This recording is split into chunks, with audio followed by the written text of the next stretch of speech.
Good morning, ladies and gentlemen, boys and girls. Welcome to the final round coverage of the Kapil Dev Grand Thornton Invitational 2022 presented by DLF. We are here live from the DLF Golf and Country Club here in Gurgaon. On our screens right now is Om Prakash Chauhan, just holed out on the first hole. Our leaders in Varun Parekh and Karthik Sharma leading the way at 6 under par, followed closely by Syed Saqib Ahmed at 4 under par. Manu Gandas at 3 under par, Sachin Besoya, Himmat Singh Rai, Shamim Khan and Jamal Hussain Maula at 2 under par. So lots of action awaited today as we move into the final day's action. It's going to be an exciting day with stars like MS Dhoni also showing up at the golf course to soak in some golfing action along with the professionals here. A true amalgamation of various sports coming together this week here at the PGTI event. Prize purse of 1 crore rupee for this tournament for the professionals, and also a pro-am format going on for the players as well as the amateurs.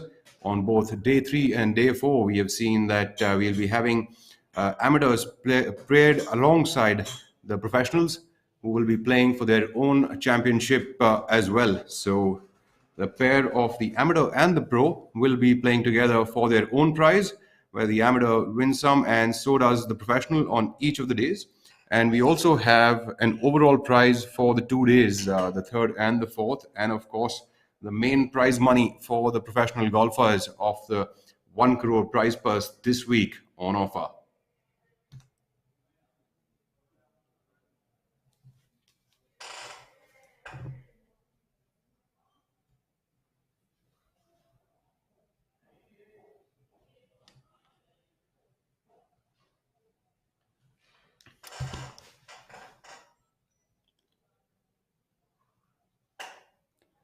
Some of the exciting co-sponsors this week's event are Forest Essentials, IIFL, the Oberoi Gurgaon, Nourish Organics, Keathon and Company, we got Sepoy and Company. We also have AVA, Blue Smart Mobility, AMP JLR, Callaway Golf, Art Denox, and Athletic Drive. All these sponsors coming together to put this tournament together for all of you for the viewing. We are here on ABP Live from the ABP studios here in Noida, while the tournament is being played at Gurgaon.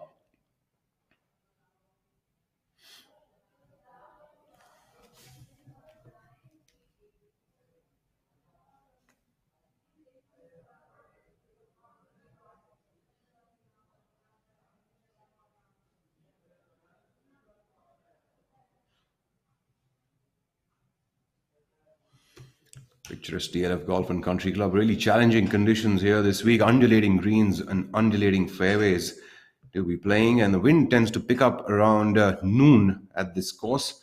And that's when we start seeing a lot of tumble down happening on the scoreboards. We saw a lot of players picking up a lot of pace on the front nine. While as the winds picked up, gusty conditions started about noon. And that's when we start seeing that the course becomes a lot more challenging than it is. In fact, it was challenging on its own, and this just adds to the flavor. Next on our tee box is the 9:30 tee time. Pawan Kumar playing alongside professional golfer Abhinav Lohan.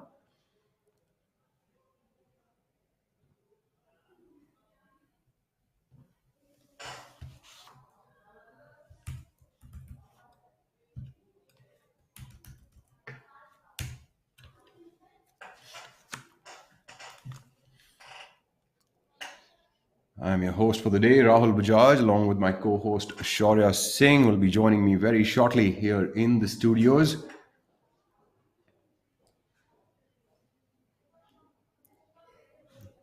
Cut was applied after 2 days at this tournament at a total score of 7 over par. We have a couple of international names who have made it into the final 2 rounds. Jamal Hussain Maula leading the way from Bangladesh at 2 under par. We have Sukra Bahadur Rai at 4 over par. Badal Hussain from Bangladesh as well. Mithun Pereira also made it to the weekend round. Mithun's from Sri Lanka. So is N. Tangaraja. Mohammad Akbar Hussain from Bangladesh also making it to the weekend rounds. Interesting mix of players here. We also have this week with us Gaganjeet Bhullar. We also have Jyoti Randhawa playing in this field this week.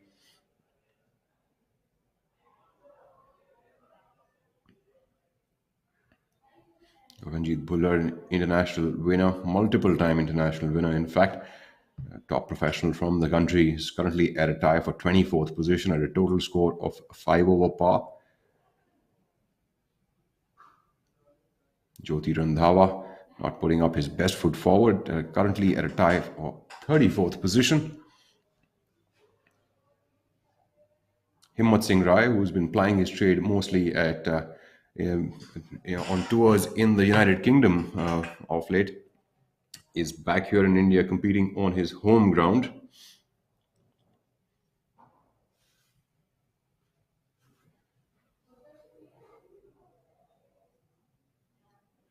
So we take a look at the first green. Walking up now is professional golfer Divyanshu Bajaj, starting the final day at a total score of even par.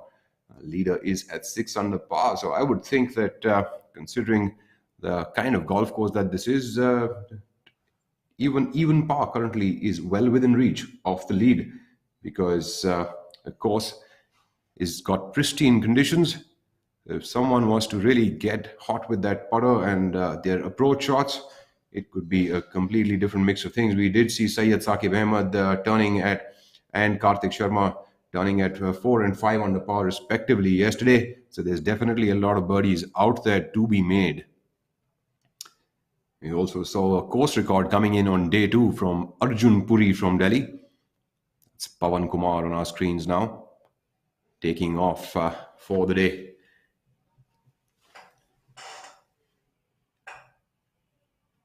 Abhinav Lohan from Faridabad, also a former Asian Games medalist,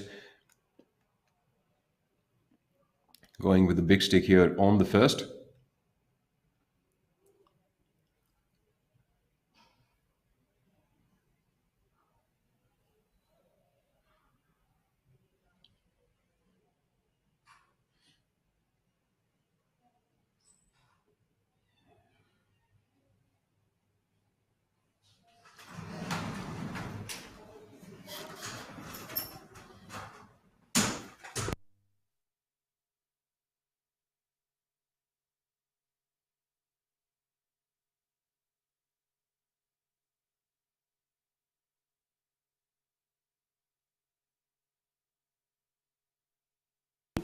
All smiles for Abhinav Lohan. Lohan starts his final round campaign at a total score of 1 under par. Lohan, who's been really putting up some good show out there on the PGTI, but also came very close to winning a tournament last week in Jaipur at the Rambagh Golf Club. Although this course, of course, is completely different. Welcome my co-host Shaurya Singh now in the commentary box. Shaurya, what do you think about today's action? What do you think where we're going at? And we've got the leaders Varun and Karthik at 6 under par. We decided yesterday, and decided as in like we guessed yesterday, that the winner is going to be looking at 8 under par according to you, 9 under par according to me. And as of now, it seems like what you're saying seems to be closer to the truth than mine. Well, ladies and gentlemen and children of all ages, a very warm and loving good morning from myself to you. It's nice to be here. Rahul, yes, as I told you, that the number looked like it was going to be closer to 8 under par, and I thought it was 9 under par. So right now, it looks like both of us are right, but this golf course is definitely going to bear its fangs.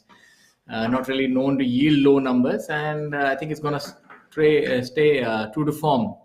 What if we could have another one of the Arjun Puris and the Shubhankar Sharma kind of rounds of a 64 today? You know, that Arjun Puri round is almost like once in a lifetime round. A 14 over 8 under. I can't get over that. That's how did he play yesterday, by the way? I have no idea. I definitely know how to play a 14 over, but I'm not really sure how to shoot an 8 under par. It's been too long since I tried to do one of those. You must definitely get a few tips from him on that kind of score.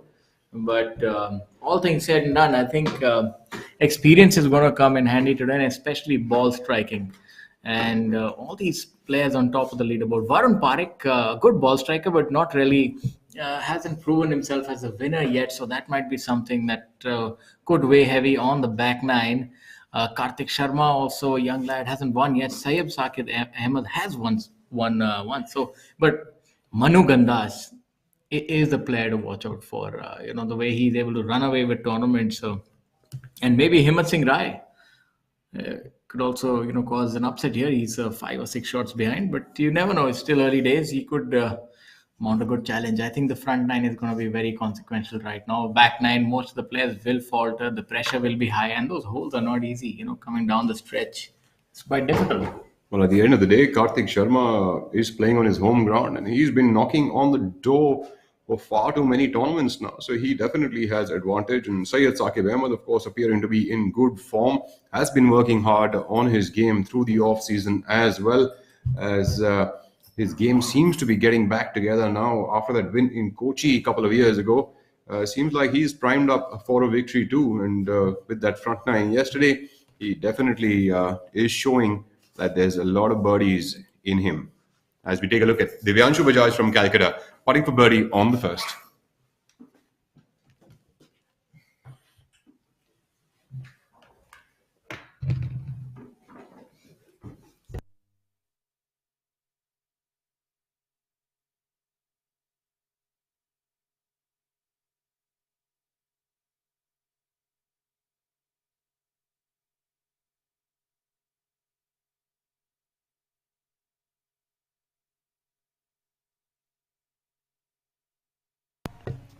It's a bit of a pull from Divyanshu here. An early start seems like a little tentative on that line, maybe.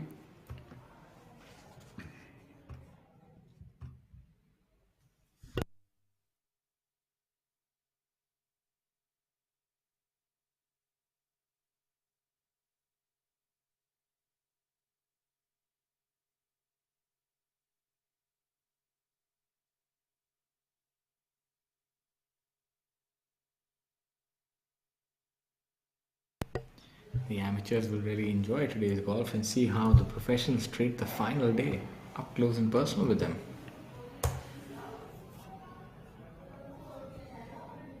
It's an exciting time for the amateur golfers as well. They get to learn a lot from the professionals, and of course, playing in the heated environment of trying to win a golf tournament is going to be just a different experience altogether. Just for your information, ladies and gentlemen, the amateurs are playing their own game. They get paired alongside one professional golfer, and their score, the better score counts, and they play for their own tournament victory themselves. The pros get prize money for winning the pro-am, but at the same time, the pros mainly are continuing to play their stroke play event, which is for a prize purse of 1 crore.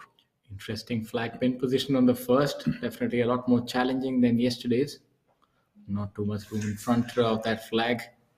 Just having a look at Arjun Puri's card. So he shot 4 over yesterday. So he's had a 60, 86, a 64, and a 76. So he's shot in the 80s, 70s, and 60s. So maybe the 50s is something that's on the cards today.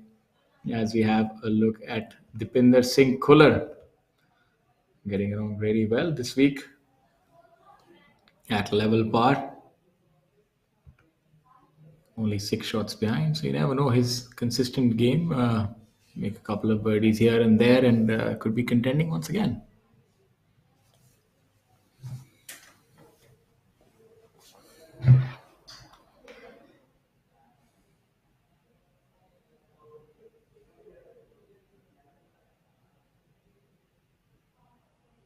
Well, that's one way to skin a cat. Right foot forward, left foot back, and tap that one in. As we take a look at the other amateur in the group playing alongside Divyanshu Bajaj and Dipinder Singh Khuller. Dipinder Singh Khuller, of course, playing on his home course. A man who has stopped playing full-time golf, but does still pack in a punch, as we can tell, on that golf ball. Really a solid golfer all around. Dipinder Singh Khuller currently at a total score of even par.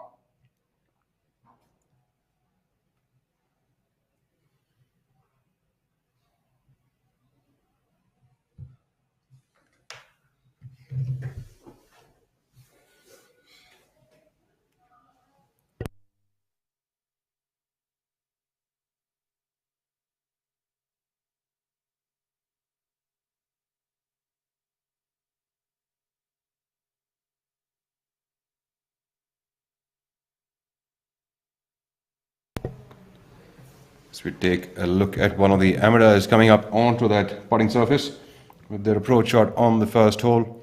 It's a brilliant camera angle, shows you the difficulty involved if you leave it on that front part. I think the chance of three putting it really goes up. So you have to be on that correct level, and this green could well stretch over 45 yards and meandering to the left and an elevation change. It's very difficult indeed. Absolutely. In fact, looking at the contouring on the golf course, one thing I have to definitely say is an absolutely picturesque location to be playing golf at.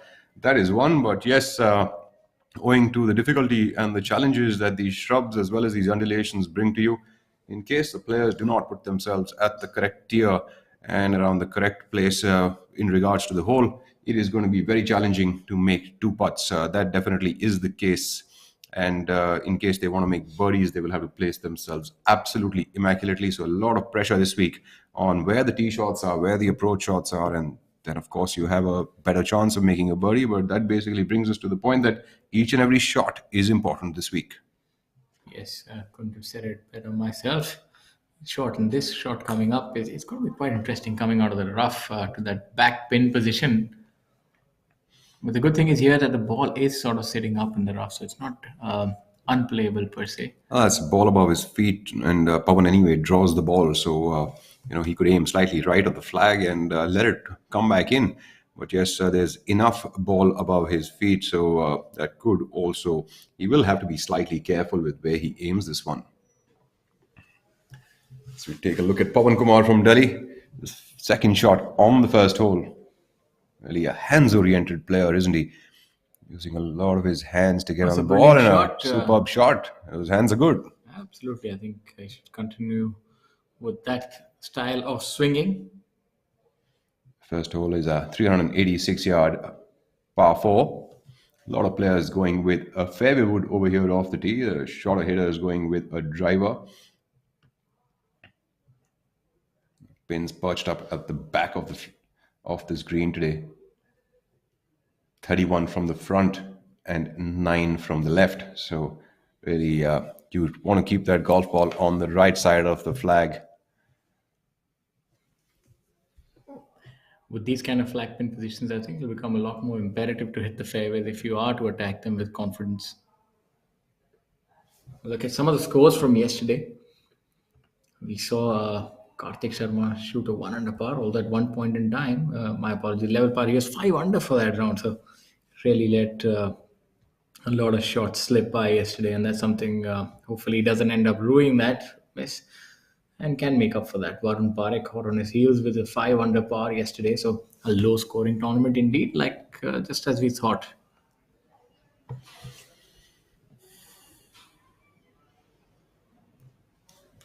Towards the lower end of the leaderboard, some very high rounds, which you can understand on this golf course. If you miss it a few shots, or if you're not quite on your driving game, it can really run away from you in the blink of an eye. Absolutely. Pawan Kumar is playing alongside Manav Prakash as his amateur partner. Abhinav Lohan has Mr. Rakesh Jolly as his amateur partner today.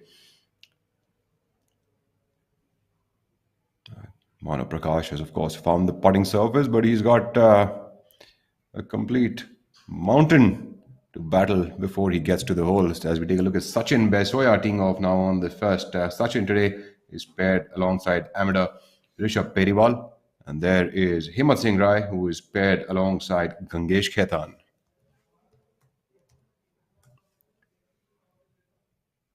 Jyoti Randhawa and Amardeep Malik paired together.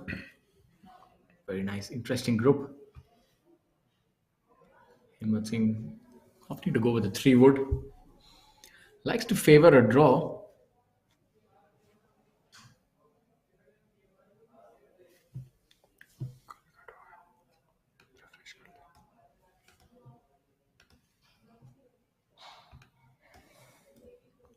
Looks like Himmat Singh Rai needs to reload one there. That's really not the kind of start he'd be hoping for.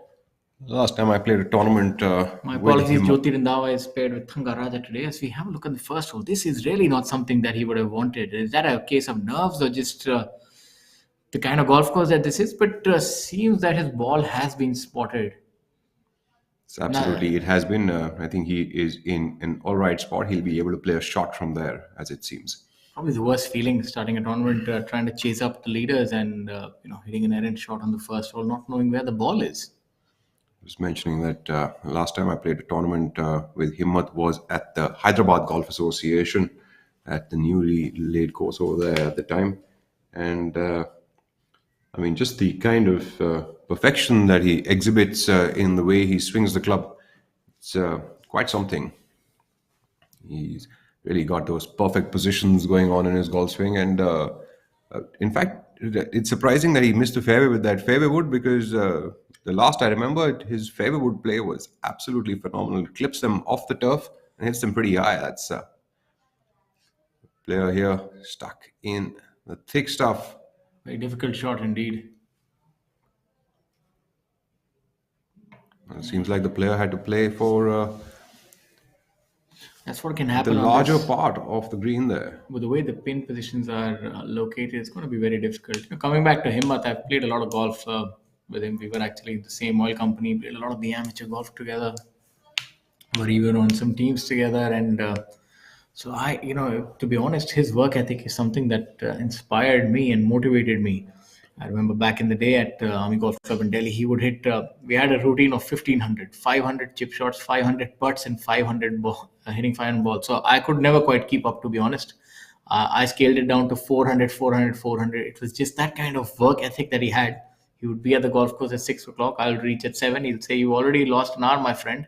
And when we would play these competitive rounds with each other, and when he would invariably sometimes beat me on the 18th hole with a long putt or something, and I say, "How is this happening? I was winning." He says, "That's the extra effort I'm putting, my friend." So that's the kind of competitor he is. He really revels in working harder than the next person. So I don't know if that is still the case because he's not been playing here on the PGTI for the past few years. But knowing his work ethic and the way he established himself as a good player, he's someone who's definitely emulated the likes of Cristiano Ronaldo. That you have to just keep on putting in the work, the hard yards. So he's from that school of thought that practice makes perfect, not one for really working too much on the golf course.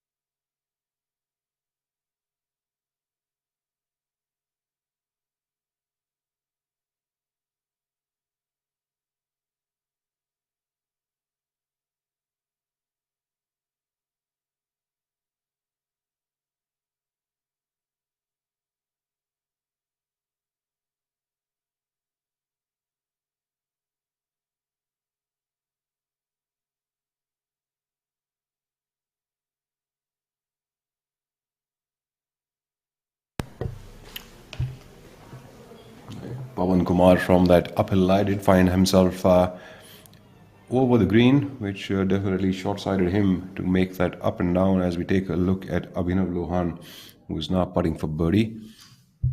Abhinav Lohan placing himself in a pretty prime position there. So,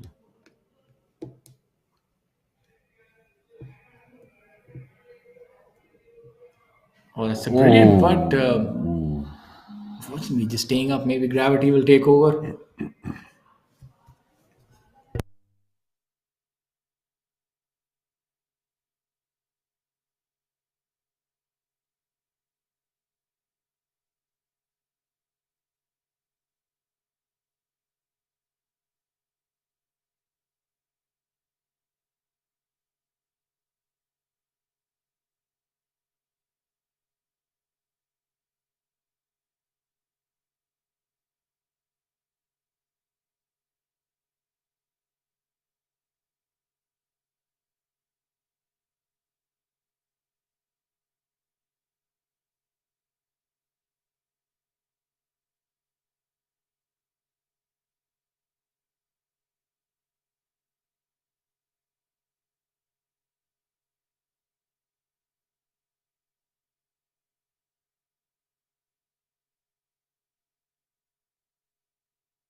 How consequential do you think this tournament is going to be in terms of the race for the order of merit, especially if some of the players who are towards the top end, like Manu Gandas, if Manu Gandas can win this tournament, that'll really change things and take him to number one on the order of merit.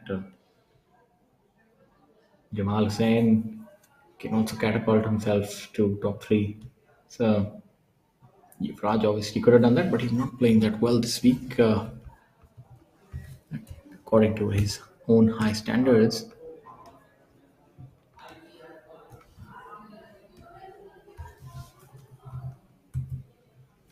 Currently at 7 over par for the tournament and 2 over for the day, so would not be contending for the title championship. As we have a look at Pawan Kumar. Pawan Kumar needs to hold this one to save a 5 on the first hole, and he does so. It's a good part there by Pawan. Well, that's kind of not the start that he would be looking for, but very difficult coming in from that lie, which is with the ball above your feet, pin perched up on the left side. You really don't want to overcook that one. Sometimes you could just end up tugging it a bit too much. So the player is always slightly cautious of something like that. As we take a look at the amateur in the group, and that will be an unfortunate miss to begin with. Rakesh Jolly, an early hiccup there on the first. I'm sure the amateurs also feeling the heat of the moment, and difficult for them also to sort of keep up with the pros. They know the eyes are on them, and it's something very new for them to be playing alongside the players in the heat of the moment. Usually they play in pro-am formats, which are more fun. Here the pros are way more serious about their business at the moment. So that, of course, poses even more challenge on the amateurs, as they probably aren't adept with this kind of an atmosphere. We have a legendary golfer who plays for the Indian seniors team, Mr. Gangesh Khaitan, on the fairway, partnering today with the professional golfer Himmat Singh Rai.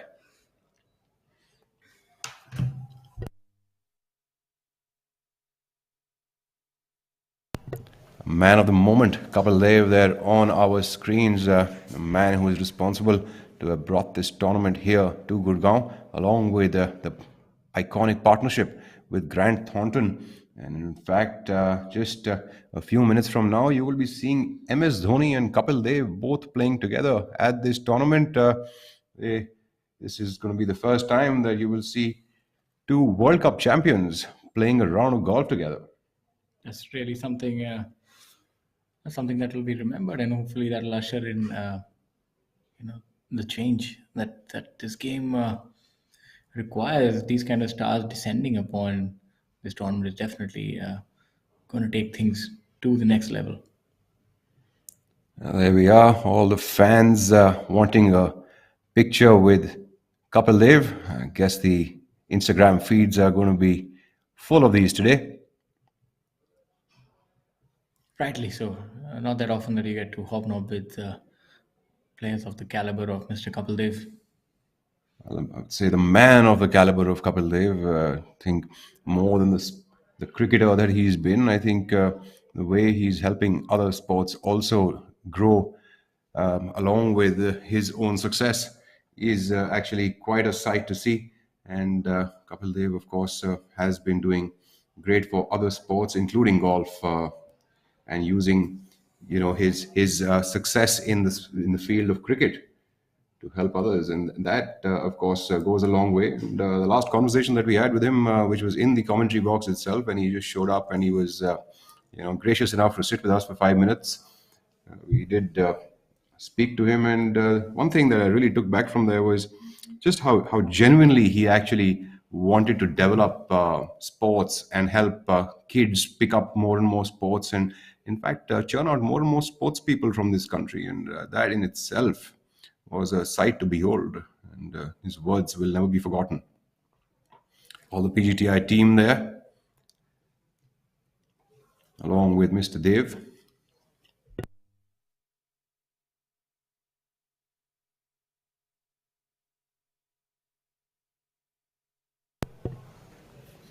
So we take a look on the first hole. We have Kapil Kumar. That's the perfect angle to attack this flagstick.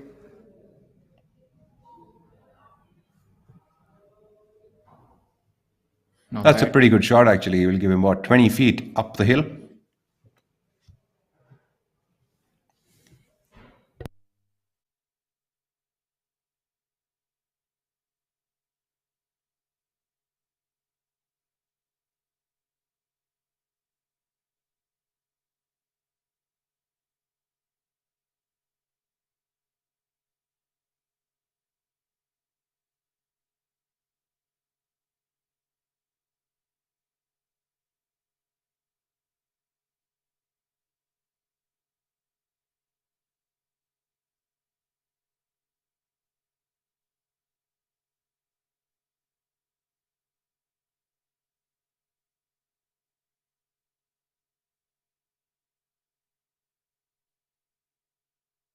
There you have it, the man of the hour, MS Dhoni.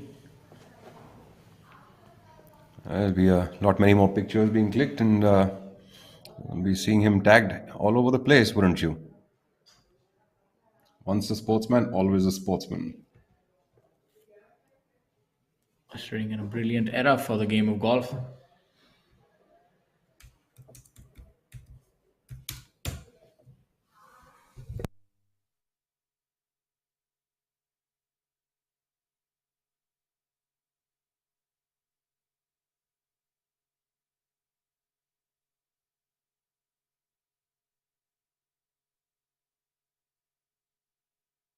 A lot of fanfare, and understandably so.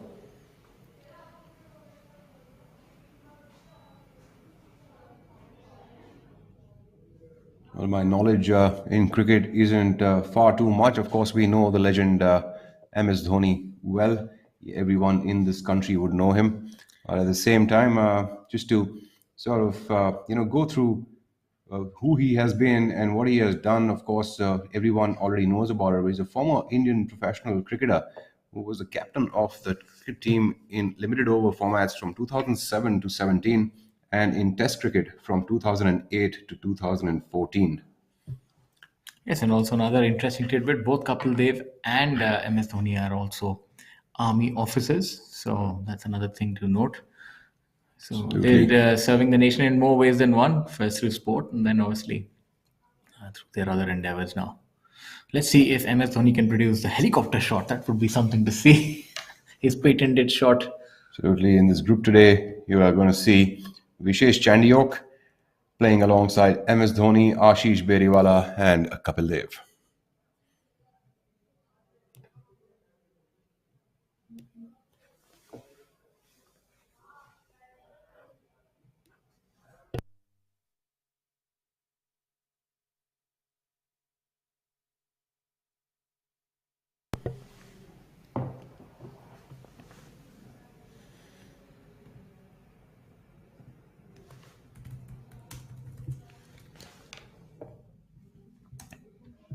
Stellar group of players here.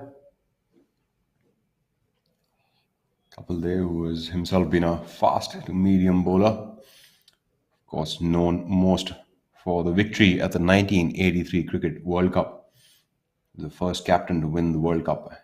And he's still the youngest captain at the age of 24 to have done the same. Retired from professional cricket in 1994. All these statistics, of course, as my knowledge goes, has to be found on the internet from me, but we did find it, and here we are now.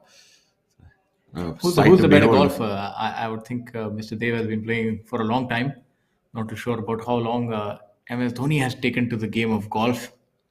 I think, of course, Kapil Dev has been playing golf for long enough now, maintains a low handicap as well. And MS Dhoni, rather recent into the field of golf, but nonetheless would still make it to very good heights because an ex-sportsman always finds it pretty easy to pick up other sports. It'll be interesting to see how far he's able to hit the ball. There we have the entire professional golf tour of India Team with the two top cricketers that this country has ever produced, two World Cup champions.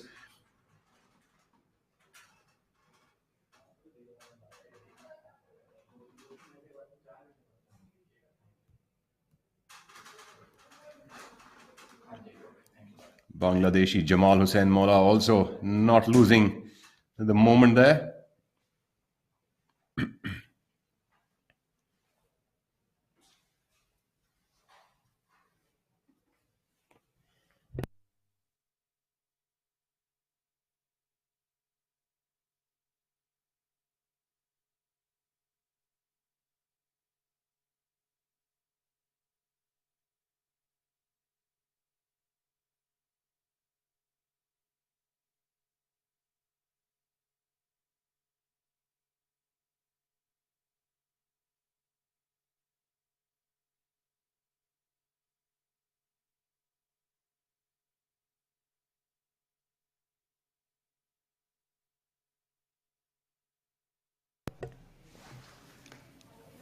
First on the tee is Vishesh Chandiok.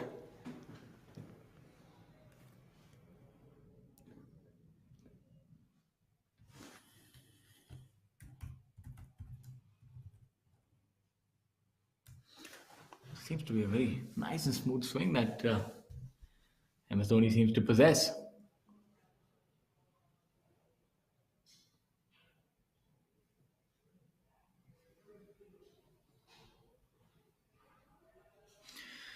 There would definitely be a little bit of pressure for Mr. Chandy Hook on this shot. You only have two world champions and a lot of media looking on. Let's see how he handles that tee shot.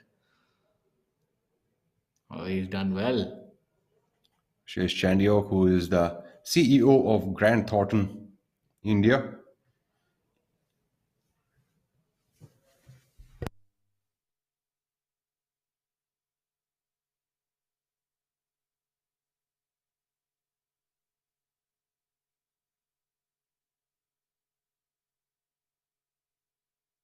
Now Mr. Beriwal on the tee.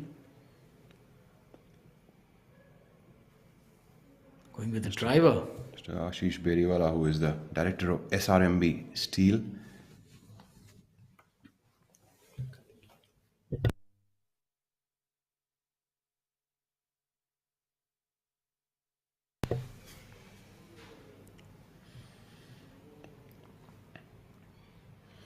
Now, the legendary cricketer. Two legends fighting it out.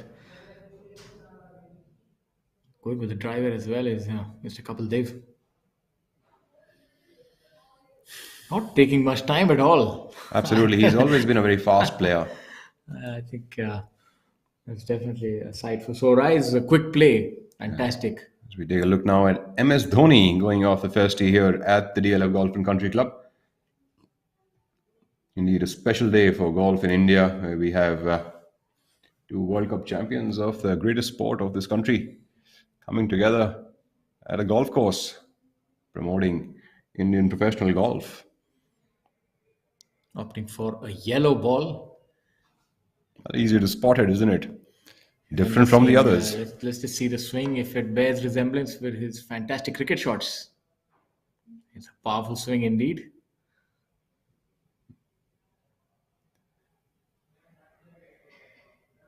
All smiles though. And he'll have to reload that. Looks like he's hit it sideways. That's okay. Absolutely, he's known for his cricketing prowess, not his golfing prowess. Also, this golf course is probably the most unforgiving one that you can tee up on. Even if you hit it long and a little wayward, unfortunately have to reload. And I think a driver is a very aggressive strategy on the first hole for MS Dhoni, and known for his aggression, so you expect nothing less. A great day of interactions going forward for these gentlemen.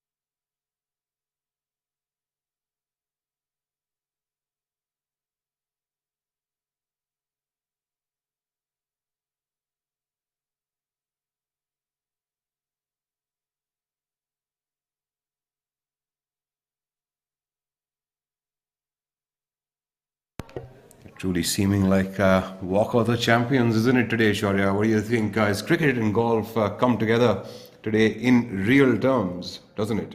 Yes, absolutely. I think there should also be a cricket match after this, just to make everything fair. And Well, you could then just put me on a golf course and it'll seem like a cricket match. that would be something really interesting to have a cricket match after this, and maybe a few cricketing tips from MS Dhoni and Mr. Kapil Dev. It'll be worth their weight in gold.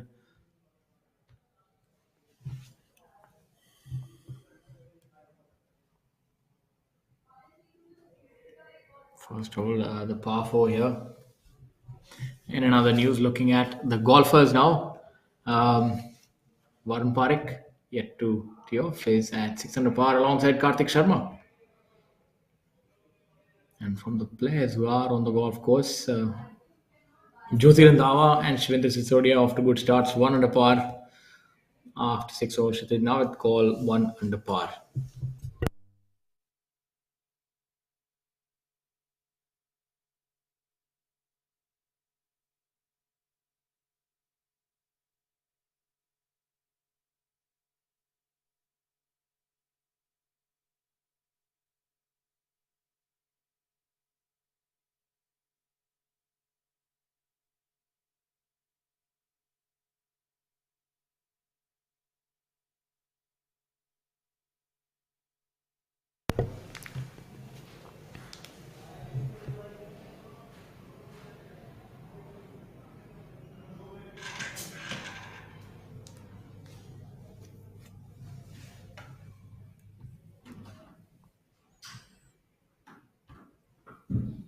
Kapil Dev, who's found himself at a prime position in the fairway.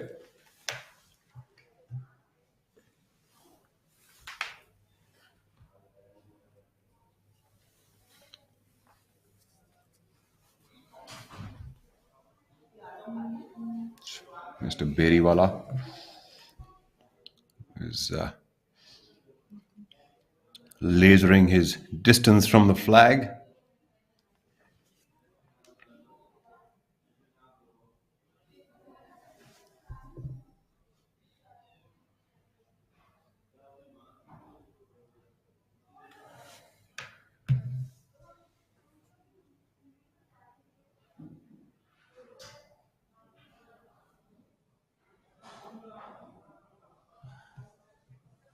Trying to show the way to Mr. Kapil Dev.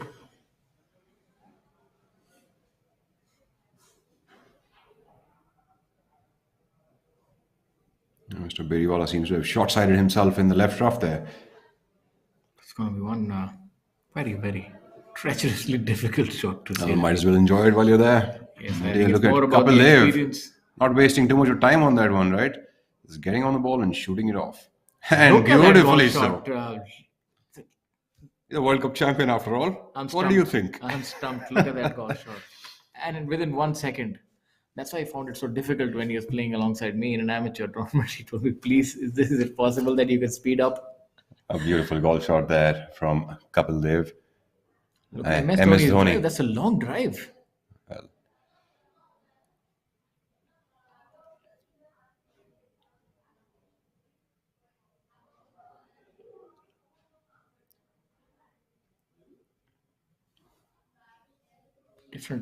Difficult angle there from that side, from the rough. well, makes it on the left side of the green. Not too bad, but we'll have to use a lot of finesse to get under that golf ball to stop it close enough.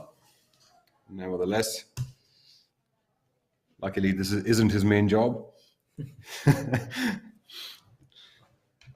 that's a very difficult shot, to be honest, on this flag pin position, being on the left side of the green in that rough. It's going to be very difficult.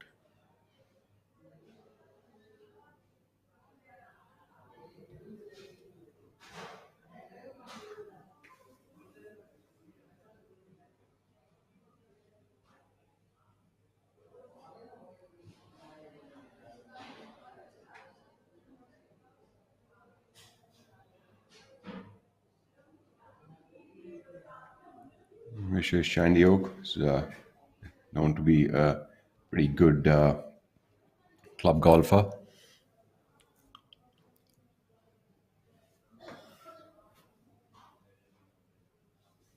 Brilliant camera angle to show you the difficulties involved in going for this flag with that bunker lurking behind. This is pretty much the correct walk, isn't it? Both the players on the left side of the green walking away on the left side of the green, and then we have the other two who are walking up onto the green. I think making a chip and two putt from there is pretty good for the amateurs. So I think anything 10 feet past the flag think would be a welcome shot. I think anything on the green from that angle with this rough, and it's downhill as well. You'll have to hit it high because if you hit it low, it might just scoot off the green. So not easy at all. It's going to be a very difficult shot from here, but A very different type of a skills challenge is in golf. yes.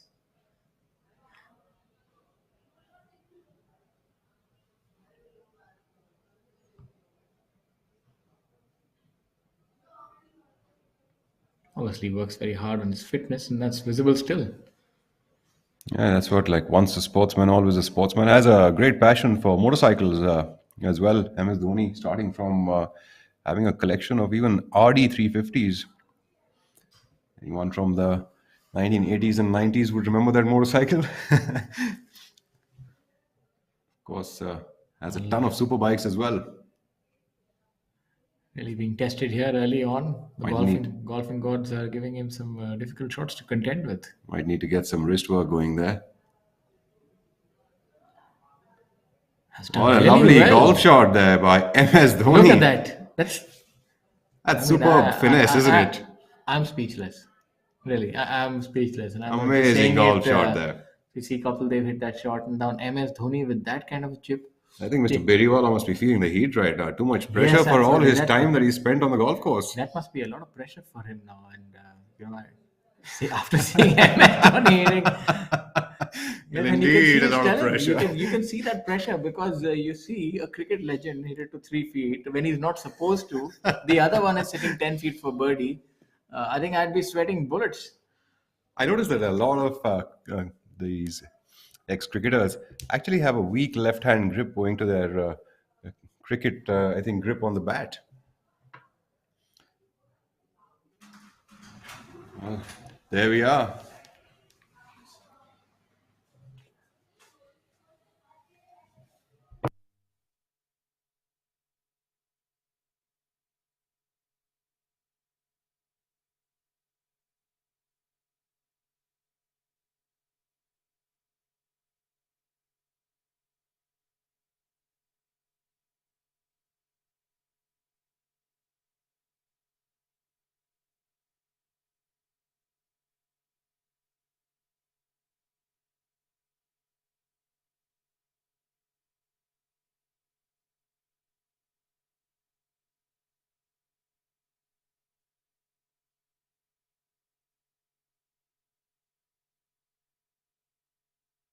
Back to the action now on hole number 1.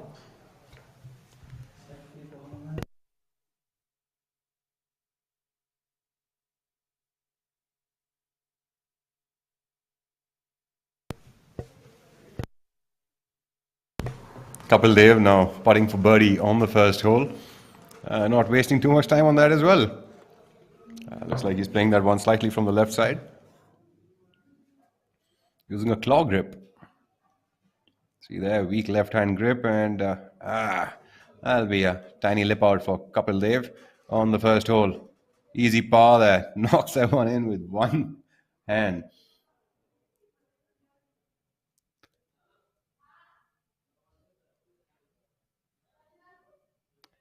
Still keeping pretty fit at his age. Kapil Dev plays a lot of golf. As we take a look at the CEO of Grant Thornton, Vishesh Chandiok. Vishesh seems like he played a little too much line there. Using a different kind of a putter. MS Dhoni now to make that up and down from the left rough.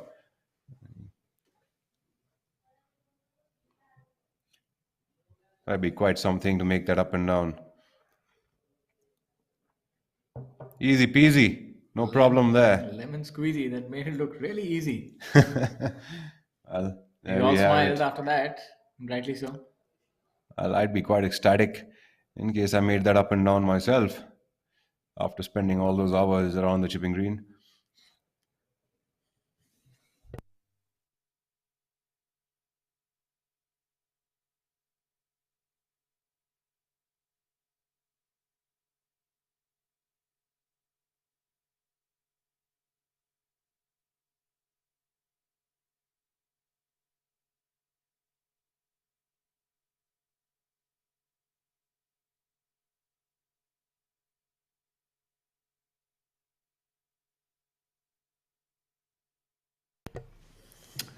Back to the action of professional golf here on the screen. The next group that we are looking at now is Shamim Khan playing alongside amateur Ravinder Thakkar.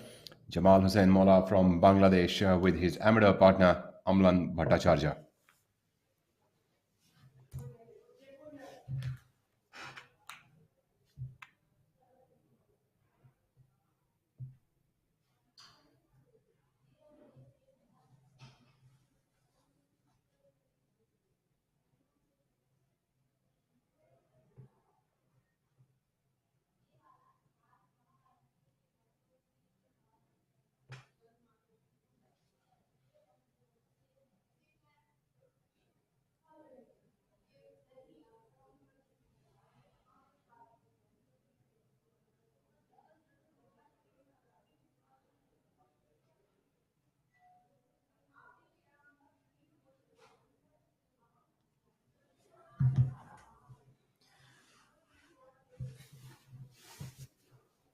As you look at Shamim Khan there, hole number one, Shamim Khan is at 2 under par. On our screens is the amateur, Mr. Ravinder Thakkar.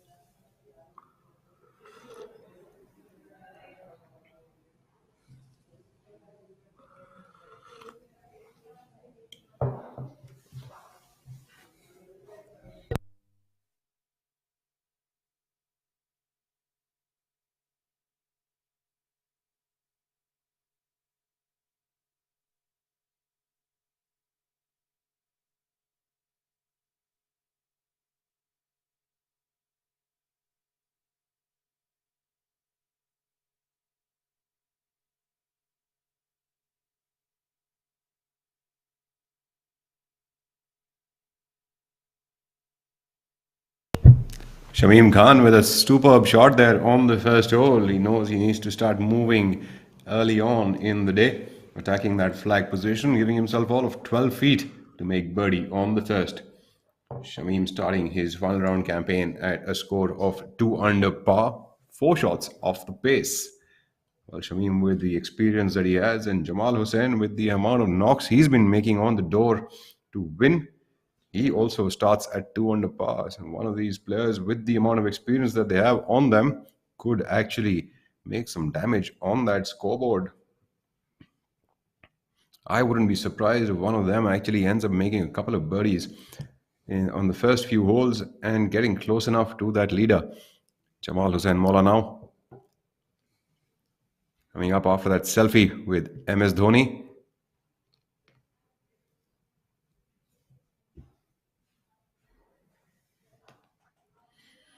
Jamal just off the green on the right side. That ball's going to break off the right, but needs to just contend through that first bit of the apron of the green. For all of the viewers who might not be adept with golfing terms, the apron is the finely cut grass which is right next to the putting surface, almost cut to fairway height, just before the start of the rough, which is the thicker part of the grass. Thicker or denser as you might see it.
The amateur coming up here on hole number one. These shots are very difficult, intricate shots. Believe you me, they're not easy as MS Dhoni made them look.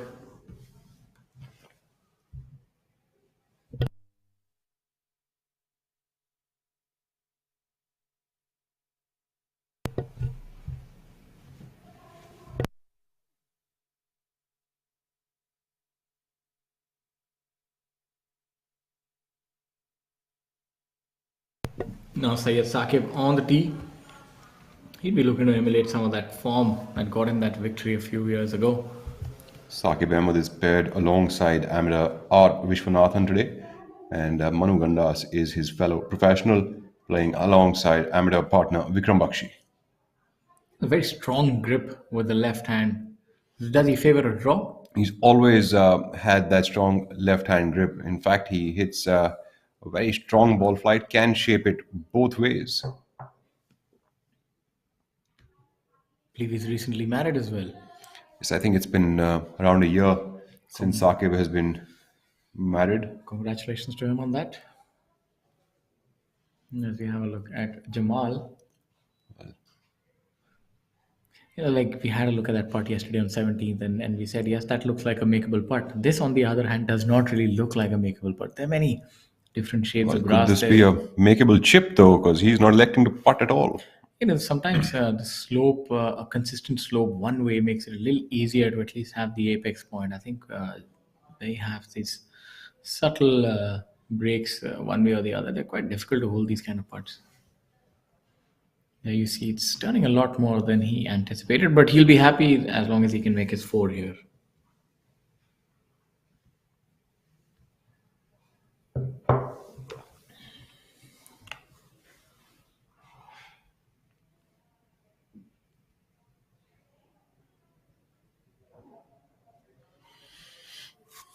As we take a look at the amateur partner coming up for that putt.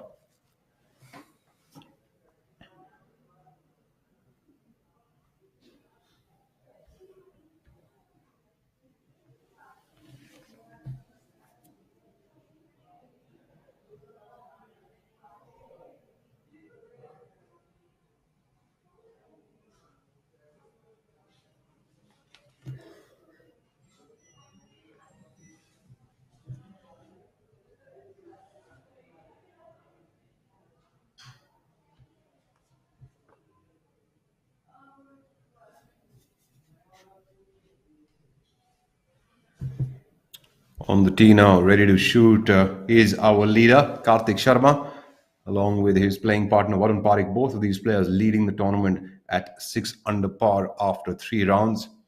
Going into this final day, playing partner with Karthik Sharma will be Manish Periwal, and with Varun Parikh is Murli Karthik, another cricketer.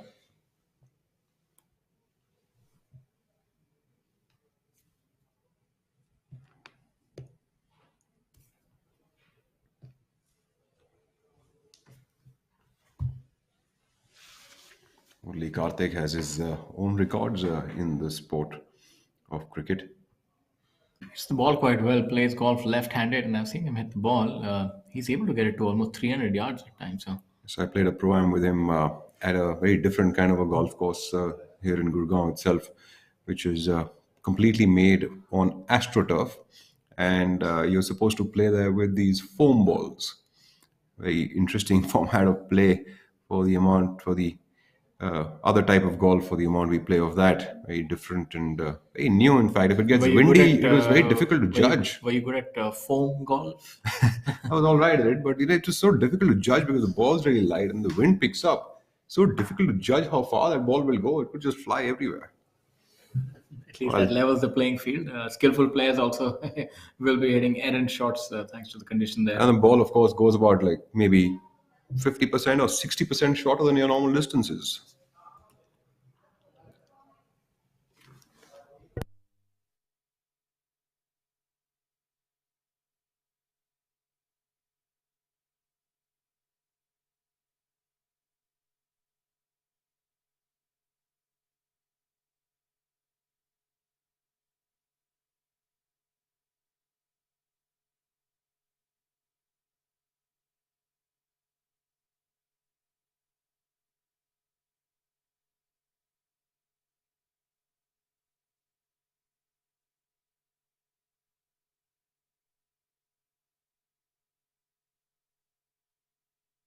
discussing the intricate strategies of the game of golf, or maybe trying to learn a little bit of technique from each other. I think Mr. Dev could use MS Dhoni's short game skills, and MS Dhoni could learn a thing or two about hitting great approach shots.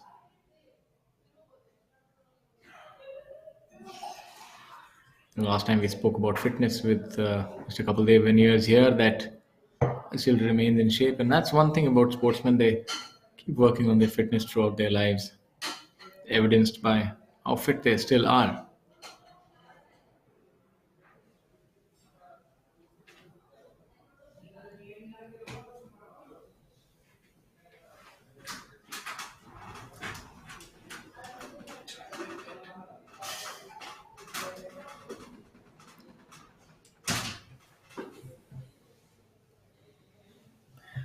MS Dhoni also opting to go with the driver here on hole number 2.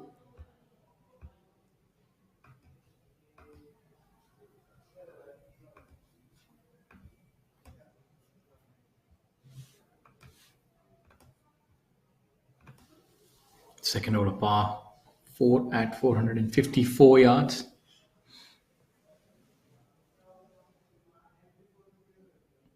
Good setup there by MS Dhoni. Mostly a hands-oriented swing. Obviously, able to utilize that quick hand speed that he has.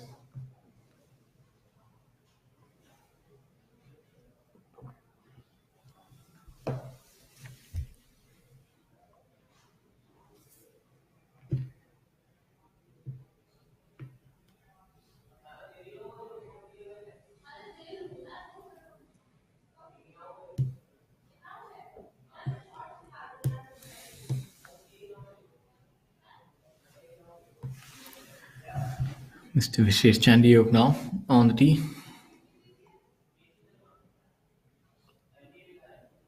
Missed it to the right. Now it's Ashish Beriwala. I think there's a little bit of friendly banter going on. As you can see, MS Dhoni is smiling and maybe putting Mr. Beriwala under more undue pressure. Maybe they've formed their own teams, and but that also takes a little bit of getting used to. You are top businessman, and then you end up playing golf with arguably one of the best two sportsmen ever to have played the game of cricket.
A lovely shot there by our amateur.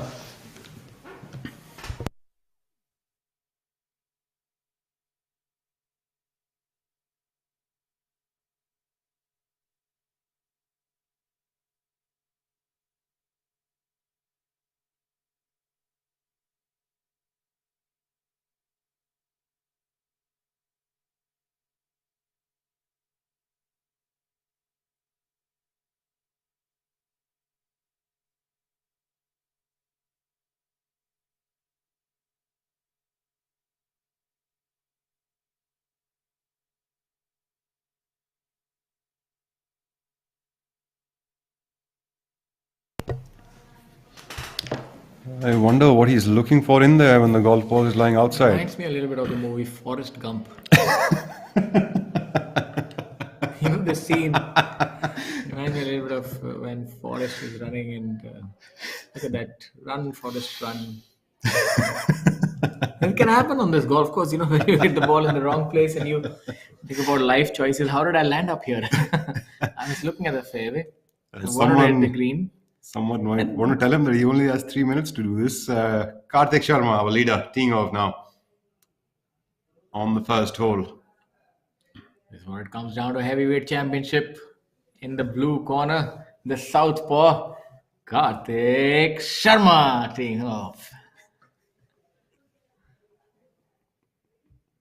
Varun Parekh, can't really say red corner. We'll have to just make it up as we go. He's wearing blue as well. Some sort of blue. Electric blue, it seems. Oh, is he in the grey corner? What is this? Let's just make it white. Yes, in the white corner. Weighing in at 175 pounds. Not yet a winner on tour, but many top 5 finishes. Going with a hybrid. And that tells you that you have so much power that you don't even need a 3-wood on this hole. You've seen quite a few professionals go with the driver, but not from Mr. Parekh. Look at the compression that he puts on. It reminds me a little bit of Gaganjit Bhullar in the way he sets up onto the ball. His strong hands in the way he's set up and really hits down on that ball. Varun has played 11 tournaments this year, including this one, and 10 tournaments so far, and has had only one top 5 finish. So Varun, not so happy with that shot, but should be all right. Seems like maybe a little bit in the rough. Difficult place to be for this kind of a flag location, or maybe not if you want to play it to the bigger part of the green.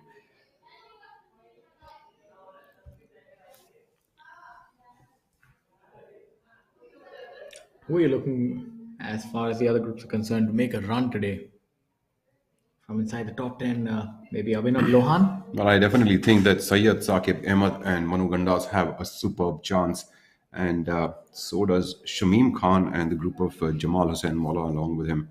I think these players definitely have a solid chance. You almost named everyone else. This is not what we're looking for. We're looking for one answer, my friend. You can't play it safe. Don't be like me. Go for the attack. Don't lay up. Let's look at the top 10 players. I think it's early days to say this, but if I was to place my bet on anyone, I'd place it on Syed Saqib Ahmed at this point of time. Okay, apart from the leaders, you're placing your bet on Syed Saqib Ahmed. I think I would put my money on Manu Gandas, seeing how he plays. And it's just fantastic the way he can rally on the final day.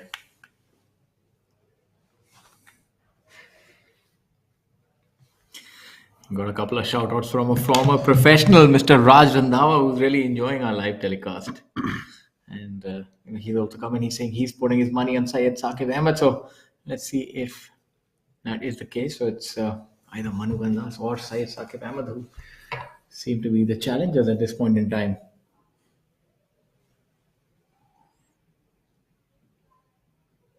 There we have it. Early starter from Syed Saqib Ahmed on the first hole. Just exactly what you predicted. A little bit of a fist pump there. Get things up and running as soon as possible. Manu Gandas now from Gurugram plays most of his golf at the DLF Golf and Country Club. So a little bit of home course advantage there for Manu and Karthik for sure. Because this is the kind of golf course where being familiar with the surroundings will definitely help.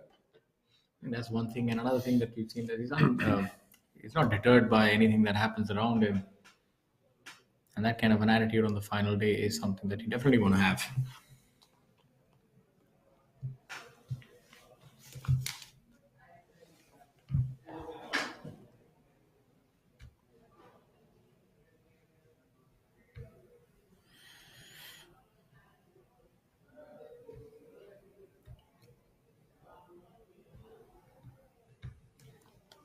You've always seen that when he's around the lead, especially when he's leading, he's infallible on the final days. He doesn't quite err or make a mistake like other players do.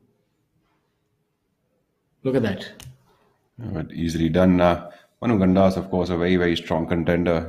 His Zen-like mindset will definitely play as his advantage. has maturity beyond his years, pretty similar to Shubhankar in that aspect. There are a few players who are young, but still, the maturation process happens very early on, and they see the bigger picture, and there's something different about them, the way they play golf, the way they react to, their score. I remember when Shubhankar was here after his, 2 years ago, after his Mexico top five finish in that WGC. He was 5 over, I think, after 9 holes, and he finished that day at level par or 1 over. So that's the kind of confidence that they have, and they do understand that sometimes you'll have the bad breaks come early, but you still have to believe in the process and not get overawed by the things as they happen.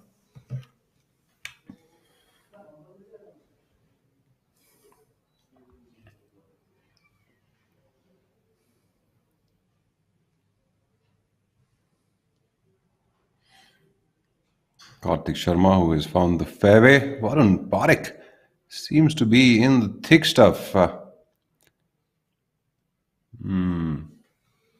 Not really putting that best swing on that first shot. On the first hole, could it be a case of a few final round jitters, is it? I guess. I didn't expect that with the rescue there, to be honest. He went with the safety first approach, and safety something that he couldn't quite guarantee for himself. So, Well, I guess he can get out of trouble over here now, and he's got a long way to go today. And maybe that seems to be a lot of trouble, to say the least. That stuff is waist high. Well, I guess if he can just chip that one out, get on the green, make a par or a bogey at max, not do too much of damage to himself, he can start to get comfortable in a hole or two, and still has a long way to go today. So he is still very well within the game, and getting over those early day jitters is absolutely fine. Tiger Woods says that even till date, he says that I do feel a slight amount of nerves when I stand on the first tee of a tournament. What about you, Rahul? Do you feel any jitters when you land up here and early in the morning? It's like the first tee for you when you address our viewers. Any jitters there? Absolutely, lots of them, all day long. Let's have a look at Varun. At least he's able to spot his ball. Now, if he's able to extricate it, is another story. But if anyone can, he sure does. It's going to require a strong set of wrists to make that happen.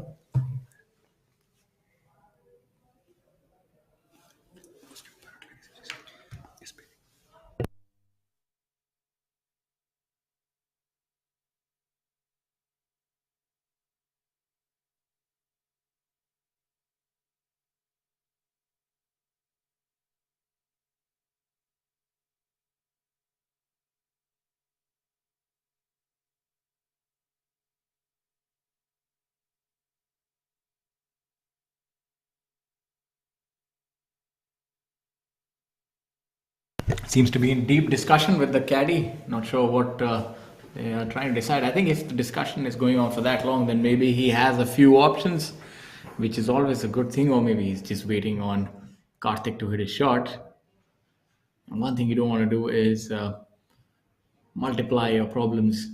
Don't want to do escalation of commitment here and end up dropping a few more shots than required. Kartik not coming up with the best of efforts here. Both these players in the first group faltering early on. Now Kartik will have his work cut out to make four. That's not really having a good first hole is a surefire, sure way to get the others into the tournament.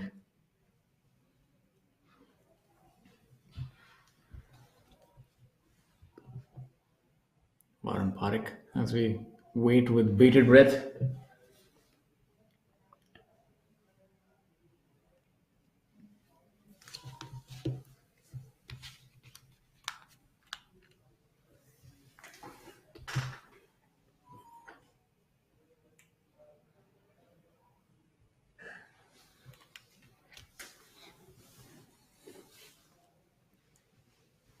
Is this going to be hit and hope, or have a look at this shot, Rahul? This one is going to be pivotal if he's going for the green. If he can pull this off,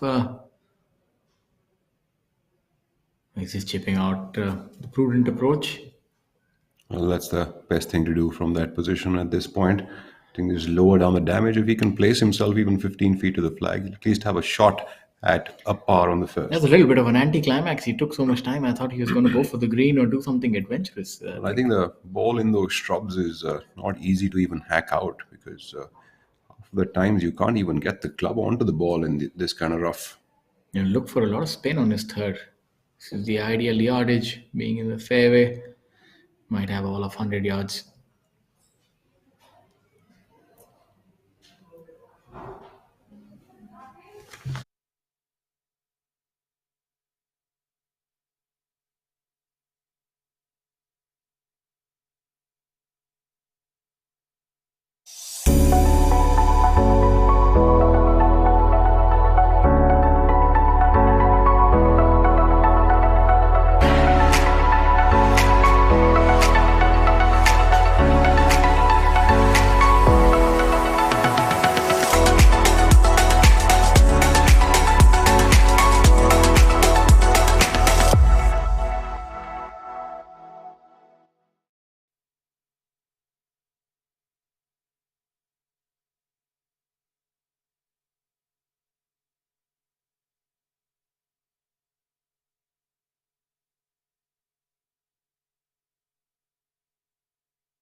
Here on the par 3.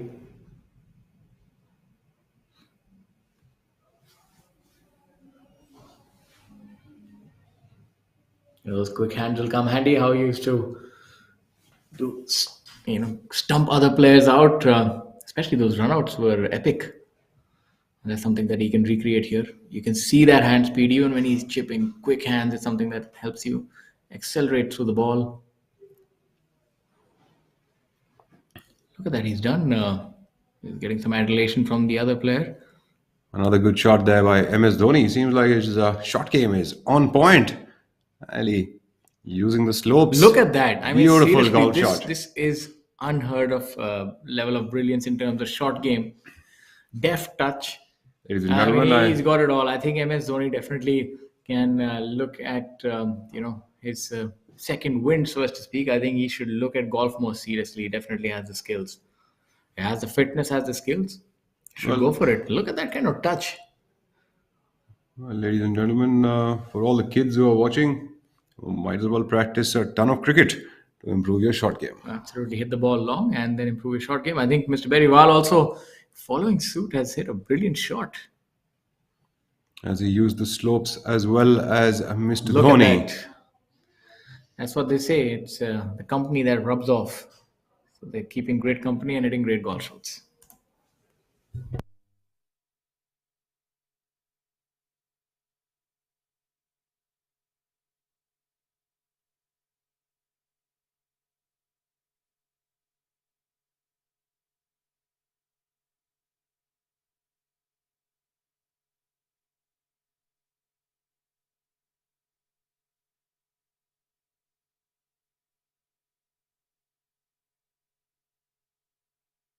Karthik here.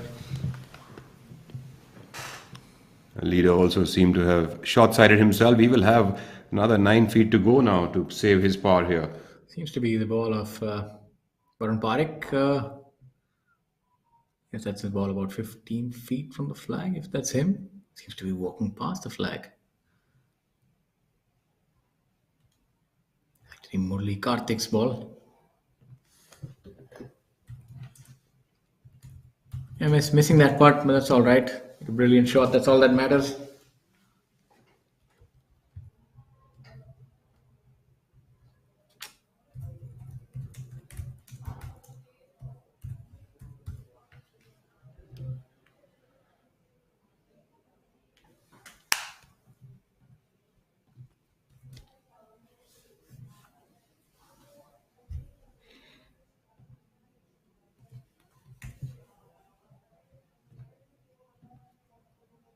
Mr. Dev just about lipping out that putt, so both of them not making the putts on this hole.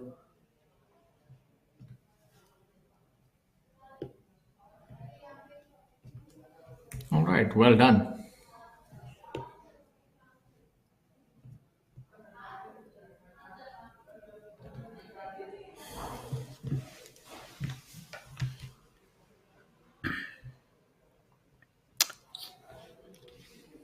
For all of you who are just joining us, ladies and gentlemen, this is the Kapil Dev Grand Thornton Invitational presented by DLF.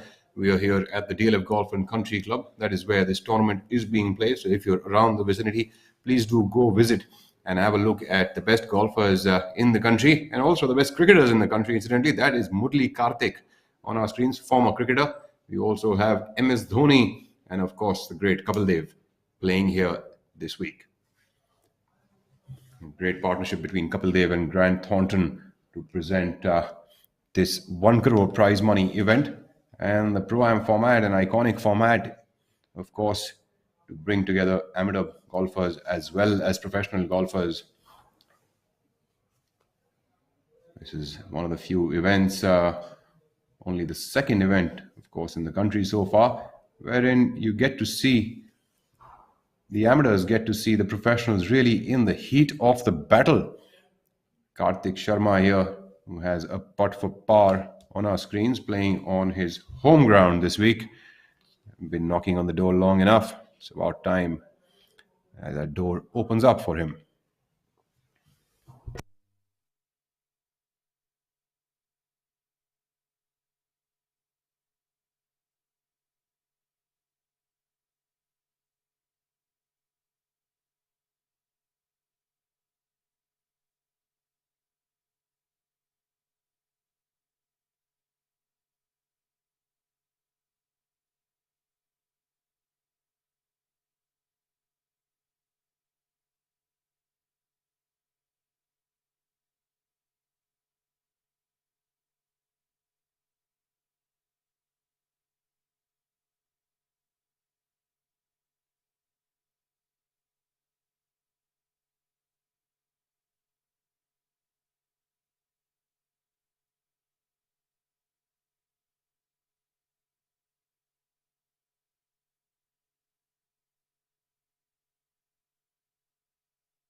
Warren Parik from Ahmedabad finishing that one up, and Karthik Sharma also making a bogey on the first hole.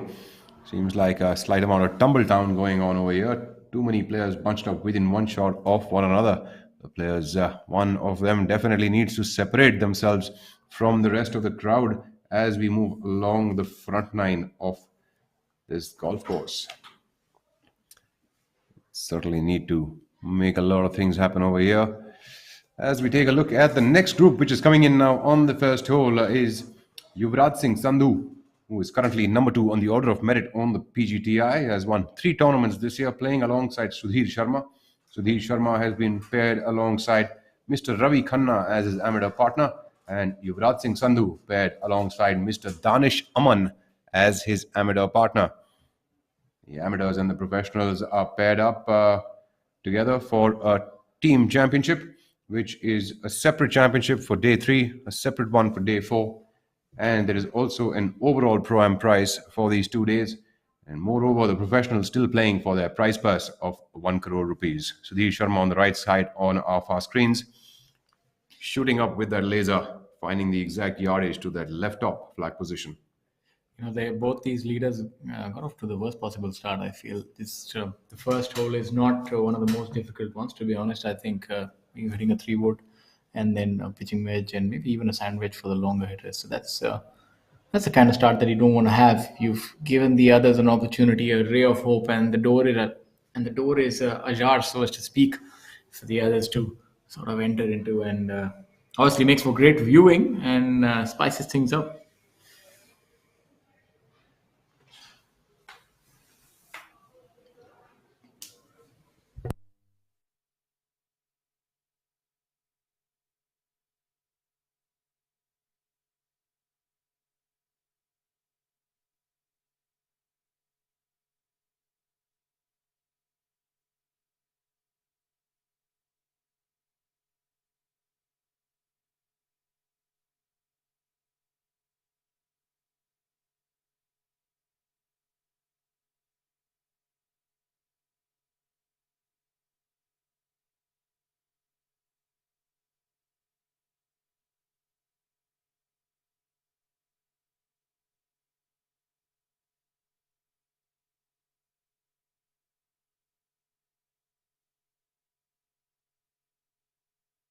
Look at at the third hole now, the par three.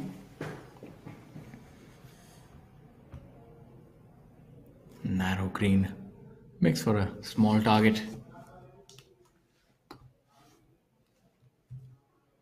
I think we're gonna see a low scoring day. It seems from the looks of it. The flag pin positions definitely seems to be a lot tougher than what they were yesterday.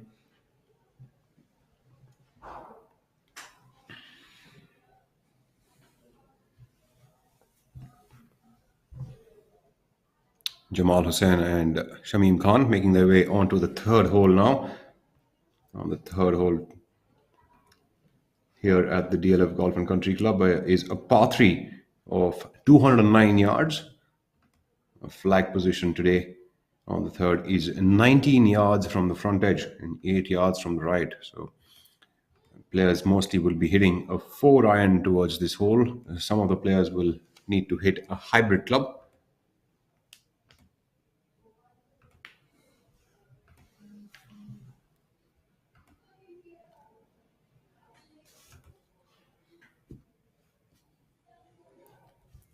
I'll have to traverse the entire length of the green. They're really short there. The amateur golfer.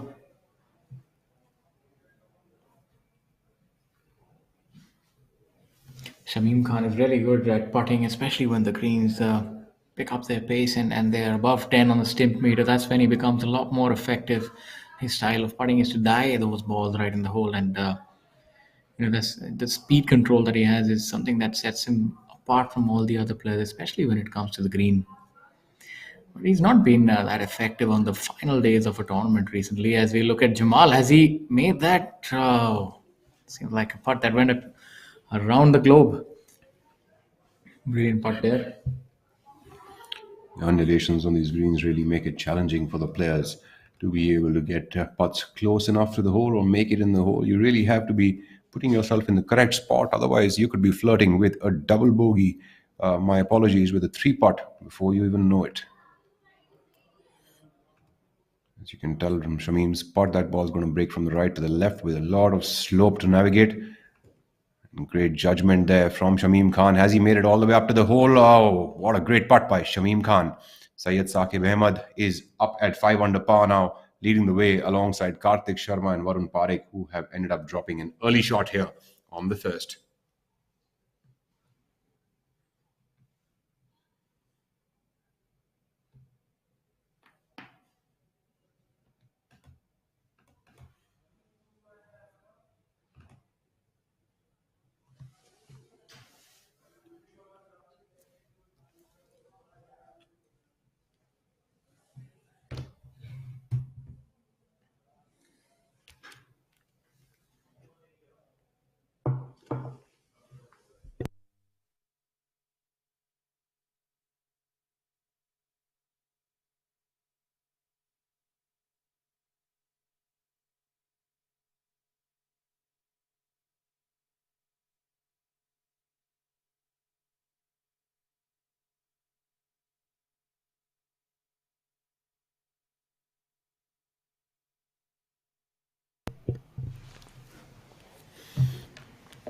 That on our screens now is the ninth hole that we see.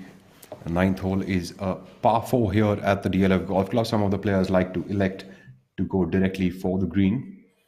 And some of the players, of course, laying up, as did this player that is on our screens right now. A par 4, which tee is perched up. The green is down here, as you can tell. And you have to hit that golf ball all over that water hazard. The green is guarded on the front with the water hazard and on the right side with the trees, as you can tell. So the players have to be accurate, and there's a lot of slope on this green. So just by hitting a shot around the green will not be good enough. The players will have to place themselves into a position of power, so to speak, to be able to make an up and down here. Syed Saqib Ahmed with a birdie on the first hole, just like yesterday, starting off and tying himself for the lead. Definitely stomping his authority on that leaderboard. Three-way tie exists now on the top with Syed Saqib and Karthik Sharma, as well as Varun Parekh. Manu Gandas lies 2 short away at 3 under par. Things seem to be getting heated up. Let's see if Syed Saqib Ahmed can carry on that form from yesterday's front 9 into this final round or not. An interesting day awaits all of us.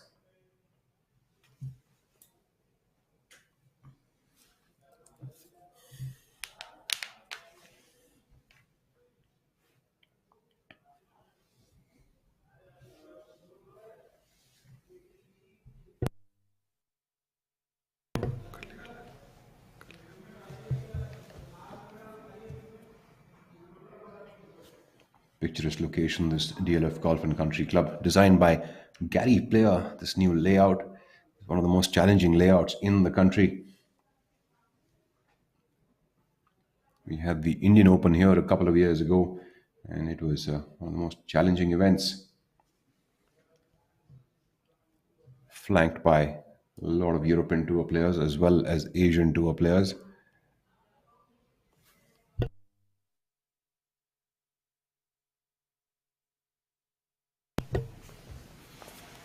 Definitely, this golf course is going to be a site for quite a few epic championships in days to come. And obviously, this has set the tone. This tournament really a shot in the arm for the PGTI. 1 crore in prize fund, and obviously, you're having the stars descend upon the golf course. Not just Kapil Dev and MS Dhoni, but even stalwarts of Indian game like Jyotir Randhawa, Gaganjeet Bhullar, the heavyweights of Indian golf. One of the amateurs here now coming up onto the green, playing alongside Trishul Chinnappa on hole number 6.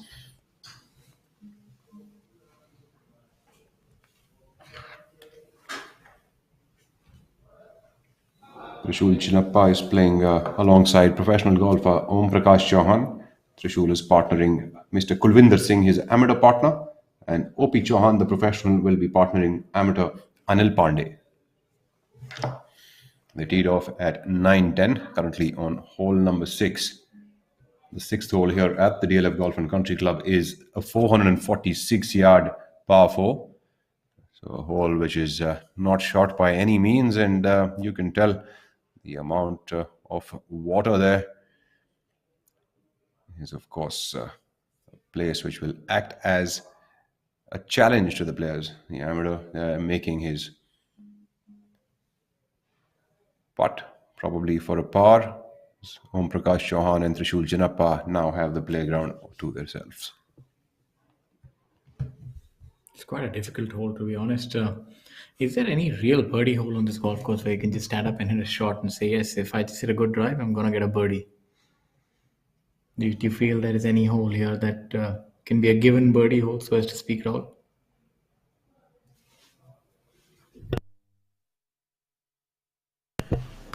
I haven't really played this golf course, but the only thing that I can think of on this kind of a challenging golf course is that you have to really have good wedge play going in. Place yourselves in a place where you can get as many wedges as possible, and the bunch of par 5s that are there, they will definitely act as birdie holes for the players.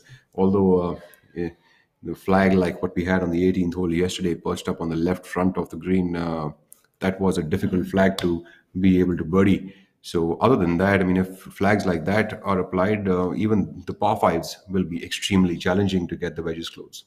Yeah, I think so. There's no real birdie hole, so to speak. Like my point was that if he just, for long hitters, just hit one drive and now it's a confirmed birdie. It's not like that here. In fact, you could be a long hitter, hit a drive, and still end up dropping shots on that birdie also. So it's quite difficult.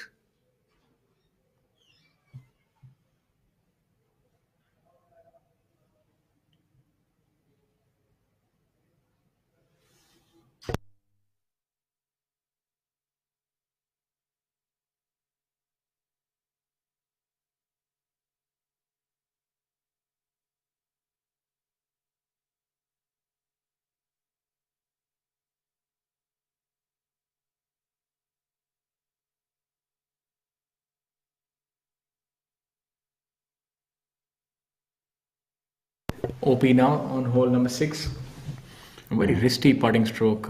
How does that lend itself to quick greens? I think that should make it a little difficult if you're a wrist-oriented putter. At least, all right. You don't want to be breaking that putter so early in the day. You still have 12 holes to go, Mr. OP. But you can well gauge his frustration on that putt. All Very right. angry and obviously great baseball skills as well. I think it's better off that ball goes in the hazard that way rather than bending that putter over in the middle of a golf round. Yes, you can sense the frustration. That's understandable, especially when you're trying to make the most of that situation, compete and try to make birdies. And that's the other side of the game. You do see a lot of frustration if things don't go your way. Om Prakash wants to win this tournament, and well, let's see if he can make a few more putts on the day. The golf ball has been changed. Maybe that'll result in changing fortunes as well.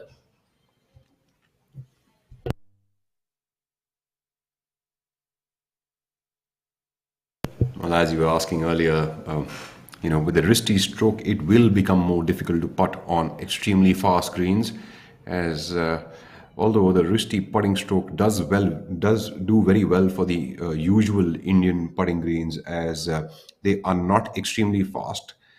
So on extremely grainy greens, it does actually pay dividends to have a slightly wristy stroke than on these kind of greens, which are very very slick, and the fact that you must get the ball started dead on line at the correct pace is so important over here. And if you don't do that, the thing with the wristy stroke is that you can't even control speed too well, especially on a fast pace. So hitting sort of like, let's say, a dead roll putt becomes extremely difficult. And you will see that players with a more even Knievel kind of a putting stroke, which basically is a more dead arms kind of a stroke on these kind of greens, actually does very well, where you can keep the shaft extremely quiet. Unlike the slower greens, where you actually want to use the shaft with a slight amount of whip on the putts.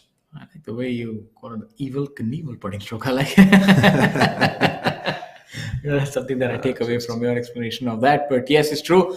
And to be honest, there's a lot of beauty on this golf course. But believe you me, it's an evil Knievel, which these waters are. Maybe they're fraught with sharks waiting for errant tee shots, and that's how the players feel. Look at that. It's scenic, but there lurks danger at every nook and corner of this golf course. And ladies and gentlemen, good morning to you. And we are bringing you the live golf today from our studios. Absolutely, it's an exciting day, isn't it? Especially with all the cricketers who've joined up the professionals today to play around the DLF Golf and Country Club, and moreover, not only do they bring all the fan following along with them and the fanfare that comes along, but also very encouraging for the professional golfers as well. I was just thinking, last 2 3 years after I've now been playing full time golf for almost the better part of more than a decade, but I took up cricket. Cricket is very, very interesting, very draining. And I must say, I know there are not many complementary things in cricket and golf, but cricket is a very fun game, but really drains you. And maybe in some way it prepares you for the longer duration that golf tournaments last. So these cricketers are used to that draining environment. When you're playing a test match for 5 days, a tournament, mind you, professional tournament also, each day you're playing around for 5 hours, or maybe like in this case 6 hours, 6.5 hours, and then 4 days. That's a lot, and then you play the pro am. So that there are certain facets of the game that sort of are complementary, and that's why you're seeing cricketers venture out to golf, and golfers trying to venture into cricket. There are quite a few golfers on our tour who are good cricketers. Rashid Khan, Obviously not at Ranji level or anything like that, but they're good cricketers nevertheless. They can hold their own. Dipankar Kaushal, he's able to hit some lusty sixes when we've played, different times. And so there are quite a few players who really enjoy their cricket as well. Is Syed Saqib Ahmed, man, starting off with a birdie on the first hole, who is tied up for the lead now. Making a par on the second. On hole number 3 now, Syed Saqib Ahmed putting for birdie.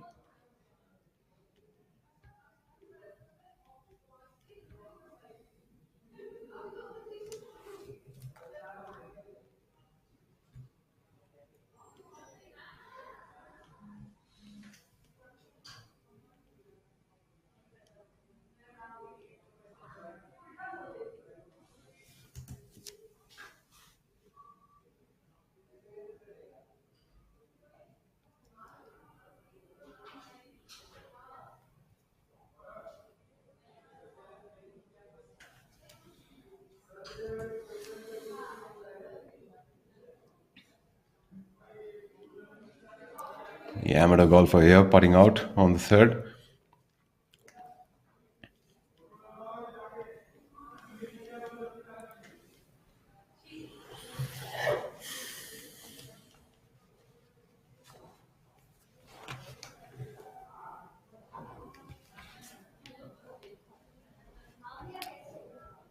Playing alongside Saqib Ahmed is R. Vishwanathan as his partner, and Manu Gandas is paired alongside Vikram Bakshi as his partner.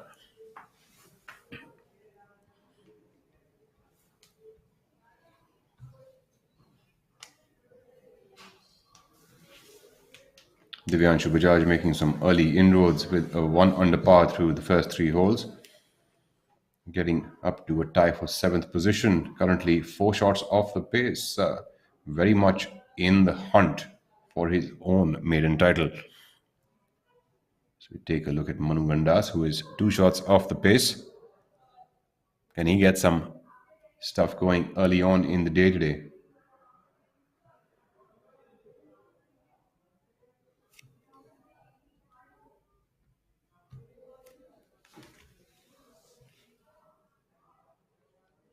But should break a little to his left, maybe all of 10 feet. Not a very difficult putt. That'll be a As they say, lip out for him. Varun Parekh has made a birdie on the second hole to move up into solo lead at 6 under par. so that was a good way of undoing that damage that he did on the first hole to himself. So it's good comeback by Varun.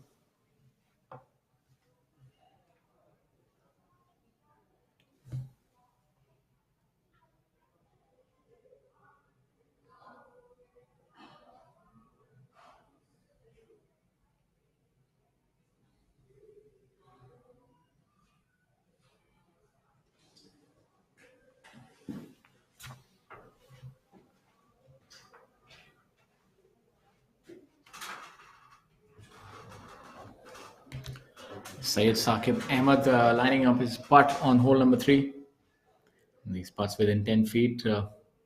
Caddy seems to think it's going to break a little from that left right. I feel the way it looks from here, it might be minimal break, not as much as the caddy has pointed out. Let's find out that is the case. Well done there. So obviously the man on the bag has got the line perfectly right, and Saqib makes a par to move on to the next hole. And as we bring you this coverage, for those of you who are just joining us, I'd like to tell you you're live at the Kapil Dev Grand Thornton Invitational 2022 presented by DLF, being played at the DLF Golf and Country Club, Gurugram. The prize fund for this tournament is rupees 1 CR, which is the highest this season thus far, with over 16 lakh going to the winner. So there's a lot of money to play for, and also bragging rights.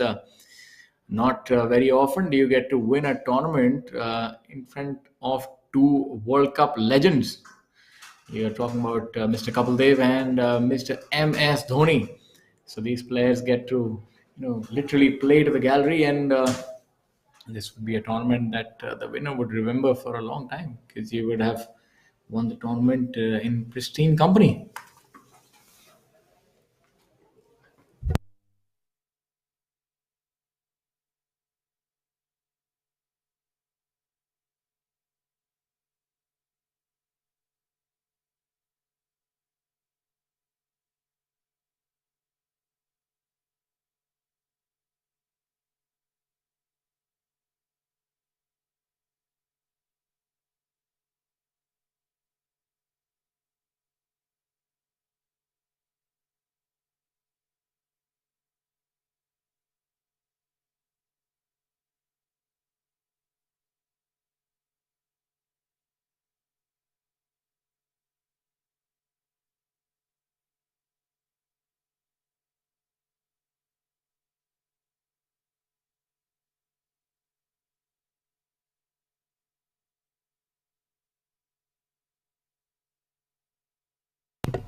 यहाँ से क्या किया तूने?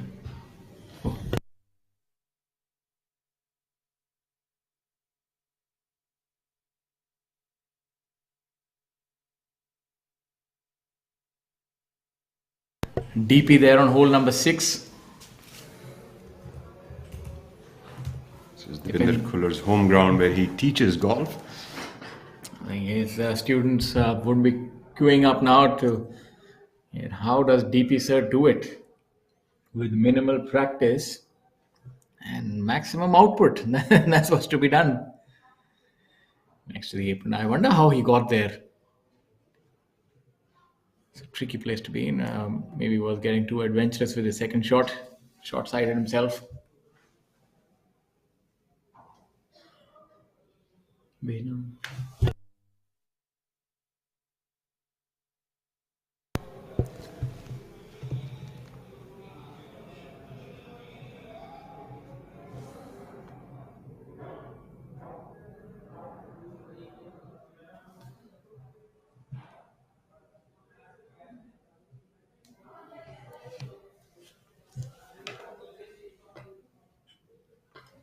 As we take a look at Divyanshu Bajaj now on the 6th hole, Divyanshu currently at a score of 1 under par in total.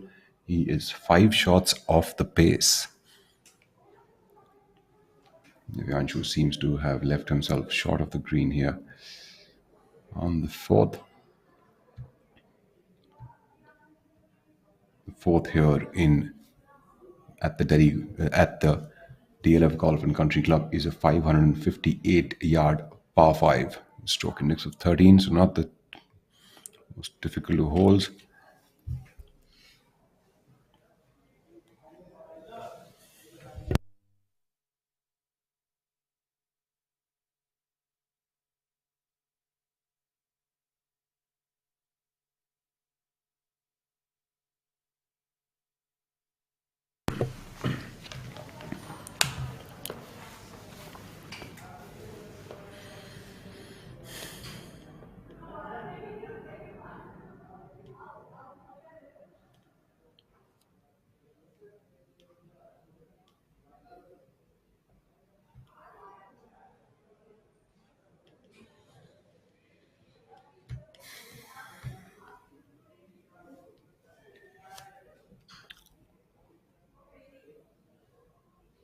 Looking at a group of young guns here. This is Sunit Bishnoi and Adil Bedi. Adil Bedi, very clawing back to form after that injury. You've seen him probably not at his best, but still showing sparks of brilliance. Very promising young player. Sunit Bishnoi is being partnered with amateur golfer Deepak Gupta and Adil Bedi with Jaspreet Singh.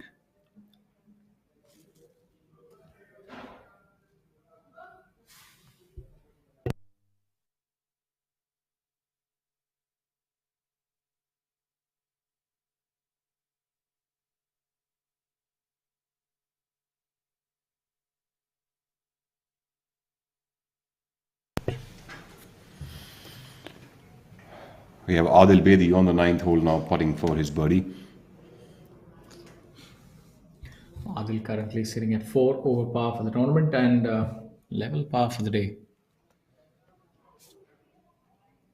That's a brilliant putt by Adil, opting to keep the flag in, and that seems to have been the correct choice on this occasion.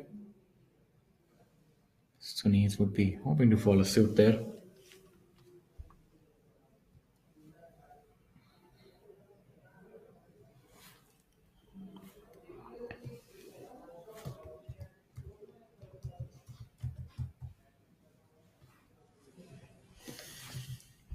What is this technique of reading the line where you sort of close one eye and then sort of have the putter perpendicular in front of you? Is there? I know plumb bobbing was something that the players used to do, but this seems almost a little akin to archery. What is this method where you close one eye and you sort of hold the putter in front of you and try to gauge the? Are you trying to gauge the line, or imagine what is going through his head at this point in time? The player's pretty much just using his dominant eye to line up the putt.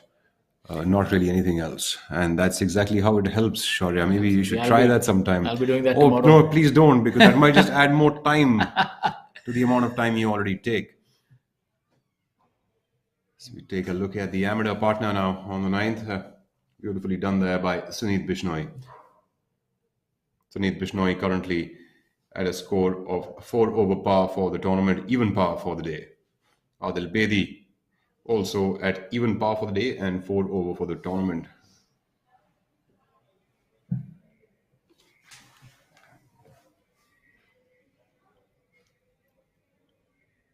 Lovely done.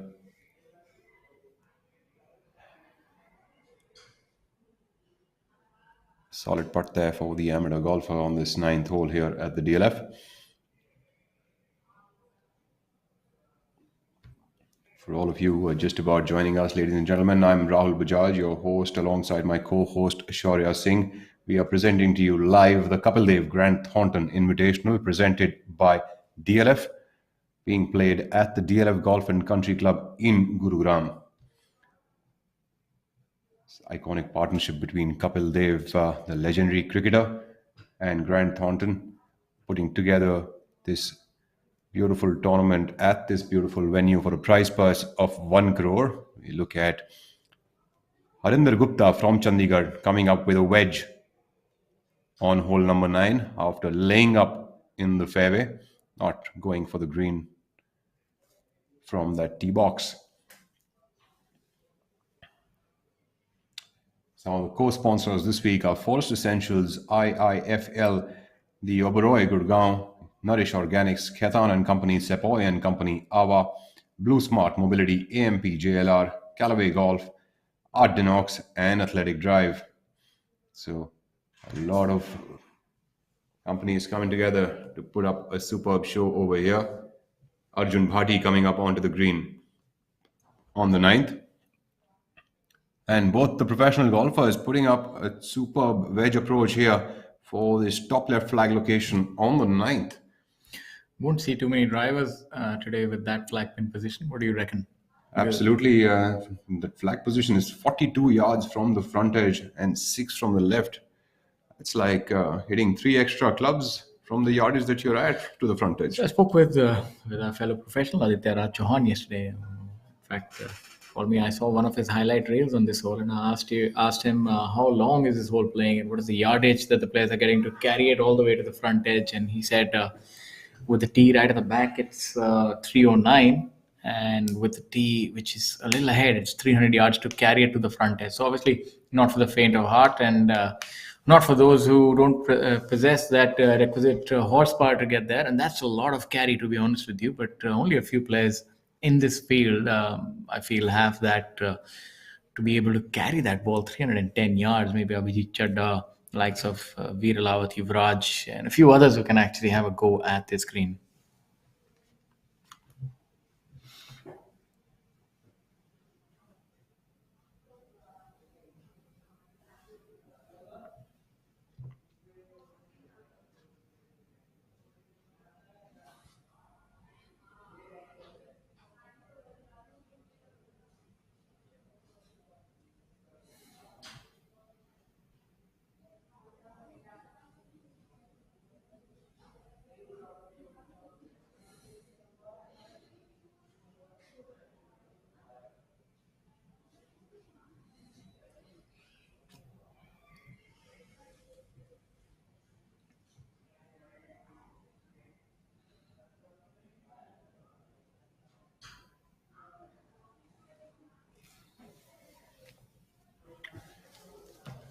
Perfect conditions as we have a look at Tour Commissioner Mr. Uttam Singh Mundi having an in-depth conversation with Mr. Kapil Dev and Mr. MS Dhoni.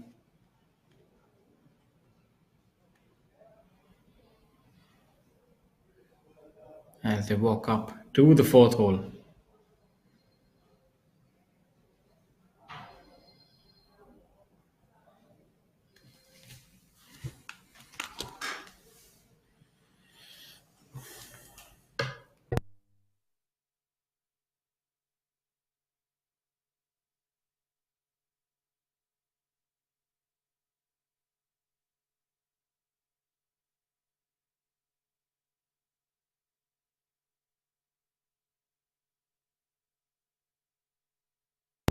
Let's see some of that short game magic again. Third time's the charm, is it? Two brilliant shots. That's a different kind of technique that he employs, getting closer to the ball, lower down, and maybe that's Well, gonna come back. Yes, yes. start rolling Ooh. back. It's the Indian captain's ball, World Cup winner. Please, ball, go back. Well, if The golf ball not really listening. a yard less would have actually gone closer off to the hole. But that's an interesting technique that he employs. A lot of wrist work in that, getting closer to the ball.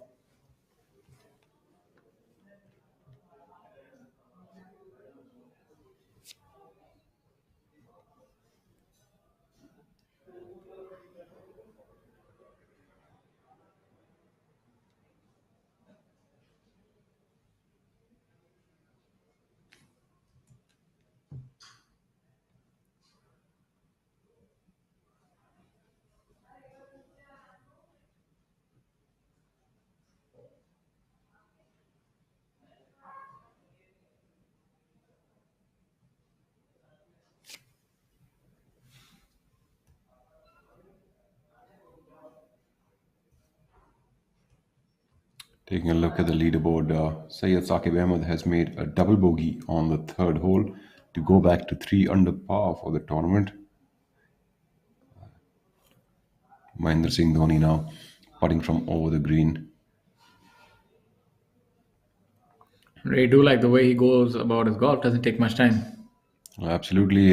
So the same with Mr. Kapil Dev. Clearly, they have they know a thing or two more about performing and not using too much of speed at that, too much of wasting too much of time thinking too much. Overthinking obviously doesn't help, and they come from a sport which is very dynamic, and they have to be on their feet and be reacting. And I guess they're just using that knowledge of theirs and going through with it. As we take a look at Kapil Dev, PGTI's CEO, Mr. Uttam Singh Mundi, walking along with the star-studded group here at the tournament today.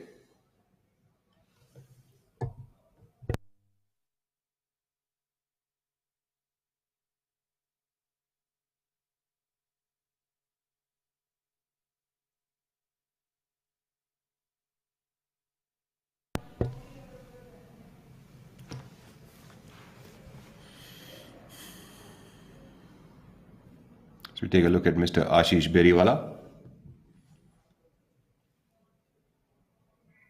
Foreign golfer himself, Mr. Beriwala, coming up with his putt. Does he make it in? And he Yes, he does. does. Just about catching the corner of the hole there. I think now he's a lot more comfortable. The initial jitters are over, so his game is shining through. We have Vishesh Chandiok.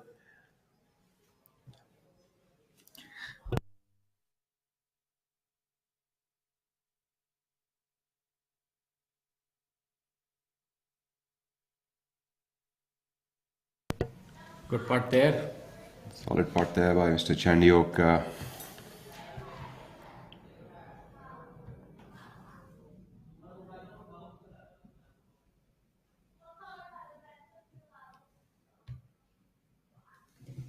Divyanshu Bajaj with another birdie on the fourth hole has now moved up to 2 under par for the tournament. Varun Parekh dropping another shot.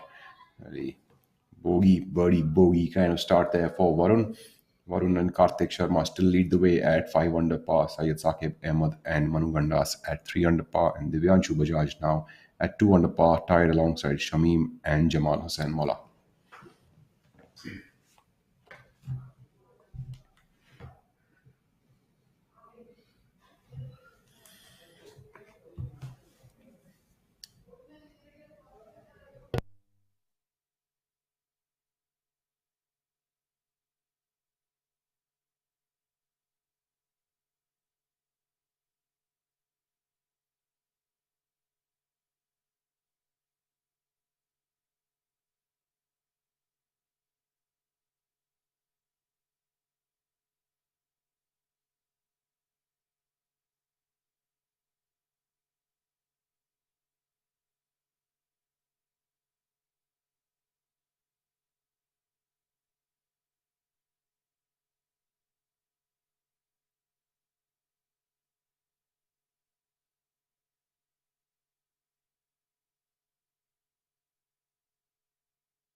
For those of you who are joining us, we'd like to tell you you are on ABP Network and you're watching the Kapil Dev Grand Thornton Invitational 2022 presented by DLF, being played at the DLF Golf and Country Club at Gurugram.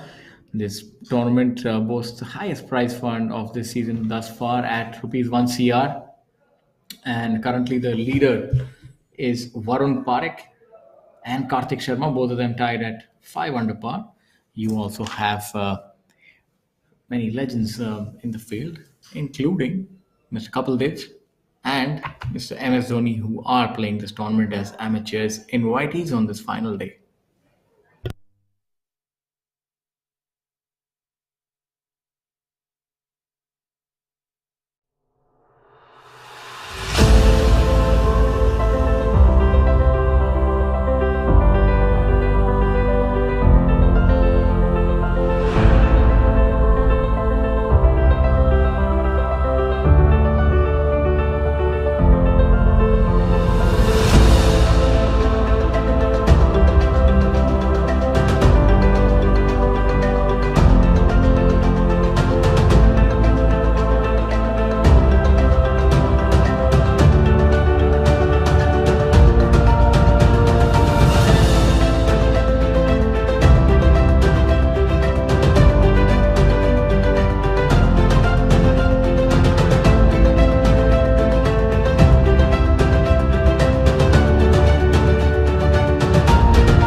Welcome back to the live coverage of the Kapil Dev Grand Thornton Invitational here at the DLF Golf and Country Club, presented by DLF.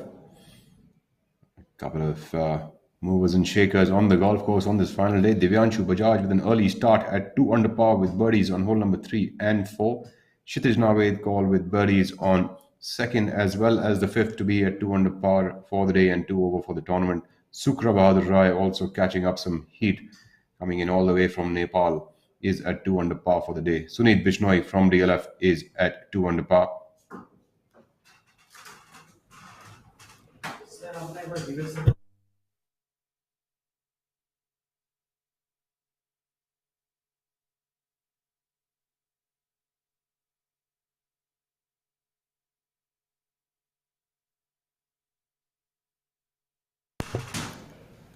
Great shot there on the ninth hole again. The approachable flag location, it seems. Tucked up in that far corner on the top of the green. Very no leeway to actually hit that tee shot on the green, especially owing to all the undulations. I think that's the reason a lot of players do not go for it. As we take a look at Ankur Chadda, really good swinger of the golf club, Ankur Chadda is.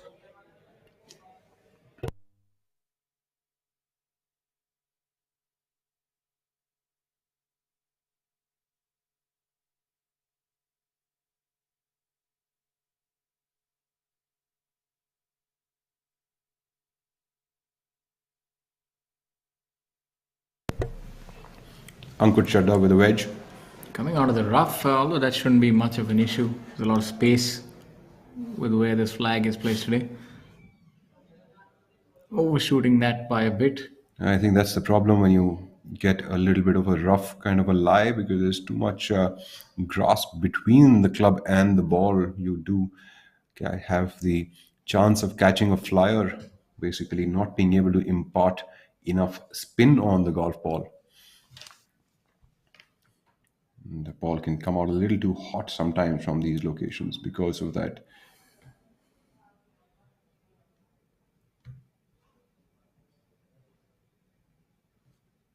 Ankur Chadda's playing partner today is Dhruv Shoran. Dhruv Shoran is being partnered with Sankirat N, the amateur, and Ankur Chadda's amateur partner is Vinod Jaisingh.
Another southpaw here. It's amateur on our screens.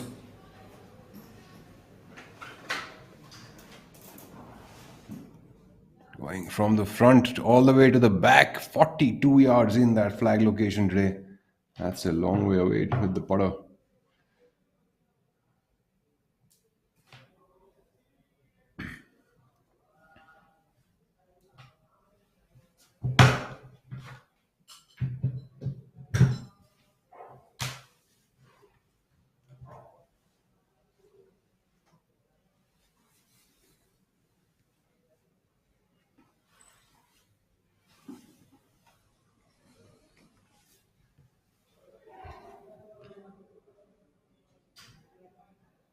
Divyanshu Bajaj has quietly crept up upon the leaderboard. He's 2 under for the day and 2 under for the tournament. So right in the mix of things. Himmat Singh Rai still hanging in tough at 1 under par.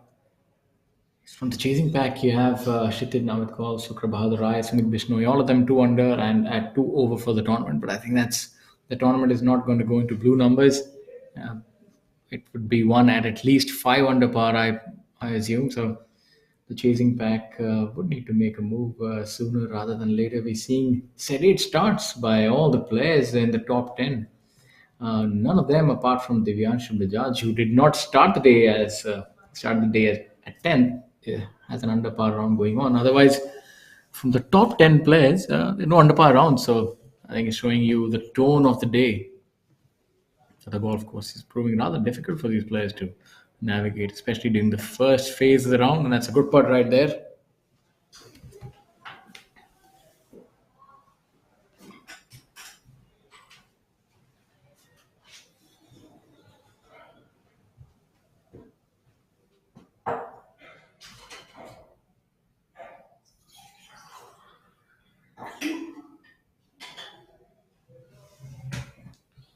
As we take a look at Ankur Chadda coming up from the back of the green.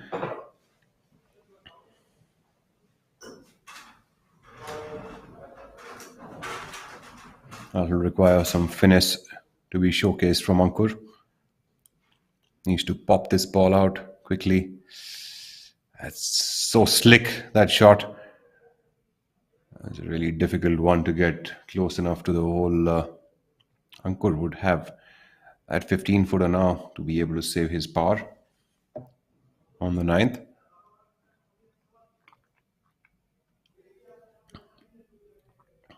Probably a little more than 15 feet.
The amount of slope there, you could tell when Ankur went and stood on that slope, almost a 35-40 degree downhill position from that angle.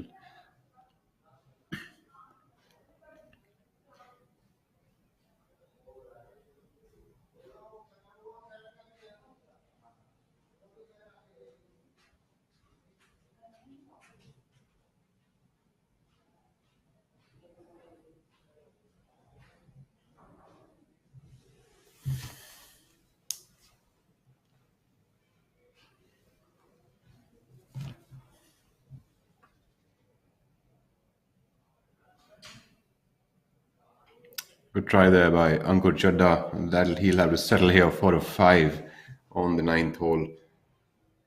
Not really the kind of position that he was in for a five, though, from that fairway.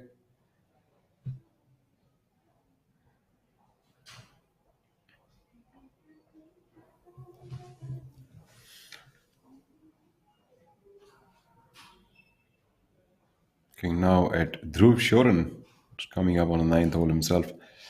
A slight left-righter putt here for him. Almost a straight-looking putt for Dhruv.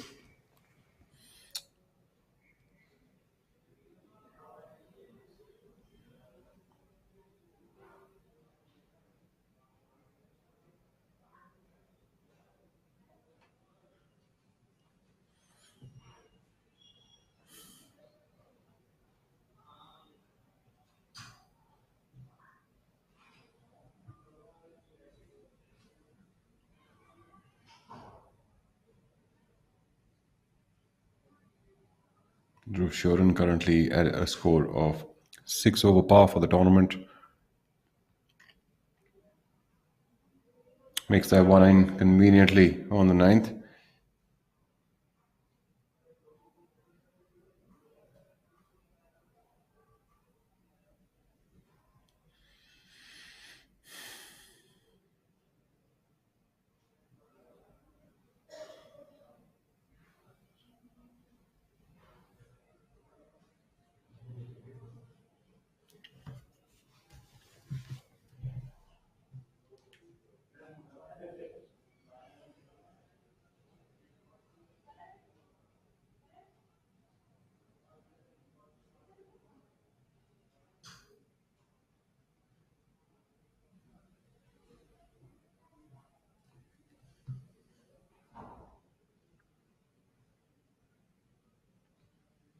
Lovely putt there by the amateur golfer.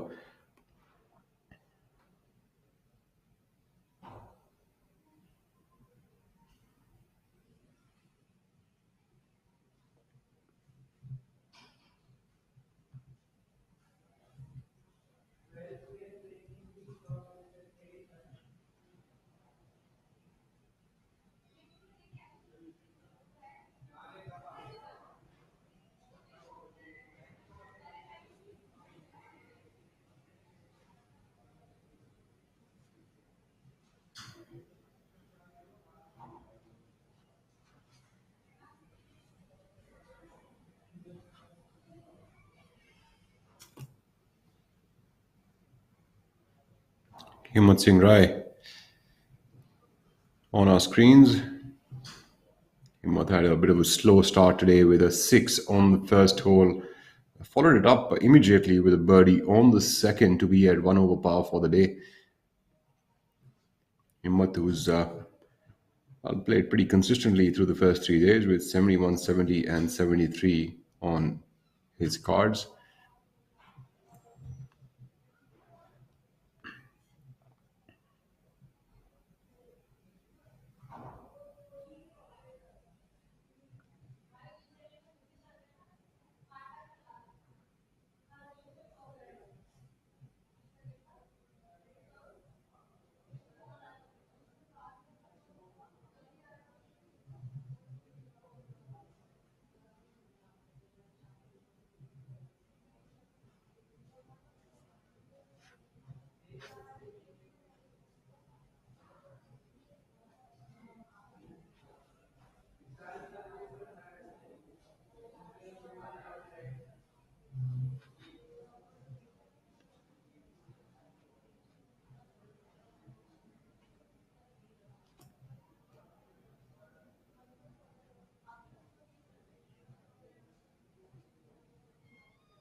MS Dhoni on our screens, legendary cricketer, retired from professional cricket very recently, playing with another legendary cricketer, Kapil Dev. Man, both the men needing no introduction.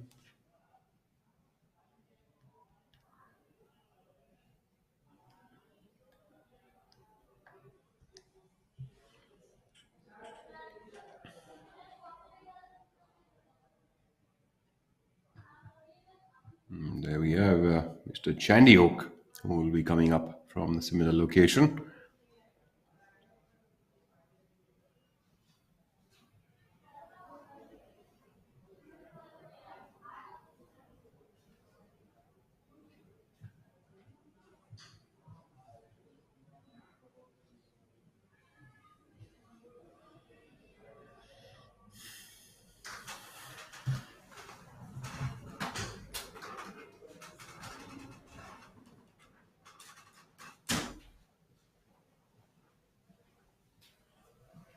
On our screens is Mr. Ashish Beriwala. That's an interesting shot coming up from Mr. Bergwala with the flag pin position being towards the left. The entire hazard is in play. If he would flirt with that pin position, it could be quite risky. I think he has started that one left, and that could be a call for Mayday. Well, who is giving whom tips is something that I'm not so certain. I think they're pointing to the place where Mr. Bergwala would get a drop or to shore. Maybe they're discussing cricket.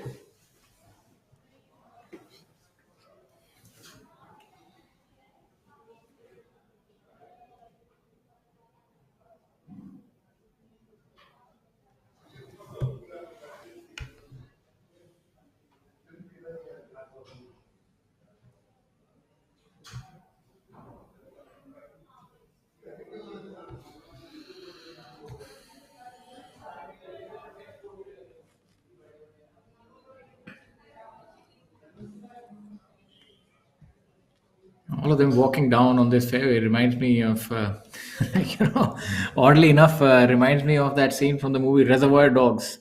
You have them all, Mickey Rourke and the like, walk down the fairway. I don't know, it's a little reminiscent of that great cult movie.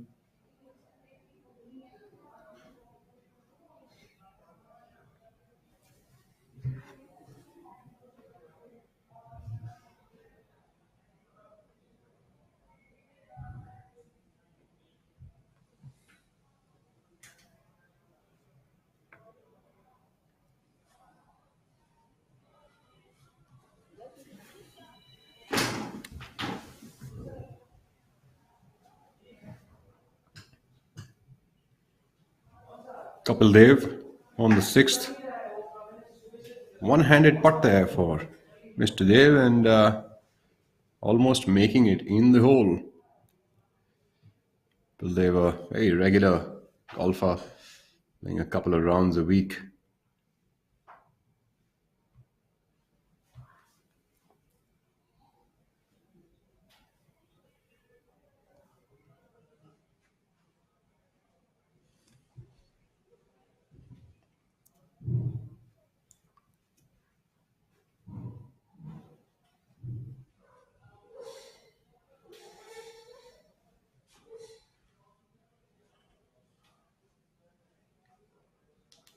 Mr. Ashish Beriwala now.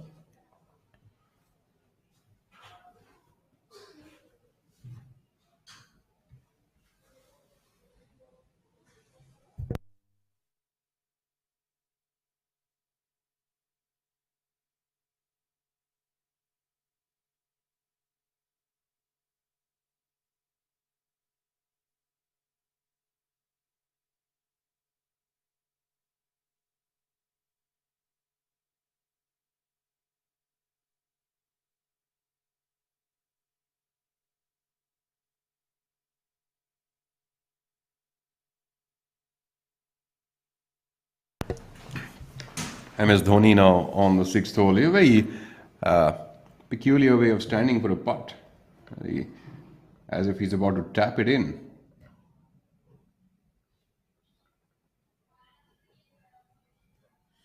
Well, very well done there.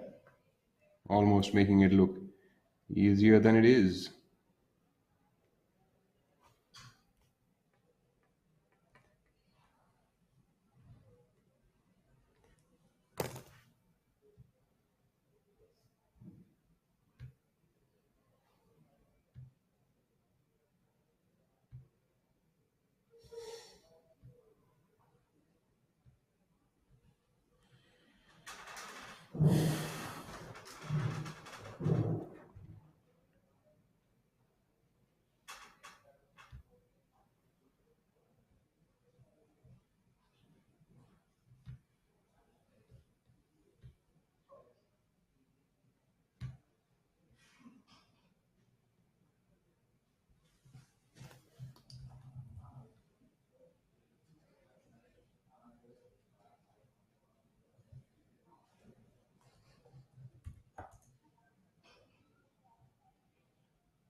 Back on the hole number ninth now.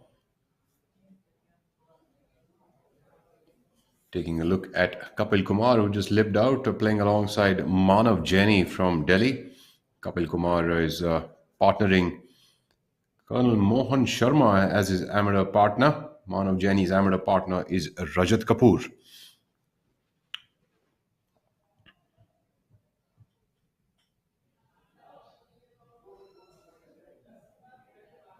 Manav Jaini currently at a score of 2 over par for the tournament, and Kapil Kumar at 3 over par for the tournament.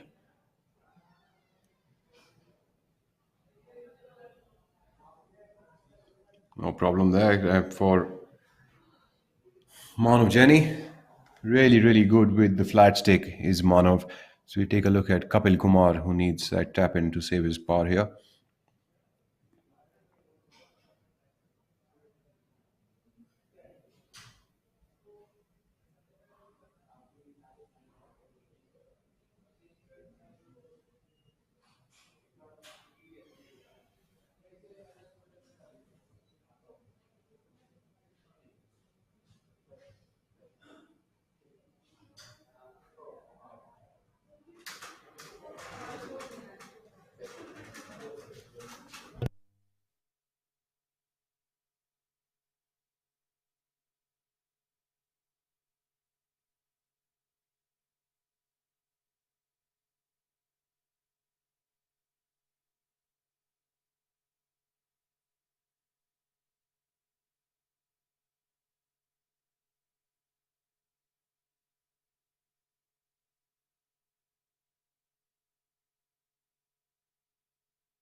Back to the golf course, back to the action. Hole number 10. Starting their back nine.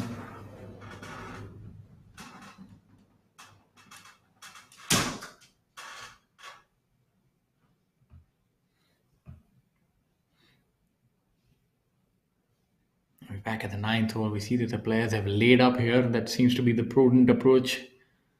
On our screens is Om Prakash Chauhan, who was none too pleased with his putter as we saw previously. Let's see if he's able to change that around on this hole. He's currently 2 over for the day, so definitely not trending in the right direction. This is a flag that is relatively easy from this position from the fairway, right at the back of the green. A lot of green for the players to sort of play with, a lot of space. And hasn't he done beautifully there? He's done really well there to nestle it up to maybe a couple of feet from the flag. Should be a birdie for him.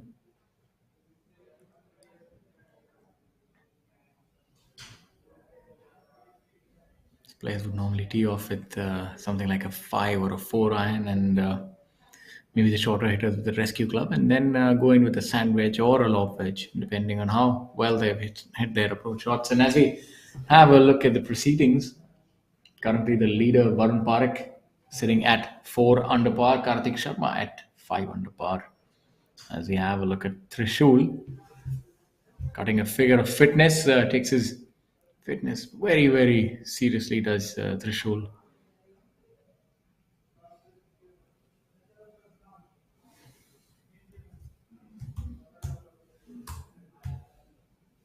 Currently at 1 over for the day and 3 over for the championship, coming out of the rough. So would not be able to spin it as much as OP did, but still, the ball is sitting up. So should be able to stop it within a meter or so of its pitch mark. And he's also hit a brilliant shot that should feed back right towards the hole. Might even have a chance of going in. Those are two resplendent shots. Fantastic, just showcasing the kind of pedigree that's on show at the Professional Golf Tour of India. These two golfers, emblematic of the top talent that we have on here. Brilliant shots, really have made the most of this hole.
Some of the other golfers and notable scores. Jyoti Randhawa really tearing it up today. He's 4 under after 9. So if he continues this form, who knows? He could end up under par for the weekend. Maybe really slip a surprise on the leaders and the contenders.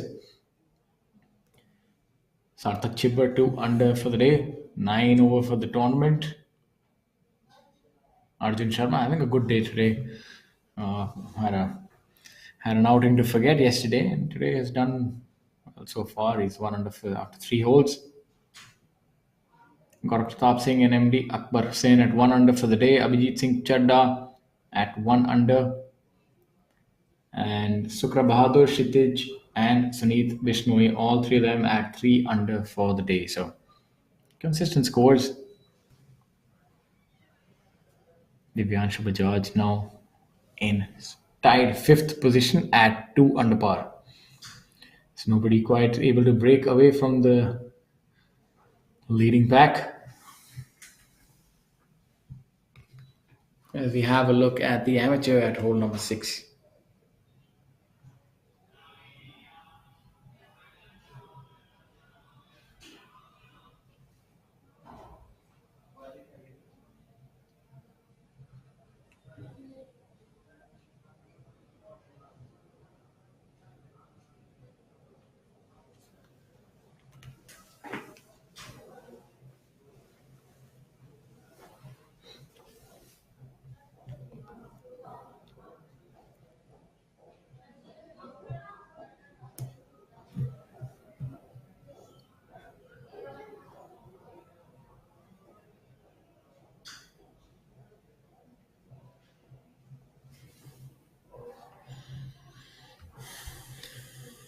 Well, how do you think these players should pace themselves, especially somebody like Shamim Khan, who's at 2 under par? Should he try and attack the golf course and just sort of play his game and try to end the day somewhere around that score?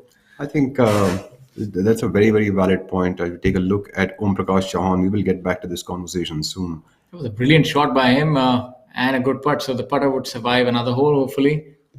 As we have a look at Trishul, both of these players really hitting fantastic shots in there.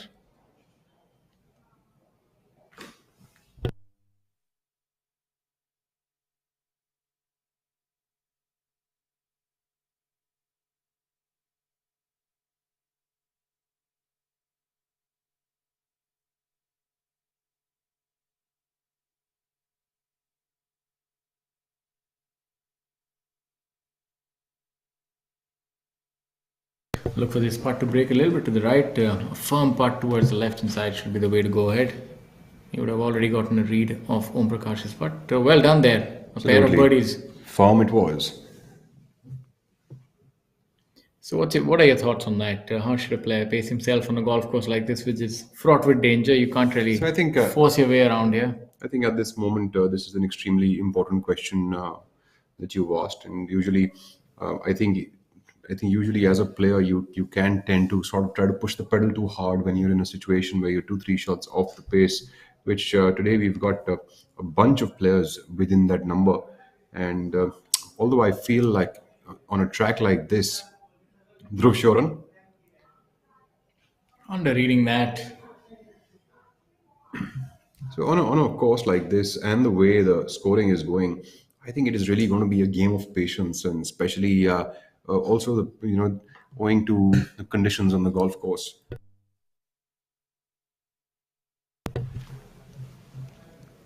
Yes. And also the pace of play this week. I think it is imperative for the players to stay patient through the day, through the entire course of the 18 holes, and keep sort of focusing on their process. I think giving yourself an ample number of opportunities. I do not think anyone is really going to be running away with this. I think it's really going to be a case of who ends up remaining patient for 18 holes and keeps giving himself a chance for a birdie on each and every hole that he gets. I do not think that the course usually that we see, like maybe at a course like Jaipur, as we saw last week, someone could come in and press the pedal, right? This is not the kind of course where you can really press the pedal. You have to be smart off the tee, smart in your approach shots, and solid with your putter. So it is going to be a case of who can stay the course of the day, and I think that's just going to be the case, and we've seen that two of the guys who really know how to stay the course of the day are Shamim and Jamal Hussain, and they are doing beautifully right now. They're at 1 under par. They are 3 shots off the pace, but that's the kind of pace that you're looking for today. I think 3 shots is really nothing, and you're right. Shamim Khan and Jamal are experienced campaigners, very similar players. Absolutely. To be honest, both of them have a similar game, similar physicality as well. So, and if someone had to run away with the tournament, they would have done so by now. And the fact is that the players are finding it difficult. This is not the kind of golf course that SSB Chaurasia did run away with the Indian Open the first time around here when he won it by 7 shots. But I think things have changed a lot since then. It's the golf course has seen a lot more traffic. Players have learned the course, and it's going to be an interesting challenge. Let's see how it pans out. For us, it's going to be interesting viewing.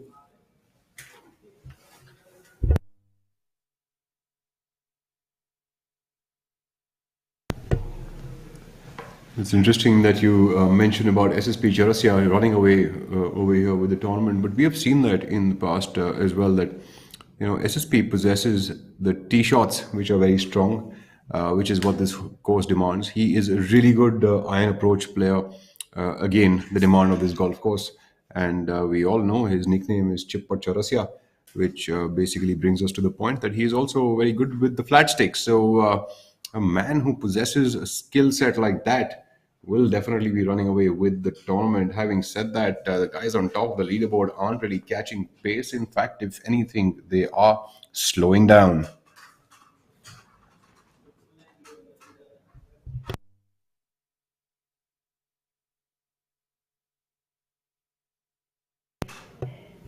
Dhruv Shoran saves that putt on the 10th. As we take a quick look at Ankur Chadda.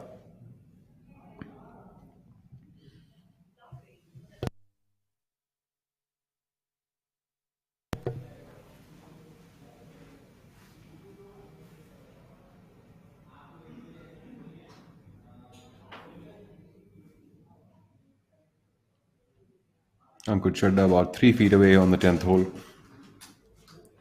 Makes that one a nice and firm affirmative putt by Ankur.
Now on the 10th hole.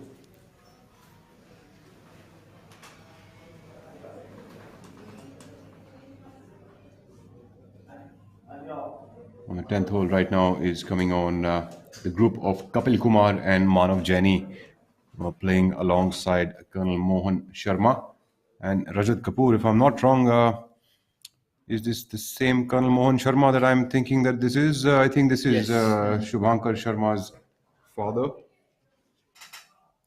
Yes, I think there can only be one unless there are two with the same name, which I highly doubt. So, moving back to the action here at hole number 10. I think the flag pin position is a little easier than what it was yesterday, a little more accessible as we look at the 9th hole. So, Dipinder Singh Khuller, the local favorite, still hanging in there at level par. I think that's you shouldn't. What they say in a tournament, you can easily shoot yourself out of contention. if you get too adventurous. But make a few pars, and then you might find yourself in and around with an opportunity to make a dent. As we have a look at hole number 10.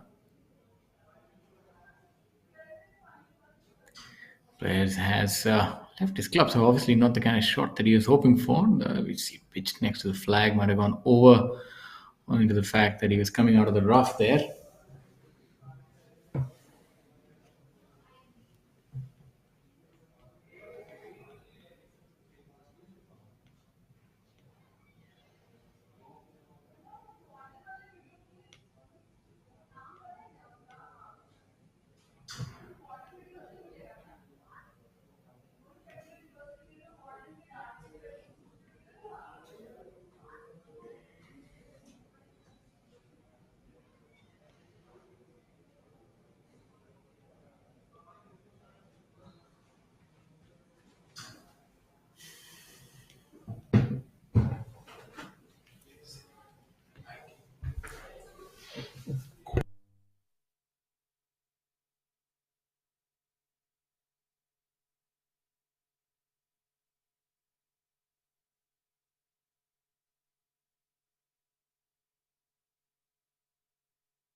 Look back at hole number 10, the par 4 here. As they say in Augusta, that the tournament really starts in the back nine on Sunday, and this is the proverbial Sunday here. Although we are having the final day on a Friday, this back nine is one to be reckoned with. Not many easy holes. The 11th hole has a little bit of an opportunity, measuring at 319 yards. The longer hitters can take advantage of that hole. But you've seen the players have their share of struggles on the 14th and the long par 5, 16th, the treacherous 16th, and obviously the 17th, which is a hole which is fraught with danger at every nook and corner. And the 18th hole, which measures at a whopping 624 yards, being a par 5 that the players somehow have to manage to reach with two shots, but only a few golfers really going for that green. So the back nine is about 30 yards longer than the front nine. So it measures at 3,652 yards.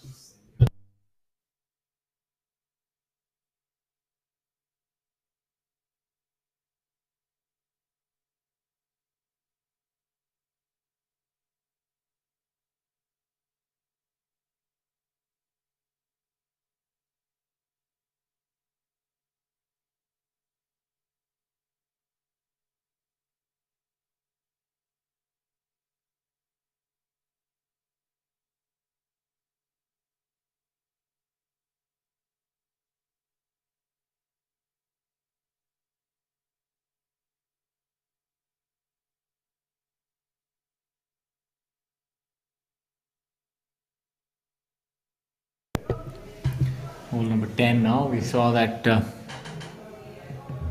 shot bounding over towards the back of the green.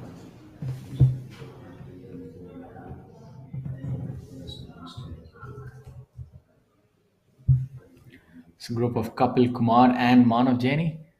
As we go back to hole number 9, a brilliant angle to view the shots.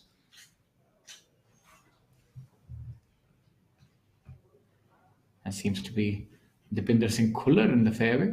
Or is that someone else? My apologies, we'll soon find out.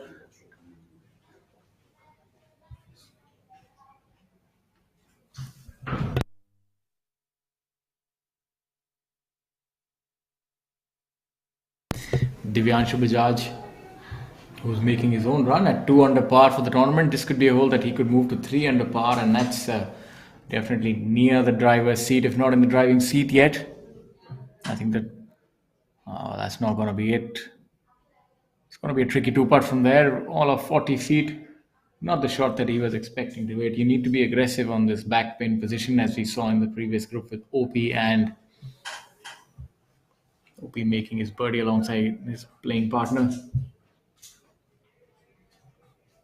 The leaders could find some difficulty on the back nine if the chasing pack are to get closer, because the pressure somehow is always felt a little more in the final group on the final day, because the other groups kind of go under the radar, but the leader group has the spotlight, has the tougher conditions also as well, because they're the last to play the golf course. The wind Also, it's a little more prominent towards the end of the day. So they have their work cut out, but I'm sure that seasoned campaigners such as Varun and Karthik would be wary of that and would have factored that into their calculations. As we have a look at the amateur golfer here,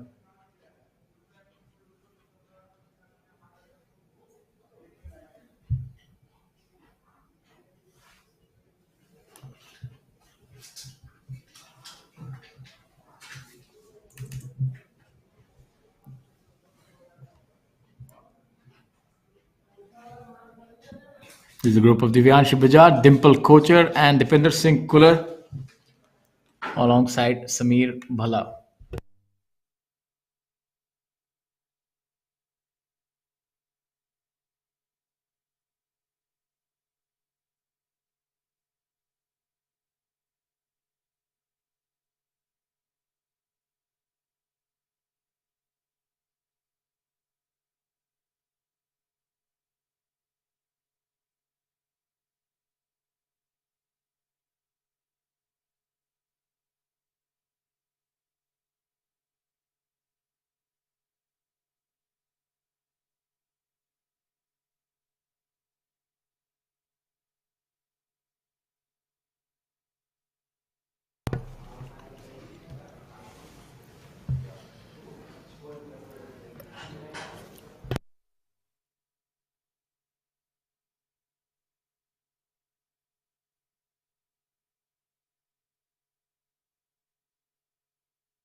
Divyanshu Bajaj has a big attempt here for a birdie on the ninth hole. That's an uphill putt all the way to the top of the green.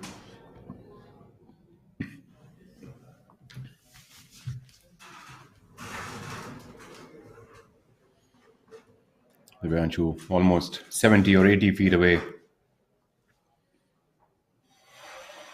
Varun Parekh, the leader, has finally made his first par on the fifth hole.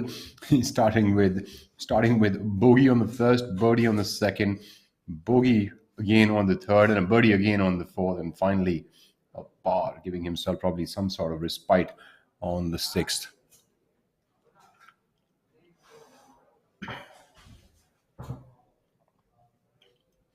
Divyanshu Bajaj, long way away for birdie, a chance nonetheless. Currently at a score of 2 under par, 4 shots off the pace. Can he get this one in? He's hit that one a little too firm. That'll be a slick putt coming in from the back of that cup. That's about 6 feet away with all the way downhill from the left to the right. We saw Ankur Chadda chipping earlier from over the green, and we saw how slick it was from that position.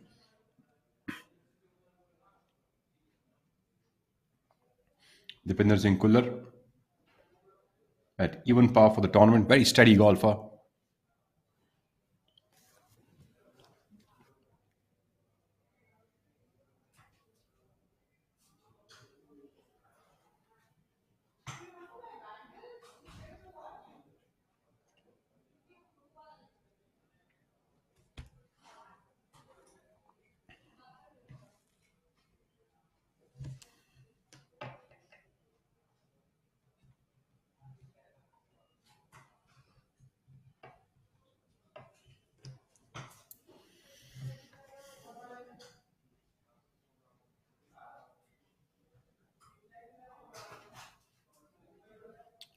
Dipinder Khullar, really solid with the putter, and there he is, making that one on the ninth hole.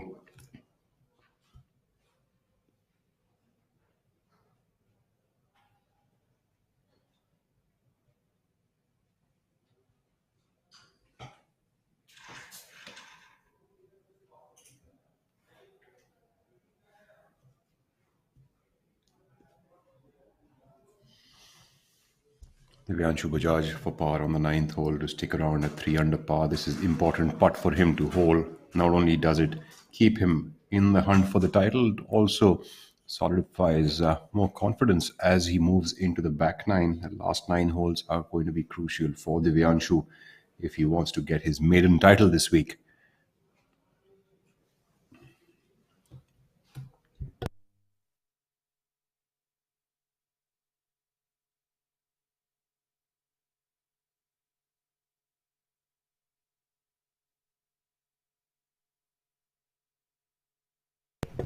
Great par there for Divyanshu Bajaj, saving that two-putt on the ninth hole. That'll be an important move for him as he moves into the back nine of this tournament. A couple of birdies to begin the first few holes could really solidify his position and create pressure on the leaders.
Trishul Chinappa now on the 10th hole, ladies and gentlemen. We see quite a few players in that collection area over to the front, but it's a lot easier today for Trishul because the pin is still at the back. We saw the difficulties that Dhruv had when the pin was right there. Trishul electing to go with a putter over here. That's an unlikely choice for this much of an uphill, but he's done rather well with that choice. Okay, he's Turning out to be a prudent choice. playing alongside OP Chauhan from Mau today. And amateurs in this group are Kulwinder Singh and Anil Pandey.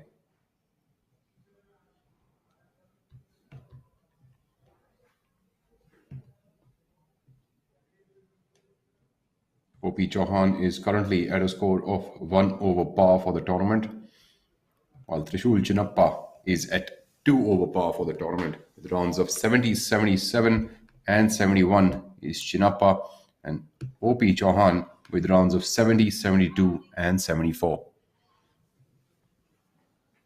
Lovely putt there by the amateur.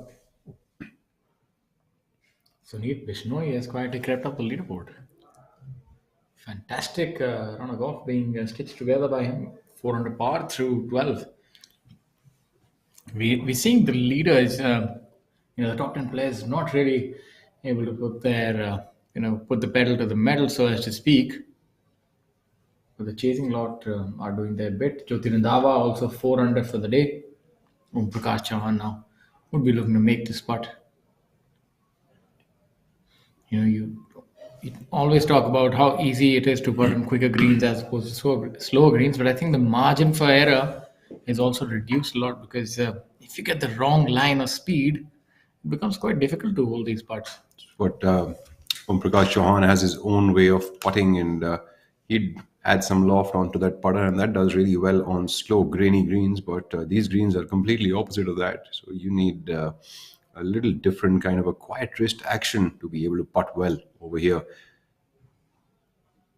Although it doesn't seem like a big botheration to OP Chauhan. As we take a look at the amateur, that ball's going to break a lot from the left to the right, almost half a grip from his left.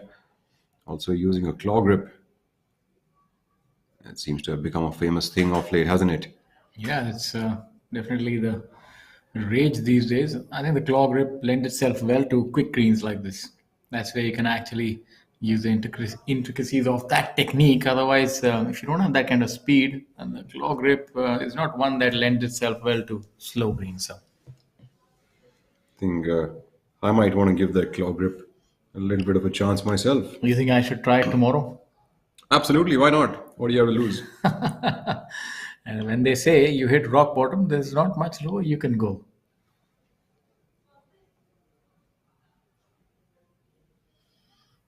Making that putt brilliantly done there. Trishul with a 2.5 footer to clean up for his par. That would be a good par from that front left portion of short of the green. Absolutely. That leaves him just about 3 feet all the way uphill to the hole. He can put some authority on this putt. You definitely don't want to be putting back from past the hole on this location. Lovely. Very nicely done by Trishul. Hitting a firm one at the back of the cup.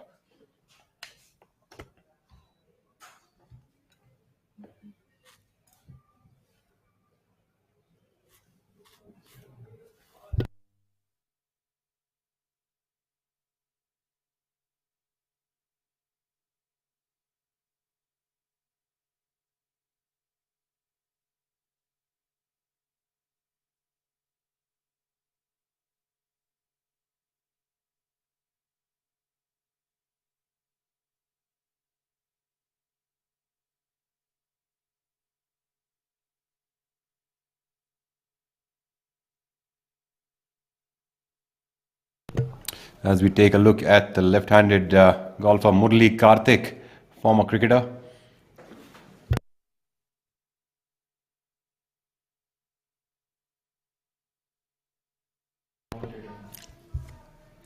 Used to put a lot of sharp spin, I remember, on that off spins that he used to give.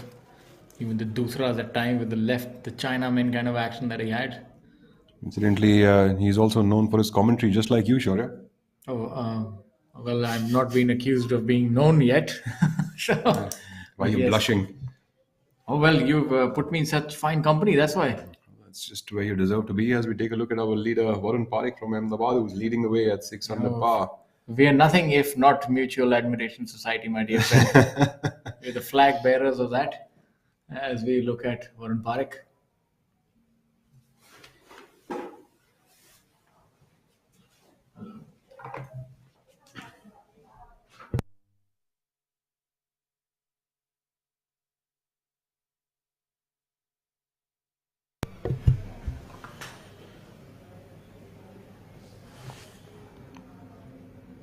Sixth hole at the DLF Golf and Country Club is the toughest hole on the golf course at 446 yards tee to green. The par 4 boasts of being a stroke index of 1. Varun Parekh not facing any troubles though on this hole. His playing partner Karthik Sharma stitching a string of pars with a bogey on the after a bogey on the first is sticking around at 5 under par for the tournament.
Group of Pawan Kumar on our screens. Varun Parekh has now moved to 7 under par with that birdie on the 6th hole, taking a 2-shot lead over Karthik Sharma. So clearly we might have someone running away with this title. Or is it too early to say this? Probably is. But yes, definitely. He's bouncing back well after that drop shot on the first. Well, drop shot on the first and a drop shot on the third. Steadying up now after that bogey birdie start for him.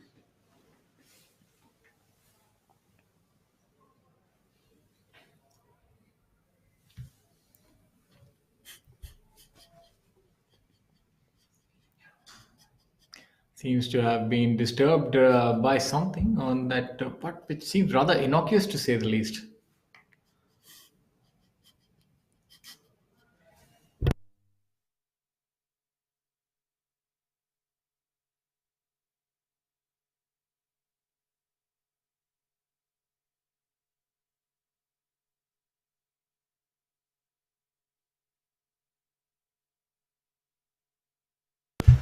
We have the other amateur seeing that line. Does that happen to you, Rahul, when we were playing tournaments? That if you're caddy or a player on the other side, we do end up getting disturbed, right? I think I would definitely be disturbed if my putt was long, and definitely if my putt required me to be focusing a lot of attention on it. But if I had to tap in, of course, I'd not really be doing too much with it. But nonetheless, we have now on our screens Pawan Kumar, who is partnering Manav Prakash, and Abhinav Lohan is being partnered by Rakesh Jolly, whom we just saw earlier on our screen. So we take a look at Pawan Kumar now putting for birdie on the 9th.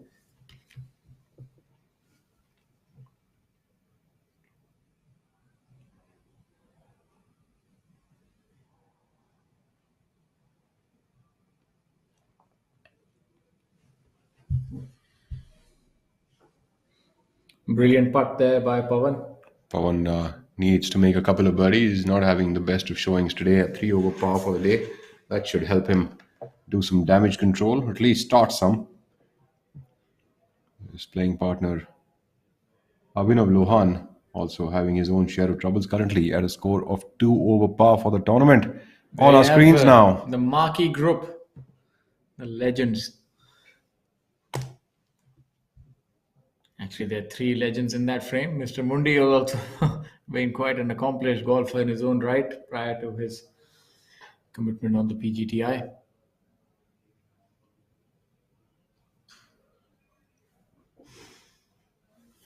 Because a lot of these tee shots and the way the trees are, they do make for an intimidating setup. And another thing, I think, if I'm not wrong, Mr. Dev and MS Dhoni both are teeing off from the professional tees. Is that, am I correct about that? Are they playing from the back tees or are they playing from the front tees? Something that we'll soon find out. Well, they are playing from the front tees as far as we saw on the first hole.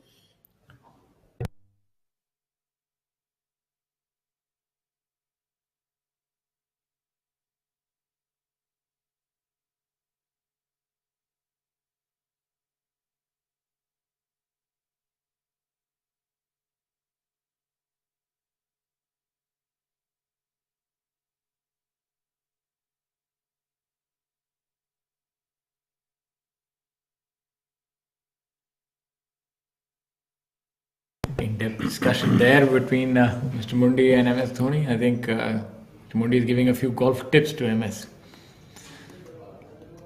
I really want to see that helicopter shot. It can be done with an iron. Maybe just a little bit of an open club face and hit it and sort of. You can also do it with a driver if you like. You can do whatever you feel like. Oh, not me. I'm talking about the man himself, the man of the hour, MS Dhoni. He certainly can. I mean, his short game has really been a sight for sore eyes, to be honest. That first hole up and down and that second hole up and down, both of them been quite something.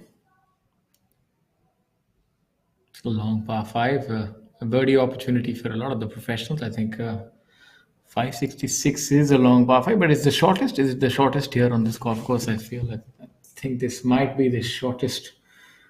No, not really. 558-yard par 5, the fourth, 566 on the 8th. And you have 606 on the 15th and 624 on the 18th. It's almost like the back nine, Mr. Gary player didn't really want it to get over. Exactly, it just looked like that. Just kept adding some yards to it. Par 4 14th is one of the most difficult holes that you'd ever come across. Take a look at Vishesh Chandiok taking on his drive. Yes, they have decided to play from the professional tees. They are taking on the challenge head on. Let's see if he's able to execute it. Being given app tips here. There we go. Last minute preparation right before the exam. Is that going to come in handy? The posture definitely is good, has been helped, and he's given that a good whack. And Mr. Mundi is saying that, yes, that was the correct tip that I gave you. So I think all has worked out really well. Mr. Dev approves. That's it. That's it. You got that right. I hope there'll also be a cricket clinic after this, some pace bowling and some big sixes. I doubt that tip really worked. There we go. Mr. Mundi telling him turn his shoulders out to the right. But that ball seems to have turned outside the golf course. He's having to reload. There we go. There we go. Mr. Mundi making sure that he's giving all the tips. There we go. That's the lesson.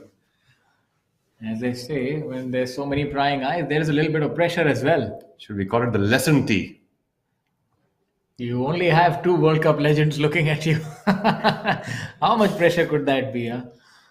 For mere mortals, that would be a lot of pressure. Now, let's see what they're discussing. Are they discussing cricket or is it golf? Both are matching in their dress as well today. I think this was pre-planned, was it not? There we have Mr. Ashish Beriwala from SRMB Steel. He stabilized his round after the first few hiccups. I think he's no need of tips. He's really swinging it well. Let's see if he's able to belt out one long drive here. Fond golfer that he is. Gave that a good, hefty hit. Big fade, I assume, but looks to be fine. Mr. Dev aligning on the right side of the tee, so probably looking to hit a fade here. I think Mr. Dev's already mentioned, no tips from me, please. I'll take it on from here myself. Yes. And there you, let's see if that's going to be straight down the ground or a cover drive. I think that seems like it is right over mid off. My guess is towards the boundary on mid off, and it seems to be fine. No square cuts or pulls required here. You just need a straight drive. Definitely not the man to take on too much of stress with that thing. And Just, as Dhoni, if you remember that famous six over mid off, it could be something similar here. well, we'll soon find out.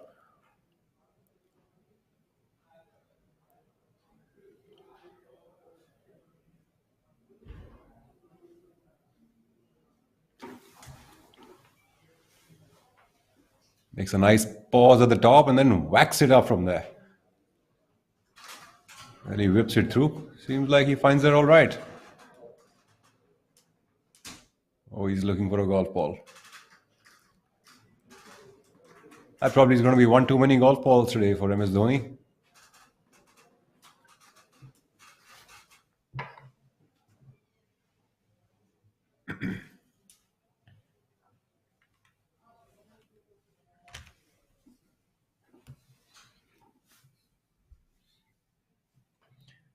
His posture is a lot like, almost like he's batting. Very similar. Guess it's difficult to change old habits, isn't it? Yes, and the reaction is also very similar. Looks at it, please. It's definitely a cricketer's reaction right there. The only thing with the golf course is that the sixer must go in the right direction. Absolutely. I'm sure. Otherwise, going across the boundary over here isn't like the thing that usually golfers are looking to do. Although in cricket, it is very well accepted. It seems like they're having a whale of a time, really enjoying themselves out there, and that's what was the aim. And for those of you who are a little confused, I'm sure, who are landing up to ABP Live, they're thinking, have we been turned back in time, or are we watching the World Cup, or what is going on? I'd like to tell you, we're live at the Kapil Dev Grand Thornton Invitational 2022, presented by DLF, being played at the DLF Golf and Country Club, Gurugram.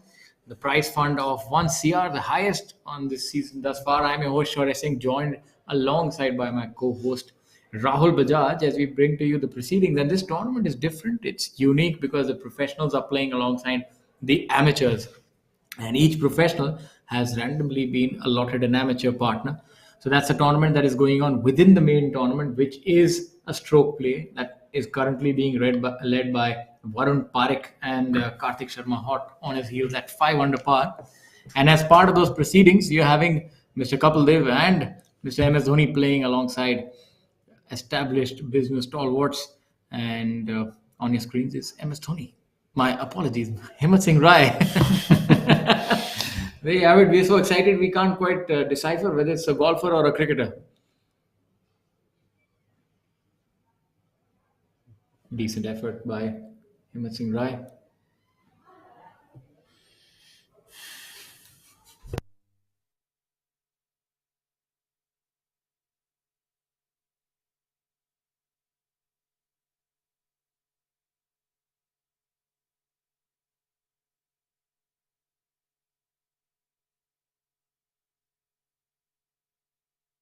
Mr. Khaitan now.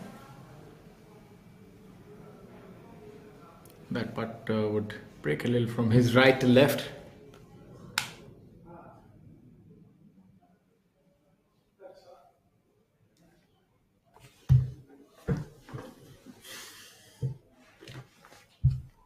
Mr. Gangesh Khaitan himself is a low single-digit handicapper. Very fond of his game, very passionate about the game of golf. In fact, plays a lot of golf alongside Kapil Dev.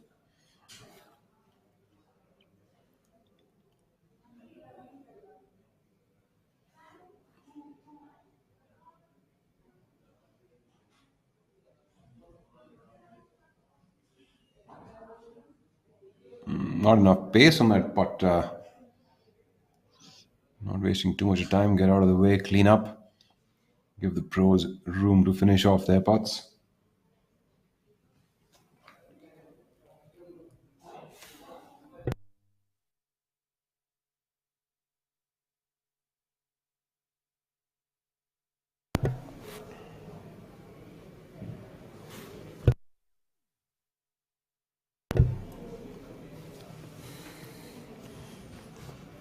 So we take a look at the other amateur in this group.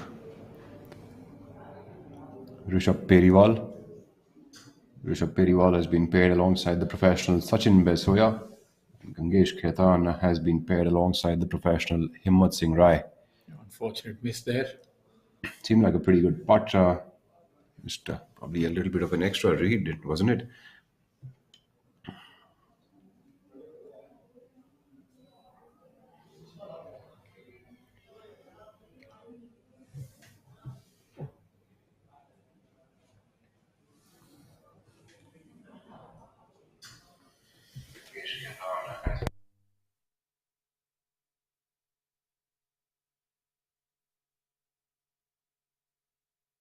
Should break a little bit from his right to left.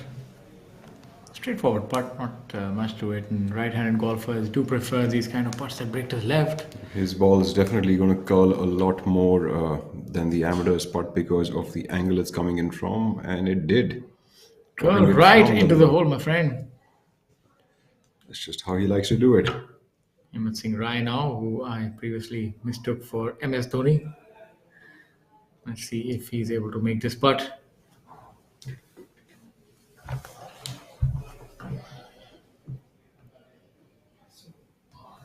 He's been having a sedate round so far, not the kind of outing that he would have hoped for. 2 over par today is not the way that he would have predicted this round to go. Really needed to be under par today to challenge for that tournament. Not going that way so far, and yet again faced with another must-make par putt. He would need to shoot at least 5 or 6 under par on that back nine to have any shot at this tournament. Unfortunately, seems to be unraveling a little bit here. A three-putt, costly mistake on this short hole. So not trending in the right direction is Himmat. Yeah, Himmat's dropped one too many shots today. He's already at 2 over par for the day, and that'll be another shot dropped for him. Seems like all the good work done over the past couple of days might be coming undone. Kapil Dev. And the approach shot now. Let's see if Mr. Dev is going for the green in two. The green seems to be a fair distance away, to be honest. Just laying up maybe with a 3-wood.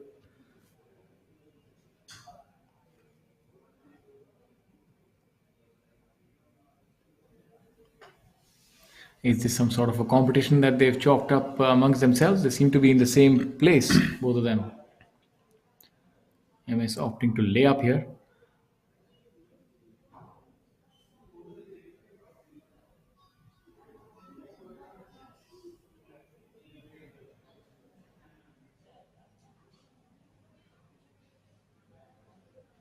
He likes to keep that Hideki Matsuyama like pause at the top of his backswing and then whips through the ball.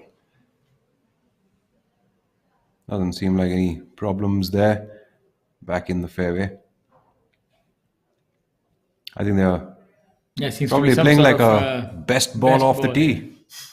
Yeah, maybe that's what they're doing here, or maybe it's an internal competition.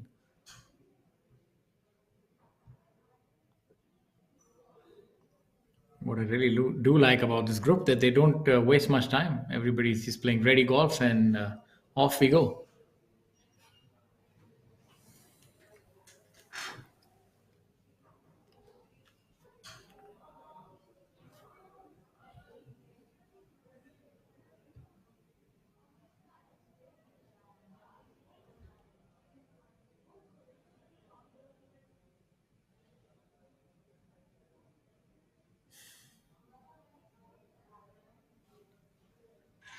Here we have Mr. Vishesh Chandiok,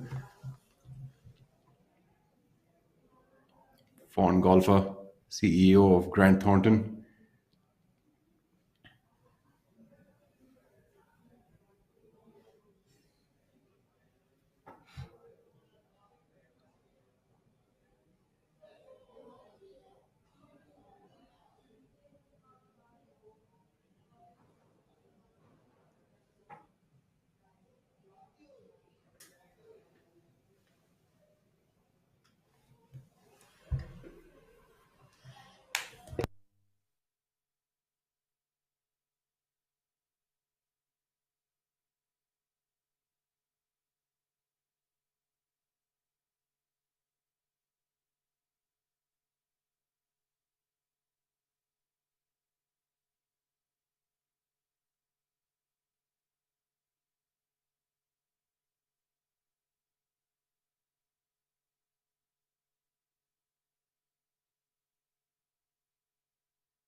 Abhinav Lohan now on hole number 10.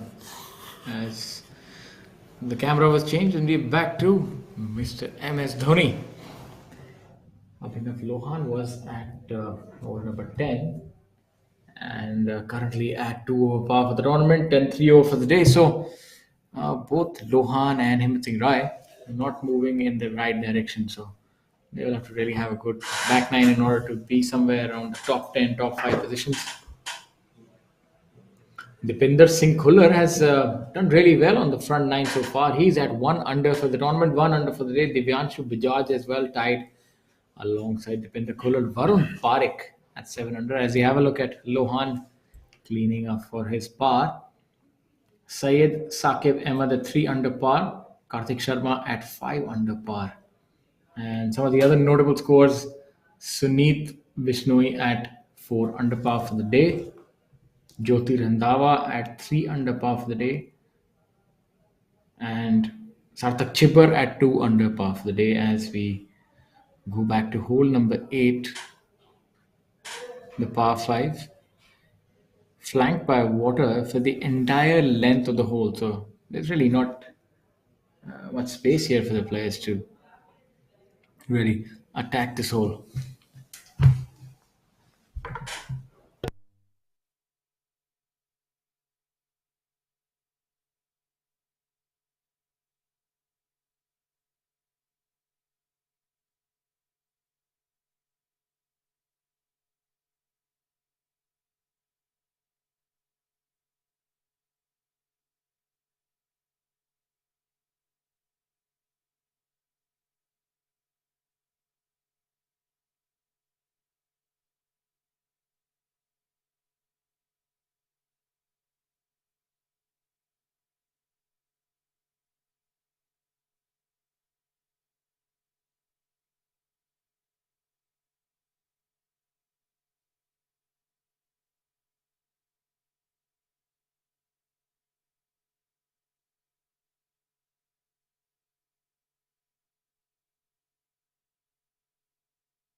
I think they're having some sort of a putting competition here on hole number 9, making it interesting. Let's see who comes up trumps here. Mr. Ashish Beriwala.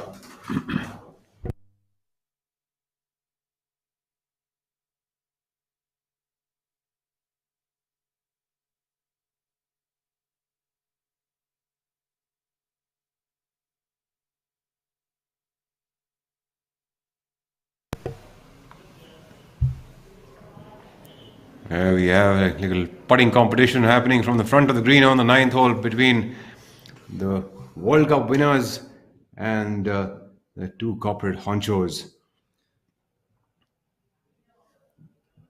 It's done well. It seems like it'll get even closer. I think he's winning the putting competition. So MS Dhoni only believes in winning everything that he plays. So Absolutely. feels like he's won this putting competition as well. So I think yellow golf balls might be better for short game. Is that Yeah, kind definitely of gonna like try the that right tomorrow. analysis? Or Yeah, definitely going to be trying a lot of that technique that has been exhibited by MS Dhoni.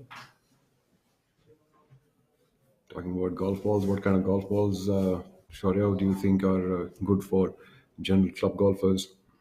I think depending on Would like you suggest 90% of club golfers tend to slice the ball and miss it to the right, and obviously they suffer with a lack of distance. So I would just normally go with a hard ball.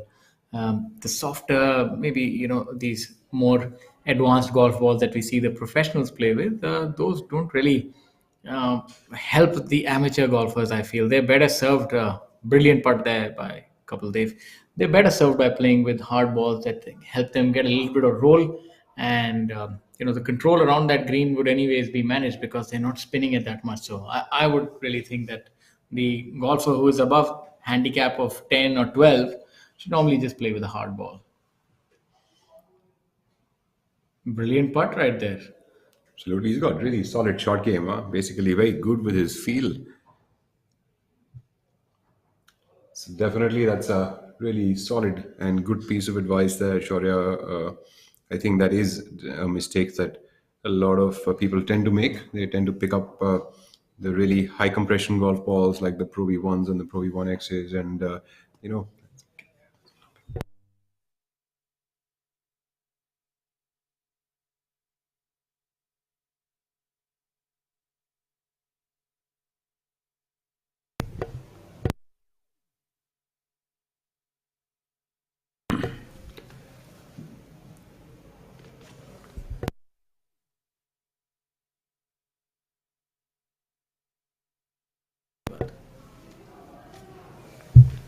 I've used some of those Galloway balls, and those have been really nice. Give you a lot of distance and also spin at the appropriate moment. well, so all these high compression balls actually are not really good for the normal club amateur, even for junior golfers for that matter. If you cannot exhibit enough amount of compression on the ball, in fact, these golf balls are no good for you, as you will never be able to get any distance out of them, no spin out of them either. So if someone who has a low compression golf swing, and usually club golfers, junior golfers are unable to impart that kind of spin rate, they're better off actually using a medium softball, perhaps something that is in the middle of a low grade or a high grade golf ball. I think that is definitely way more sufficient. In fact, it also goes a long way for them because they're able to get some more roll on the ball with these. A lot of brands do have these different varieties of golf balls, soft, hard, and I think normally the allure is for amateurs to try and go with what professionals play with, and I would think depends on the distance that you can generate, and then you should use that ball to maximize and optimize what you don't quite have. Yep. The only ones that I don't seem to like though are the ones that like kind of feel too brittle on the club face.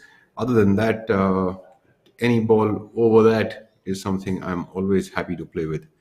No sweat on that. As we are getting back now, after a few tidbits from our little experience with golf balls and losing them, of course, in these kind of water hazards. And another thing, I think playing on a golf ball like this, if you're buying them, you end up eventually switching to range golf balls because it really does hurt to see a new golf ball go into that water hazard. Sometimes you feel like jumping in the drink after it. Absolutely. And we're back onto the ninth hole here at the DLF Golf and Country Club.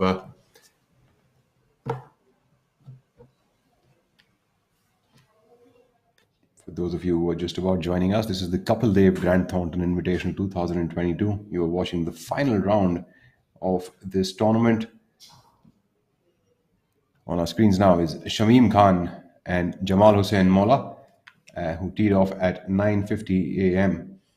Shamim Khan is paired up with amateur golfer Ravinder Takkar, and Jamal Hussain is paired up with amateur golfer Amlan Bhattacharya.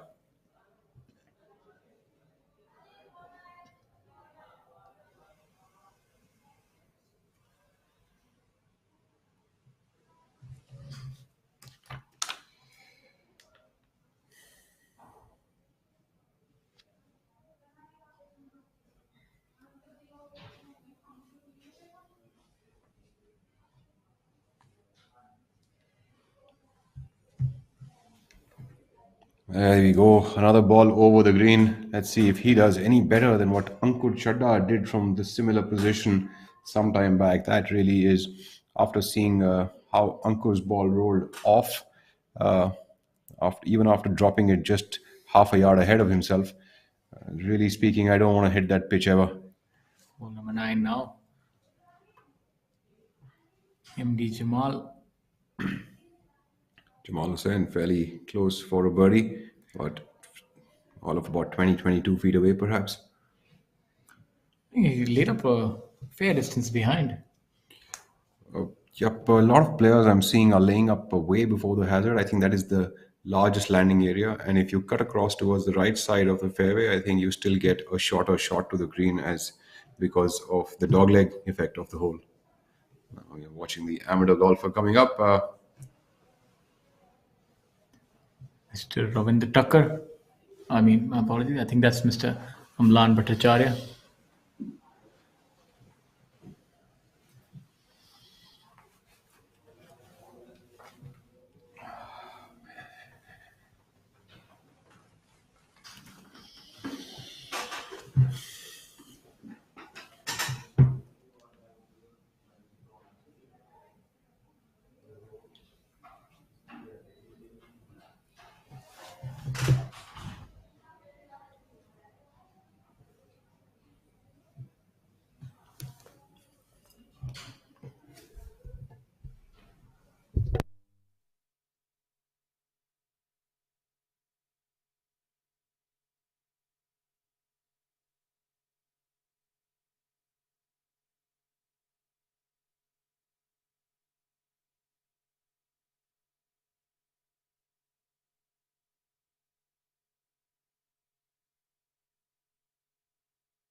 Tough position there for the gentleman.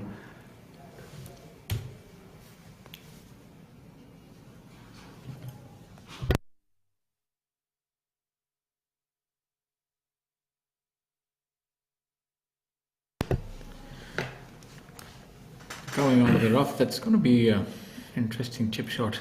Interesting. That's rather too interesting. I saw that shot a couple of moments ago from Ankur Chadda. Opting to go with a different club.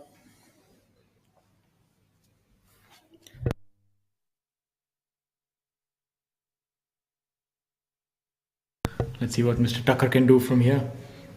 The ball is nestled down, so not the easiest of shots.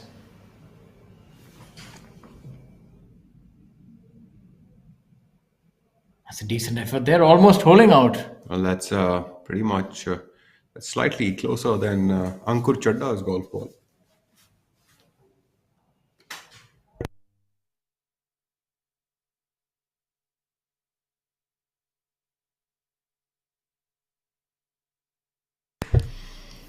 Let's take a look now at Amlan Bhattacharya, who also seems to have overshot this, and that ball will have to stop.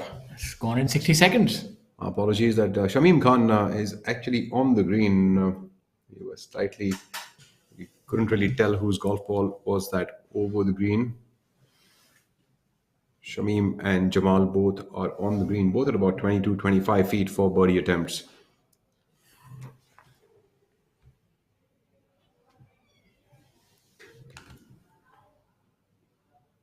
While we speak, atop the leaderboard, Varun Parekh stays at 7 under par, leading the tournament by 2 shots over Karthik Sharma, who stays at second position by 2 shots over Syed Saqib Ahmed.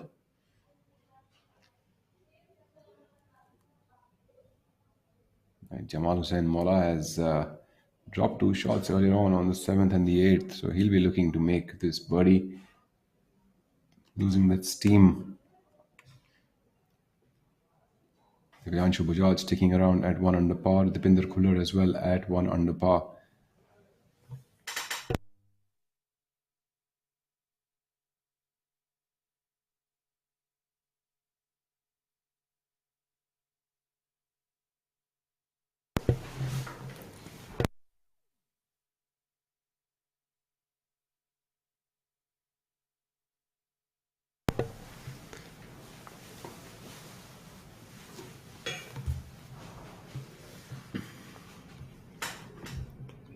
Sukra Bahadur Rai from Nepal putting up a really good show today at 3 under par, bogey free through 12 holes.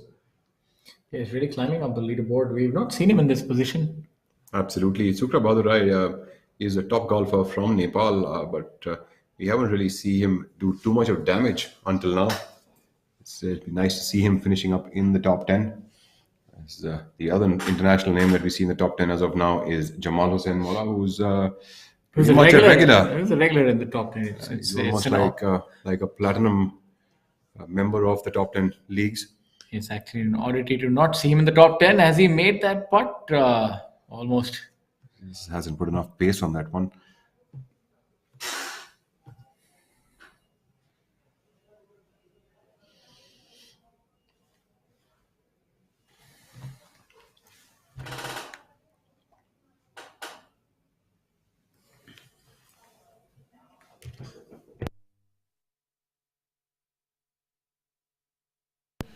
As we take a look at Shamim Khan, also known fondly as Machine Khan, putting for birdie on the 9th. Shamim has a good shot at birdie over here as ball will curve off the right, but he also has the opportunity to be firm enough with this putt because it's going slightly towards the uphill and has he, and similar to Jamal Hussain Molla's putt, not really giving it a great enough chance.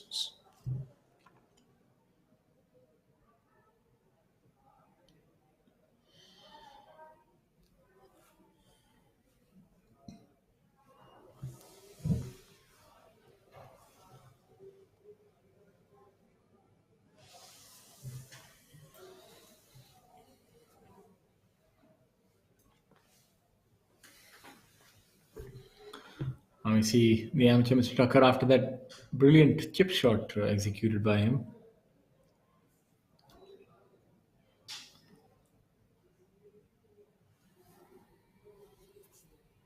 Story of almost to almost never.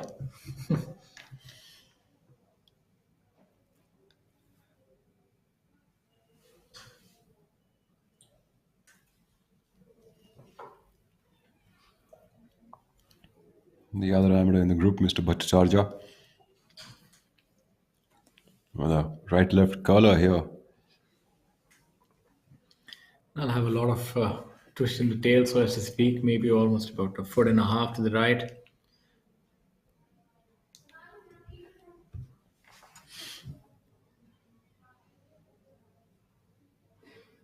Doing well to make that putt. Well, lovely putt there for him.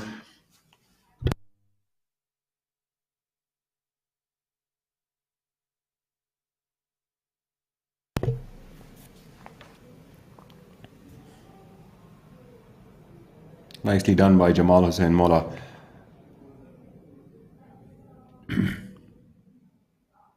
Abhijit Singh Chadda also showcasing some better golf here now.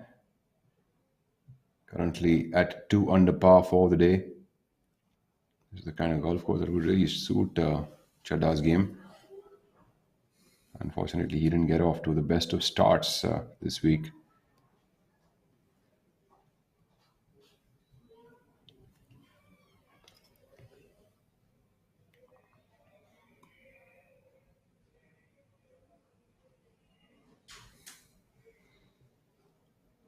The ninth hole is a hole that you're seeing right now, which is in our view. And this is one of the holes that the players would look to birdie. I think one of the shortest holes here. The 11th hole as well. But this definitely lends itself more towards the hole which is, as you know, which is seen as a birdie hole.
For those of you who are joining us, we'd like to tell you that you're live at the Kapil Dev Grand Thornton Invitational 2022 presented by DLF, being played at the DLF Golf and Country Club right here in Gurugram. The prize fund on offer this week is rupees 1 crore, which is the highest so far this season, with over 16 lakh going to the winner. We had 426 professionals tee off, and 52, my apologies, 56 golfers made the cut, which was applied at 7 over par after 2 days. The course conditions were very difficult during the first 2 days, eased up a little yesterday, but you're seeing the course bear its fangs today as well. And leading the proceedings is Varun Parekh at 7 under par.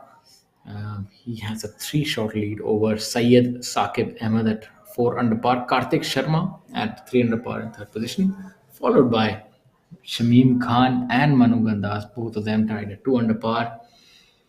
And there's a quartet of players at 1 under par: Dipinder Singh Kular, Divyanshu Bajaj, Sachin Basoya, and Jamal Hussain. Dipinder Singh Kular, being a local of this golf course, used to be a regular name on tour, but has not been playing for the past few years and has taken up teaching instead. And seems like that is holding him in good stead. Maybe this finish is something that will change his mind. Playing brilliantly well, and some of the other golfers who were playing well till yesterday, but just sort of falling on the wayside. Himmat Singh Rai, his challenge has faded away as he's 3 over today after the front nine. Abhinav Lohan as well, 3 over. So both these golfers not trending the right direction. On the other hand, you have Sunit Bishnoi and Sukra Bahadur Rai putting together some great rounds at 4 under and 3 under, respectively, as we have a look at hole number 9.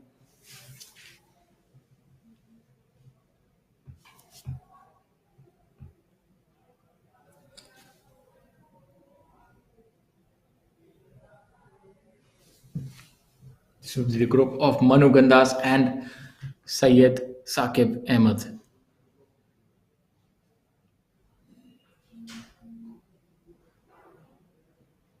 Saqib really pushing his layup shot further right than he would have expected it to.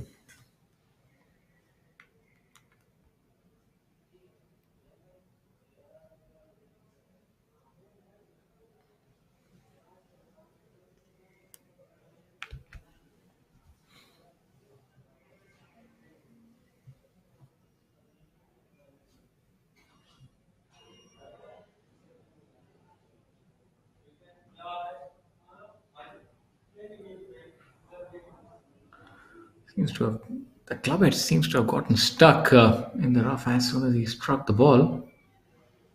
Will be interesting to note where that ends up. That's a fairly good effort from there. We'll have a realistic birdie shot, all of 20 feet. And he would need to make that if he's to put some pressure on Varun Parekh, who seems to be freewheeling at this point in time at 1 under through 7 and 3 shot lead, though no lead is unassailable on this golf course, but still a 3 shot lead is better than a 1 shot lead. So Varun Parekh definitely trending the right way.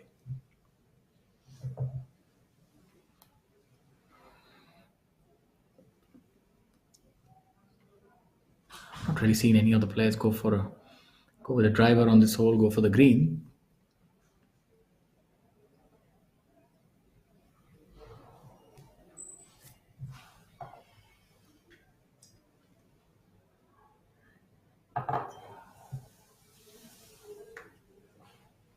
As we have a look at our marquee group on hole number 10.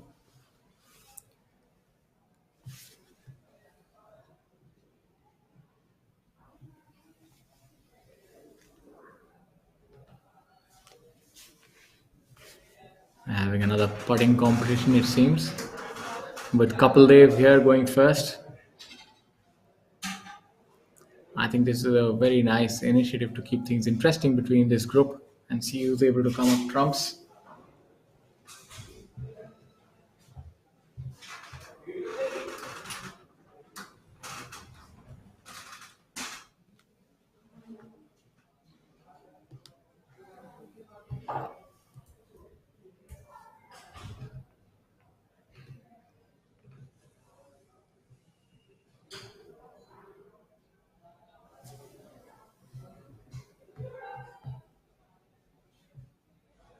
This 10th hole is a par 4. Not too difficult, a fairly wide fairway. All only playing to about 420 yards. A lot of these professionals would be hitting a 3 wood and maybe a 9 N after that.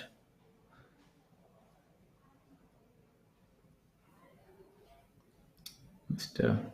Ashish Periwala hitting a very good putt there. Seems to be in prime position to win this contest.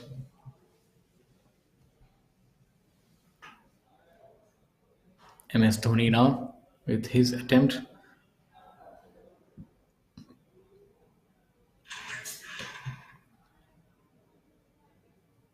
Leaving that a little short.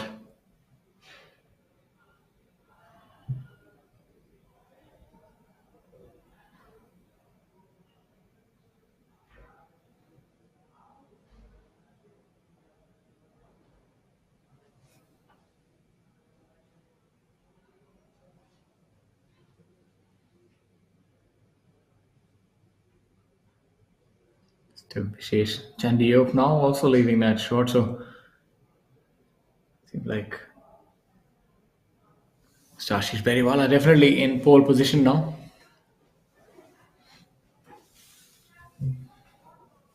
It's an interesting addition to this tournament, having these stars, these legends descend upon this golf course, and this tournament has only been made possible by the involvement of Mr. Kapil Dev and the initiative taken by him to get together these bevy of sponsors and these corporate houses, and also thanks to DLF Golf and Country Club in Grand Thornton.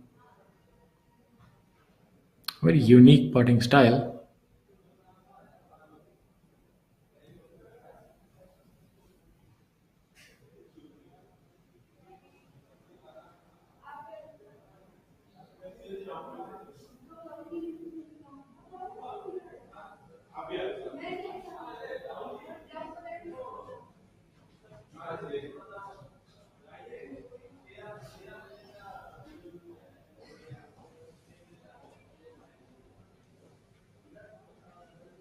As they walk off to the 10th, to the 11th tee, we have a look at the leaderboard so far. We have Varun Parekh still leading the proceedings.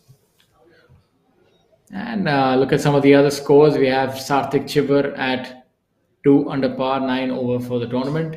Angad Chima, 2 under par for the day and 7 over for the tournament. Seeing him play well after a stretch of time. Good return, welcome return to form for him. Jyoti Randhawa, 3 under par today through 12.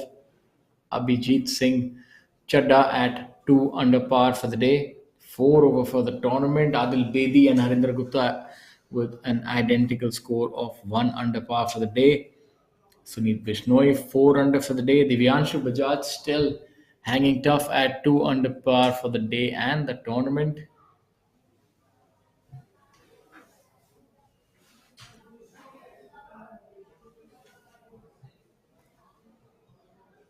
Sakib to clean up for his par.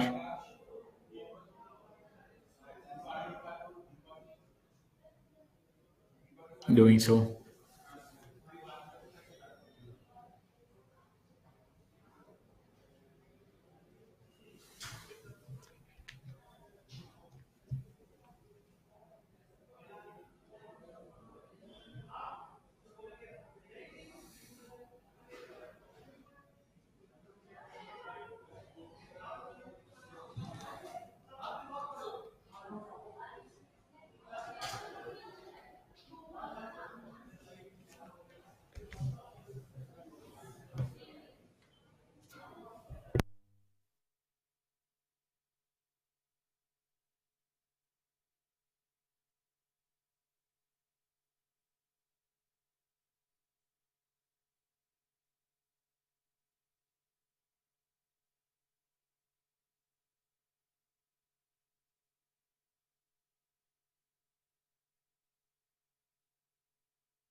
As we wait for the next groups to arrive on hole number 9, we'll have a look at some of the scores today and look back at some of the good rounds so far. Abhijit saying Chadda 2 under par today, so the golf course not really yielding many low numbers today. We saw some good rounds yesterday, but that's not really the case. Scoring has been very difficult on this day, primarily due to the flag pin positions that have been perched upon ledges and right towards the corners of the green. So the players taking a safety first approach. We're seeing in the top 10, not many players going that deep today. Only the Divyanshu Bajaj, who's in the top 10, is at 2 under par. Sunit Bishnoi has crept to the 10th position owing to his 4 under par round today. He's currently 4 under through 12 holes. Manav Jaini, a figure of consistency at 1 under for the day and 1 over for the tournament. So he finds himself in 11th position. Really did think this is the kind of golf course that would suit his accuracy game. And he's done really well so far. Om Prakash Chauhan at 1 over par tied alongside Himmat Singh Rai. Sukra Bahadur Rai from Nepal at 2 under for the day and 2 over for the tournament.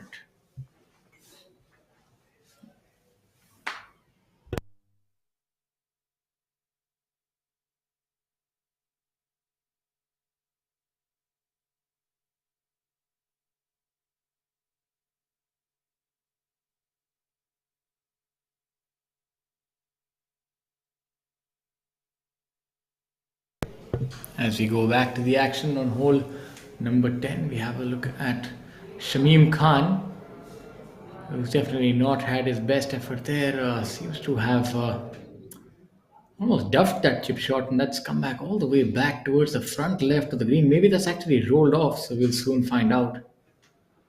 Not his best effort by a long mile. It's not the time for him to be making these sort of critical errors. He's at 2 under par. The tournament, as we know, uh, can be won at somewhere, maybe even close to 4 or 5 under par, unless Varun is able to hold his own and move, stay at 7 under par or make a few more birdies. But in all likelihood, the back nine is going to get tougher. You can see that the leaves are rustling in the foreground, so the wind is picking up, and it's not going to be easy pickings for these players by any stretch of imagination. So I think these players should try to, if not gain any shots, not drop any. I think even if you're at 2 under par, try and finish the tournament, put that score of 3 under par on the board. And when you have that score in the clubhouse, that puts a little bit of innate pressure on the other players because they know they're actually trying to play to a number. And, the ending stretch of holes, the 14th, the 16th, 17th and 18th, they're not easy by any stretch of imagination. And especially with the wind picking up, par could be at a premium in those last 5, 6 holes. So these players should try and hold on to those shots.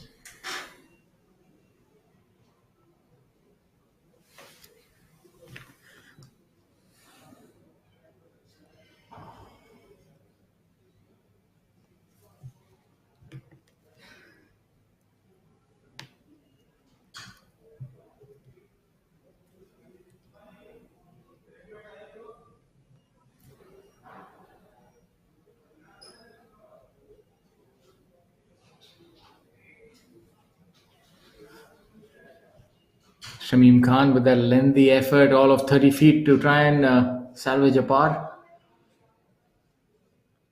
But if anyone can make this putt, it's definitely this man here. Excellent with the putter, especially from that range within 20 to 30 feet. And you can see he gave that a brilliant run. Speed control is something that he really excels at. And you can see that even though that ball did not go in the hole, but that's a stress-free two putt.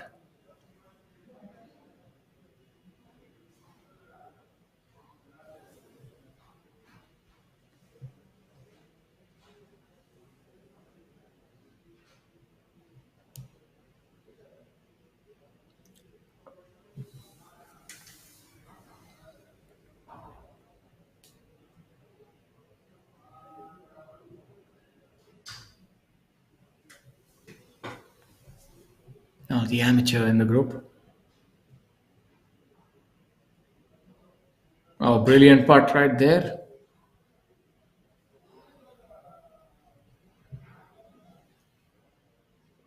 Sachin Biswaya also not having the best of days today at 1 over par, and Jamal Hussain also slipping a little bit as we speak. He's also at 1 under for the tournament.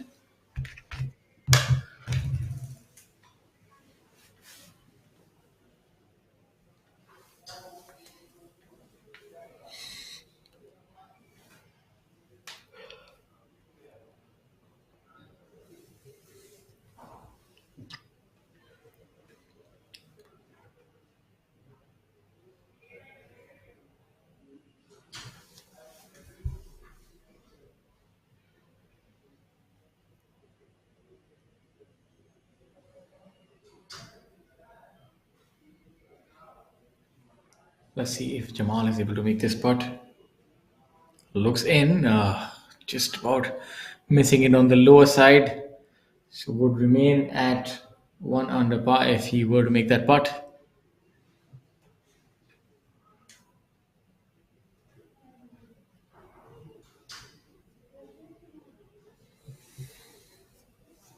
Now the amateur Mr. Tucker coming uphill, but maybe turning a little bit from his right to left.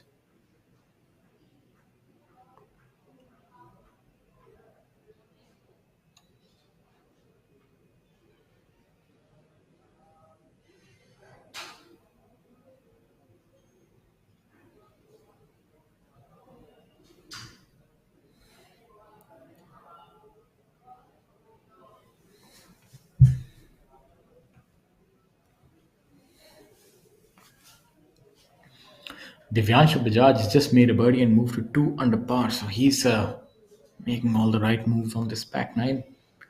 6 holes to go, maybe another couple of birdies, and that should get him into a position that maybe if there is to be a playoff, the number could be somewhere around 4 under par. Obviously, Varun Parak can run away with it. The way he strikes the ball, his pedigree as a ball striker is really high, and I think he can breach that 10 under mark as well. Or maybe there'll be a tussle for second place position. We'll soon find out. Adil Bedi also coming to the fore. 3 under par now for his round today and 1 over for the tournament. So the cream is definitely rising to the top. Mama Jaini 1 under for the day, 1 over for the tournament. Kshitij with call also 2 under for the day and 2 over for the tournament. As you have a look at this 10th hole. Flag to the back, to the front right of this green. So ideally the players would want to be in the left side of the fairway today if they are to attack this flag.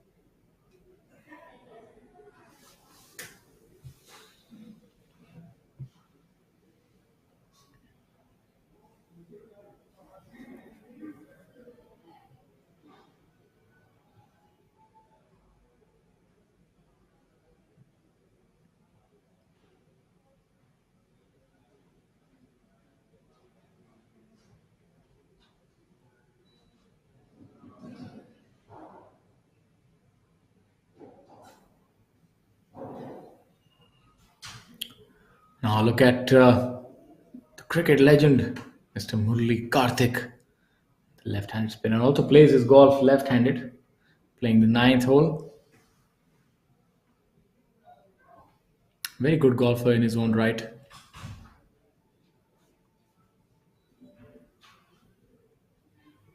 Hitting that towards the center of the green. That's a good shot by him.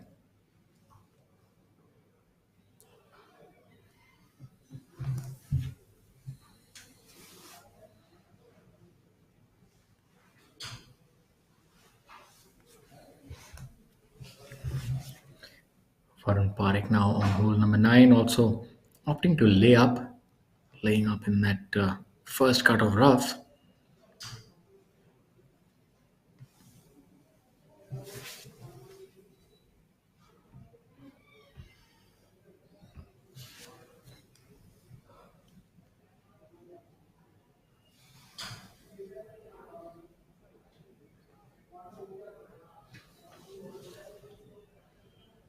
That's a brilliant shot by the amateur there, obviously leading the way and showing the professionals how that's done. That's a fantastic shot right there.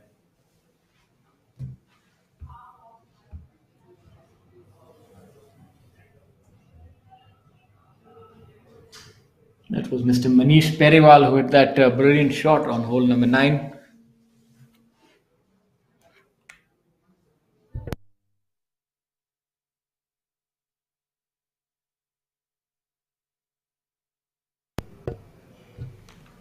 Let's see what Varun can do here. If he is to hit this one close and then have a 4-shot cushion, that would be a great psychological advantage going into the back 9. Then he can pick his spots where he wants to be aggressive. Leaving that about 25 feet short. Safe for a par, maybe a birdie if he's able to convert that putt.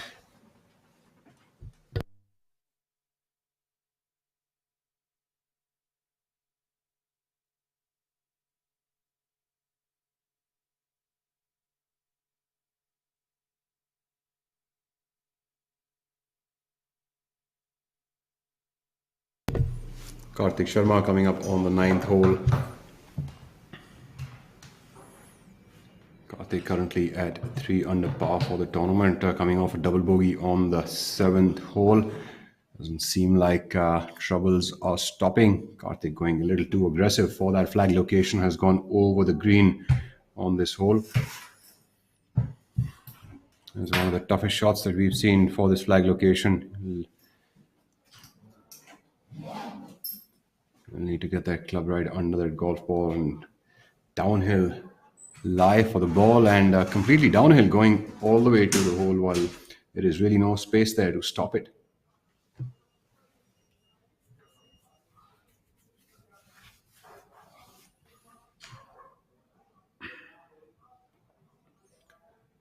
It seems like the leader has opened up a 4-shot lead now over Syed Saqib Ahmed, Manu Gandas and Karthik Sharma. 4-shot lead going into the rest of the 10 holes of the day. That is quite a bit of lead. Varun Parekh looking to get his first victory on the tour, the maiden title. And what a better field and what a better course to actually get that at.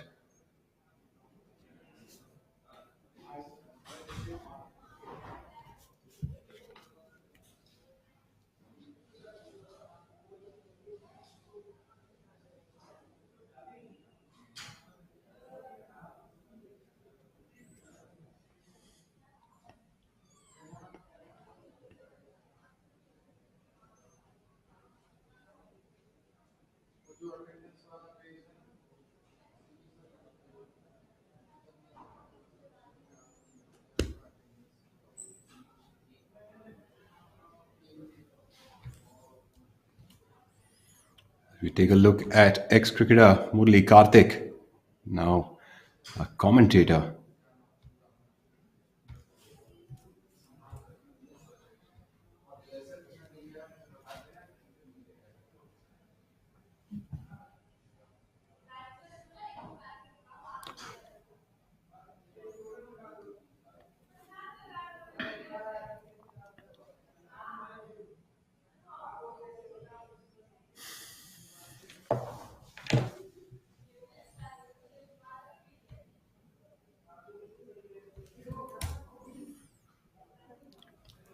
Karthik Sharma faced with a really difficult shot here.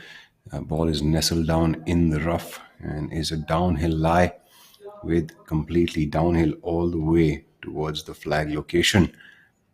He will really have to do something superb from here. Almost needing magic fingers at this point of time to get this ball close to the hole.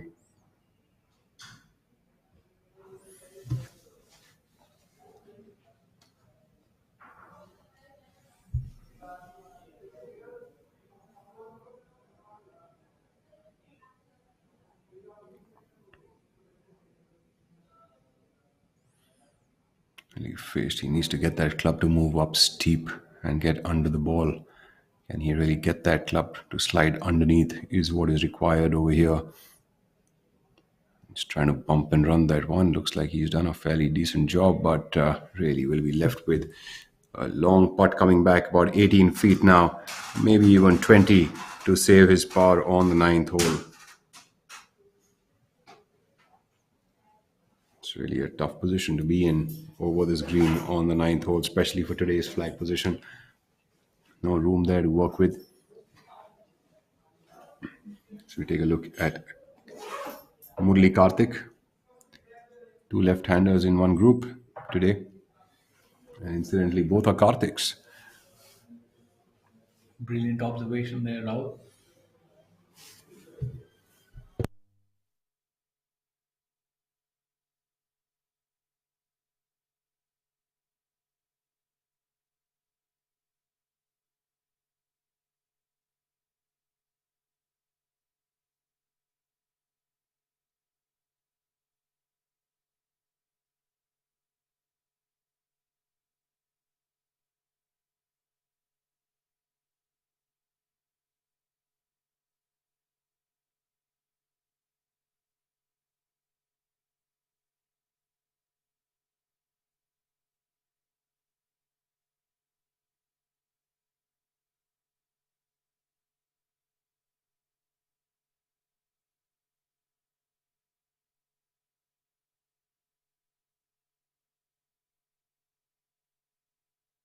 Superb putt attempt there.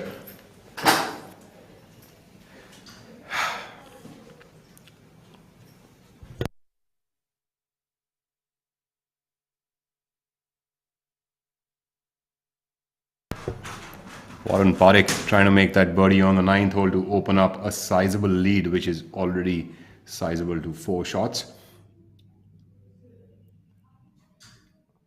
Not making that. Warren Parekh has steadied his game up at 7 under for the tournament.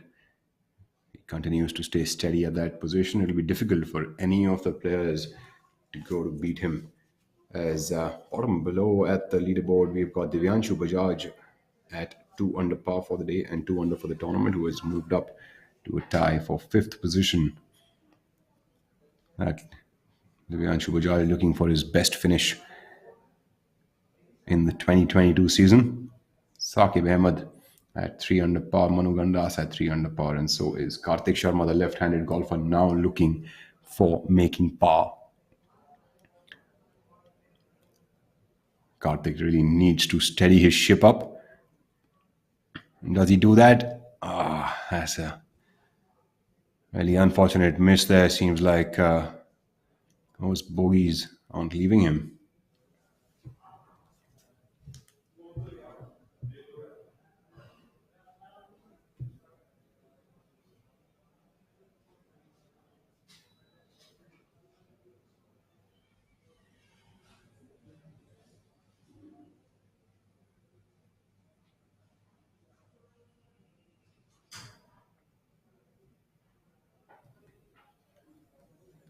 As we take a look at the amateur golfer in the group,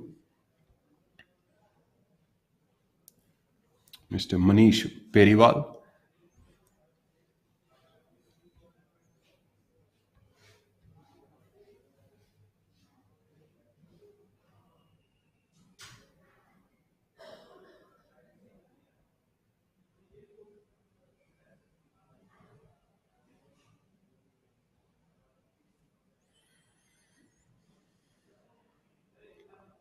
Mr. Manish Periwal is a fairly straightforward putt. Not much of break on this putt here from under the hole on the ninth. In fact, that's probably the best place to put your approach shots. Fortunately, it's been seeing too many players going too aggressive to that flag location. Not the best of ideas. That was a well-tried attempt. Stump it up with that left knee. Try to push it in. Wait for it. Didn't drop. All smile still for Mr. Periwal as he moves to the 10th tee along with the leader, Varun Parekh.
Right after that commercial, we're back onto the live action from the golf course, ladies and gentlemen. That is the picturesque ninth hole here at the DLF Golf and Country Club.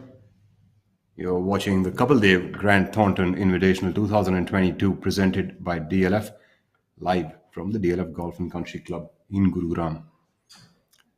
Our leader for the tournament in this final day with 10 holes to go is Varun Parekh from Ahmedabad at 7 under par, who has a sizable 4-shot lead over Syed Saqib Ahmed, Manu Gandas, and Karthik Sharma, who are all at 3 under par.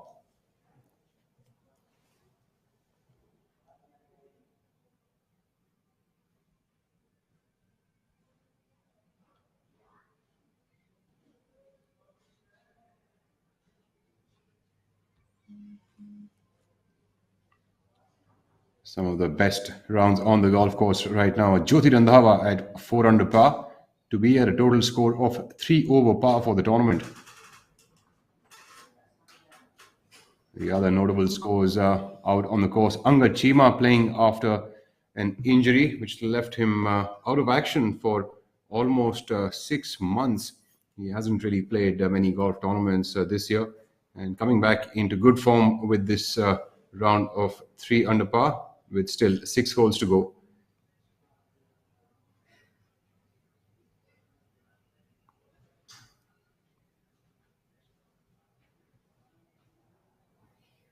Arjun Sharma also coming up with a 1 under par.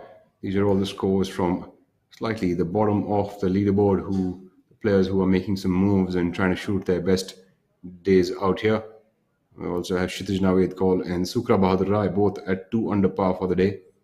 Sukra Bahadur Rai with 3 birdies on that scorecard today with 1 bogey, and Kshitij Navedkar really steady with 2 birdies and the rest pars. So keeping it really tight out there.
So we await the next group to come on over to the 9th hole. This is the 18th hole of the day for number 2 on the order of merit, Yuvraj Singh Sandhu. And paired alongside today is Sudhir Sharma.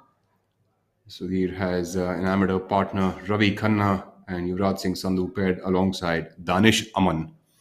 Yuvraj Singh Sandhu has taken the route of a driver, going all the way up close and personal with that green, just about 15 yards short off the front edge.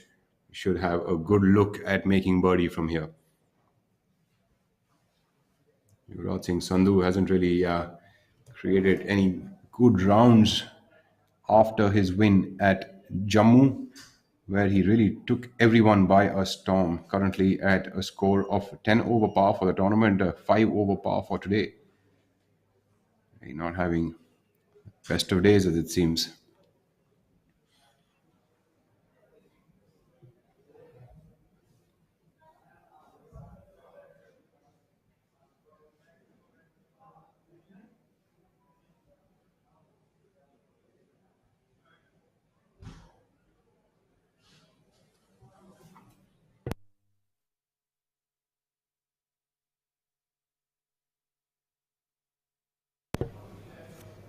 Yuvraj Singh Sandhu seems like he's going with a lofted approach, even though he has a lot of green to work with over here. Look for this ball to drop around the middle of the green and should release up from there.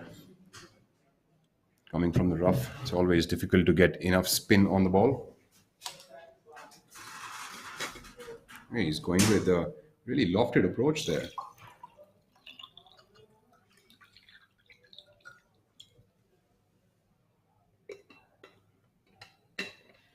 Not too happy with that is Yuvraj. A bit of body English there.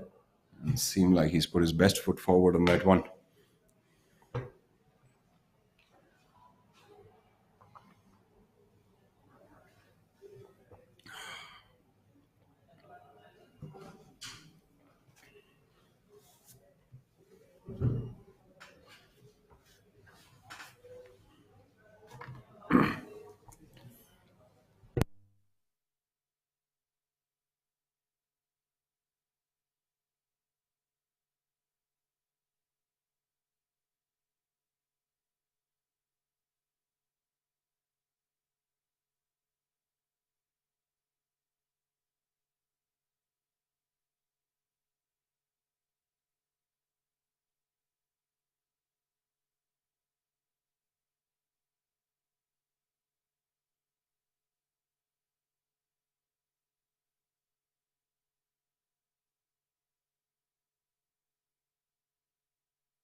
Welcoming back into the studio our producer GS Vivek, who handles a lot of other sports as well.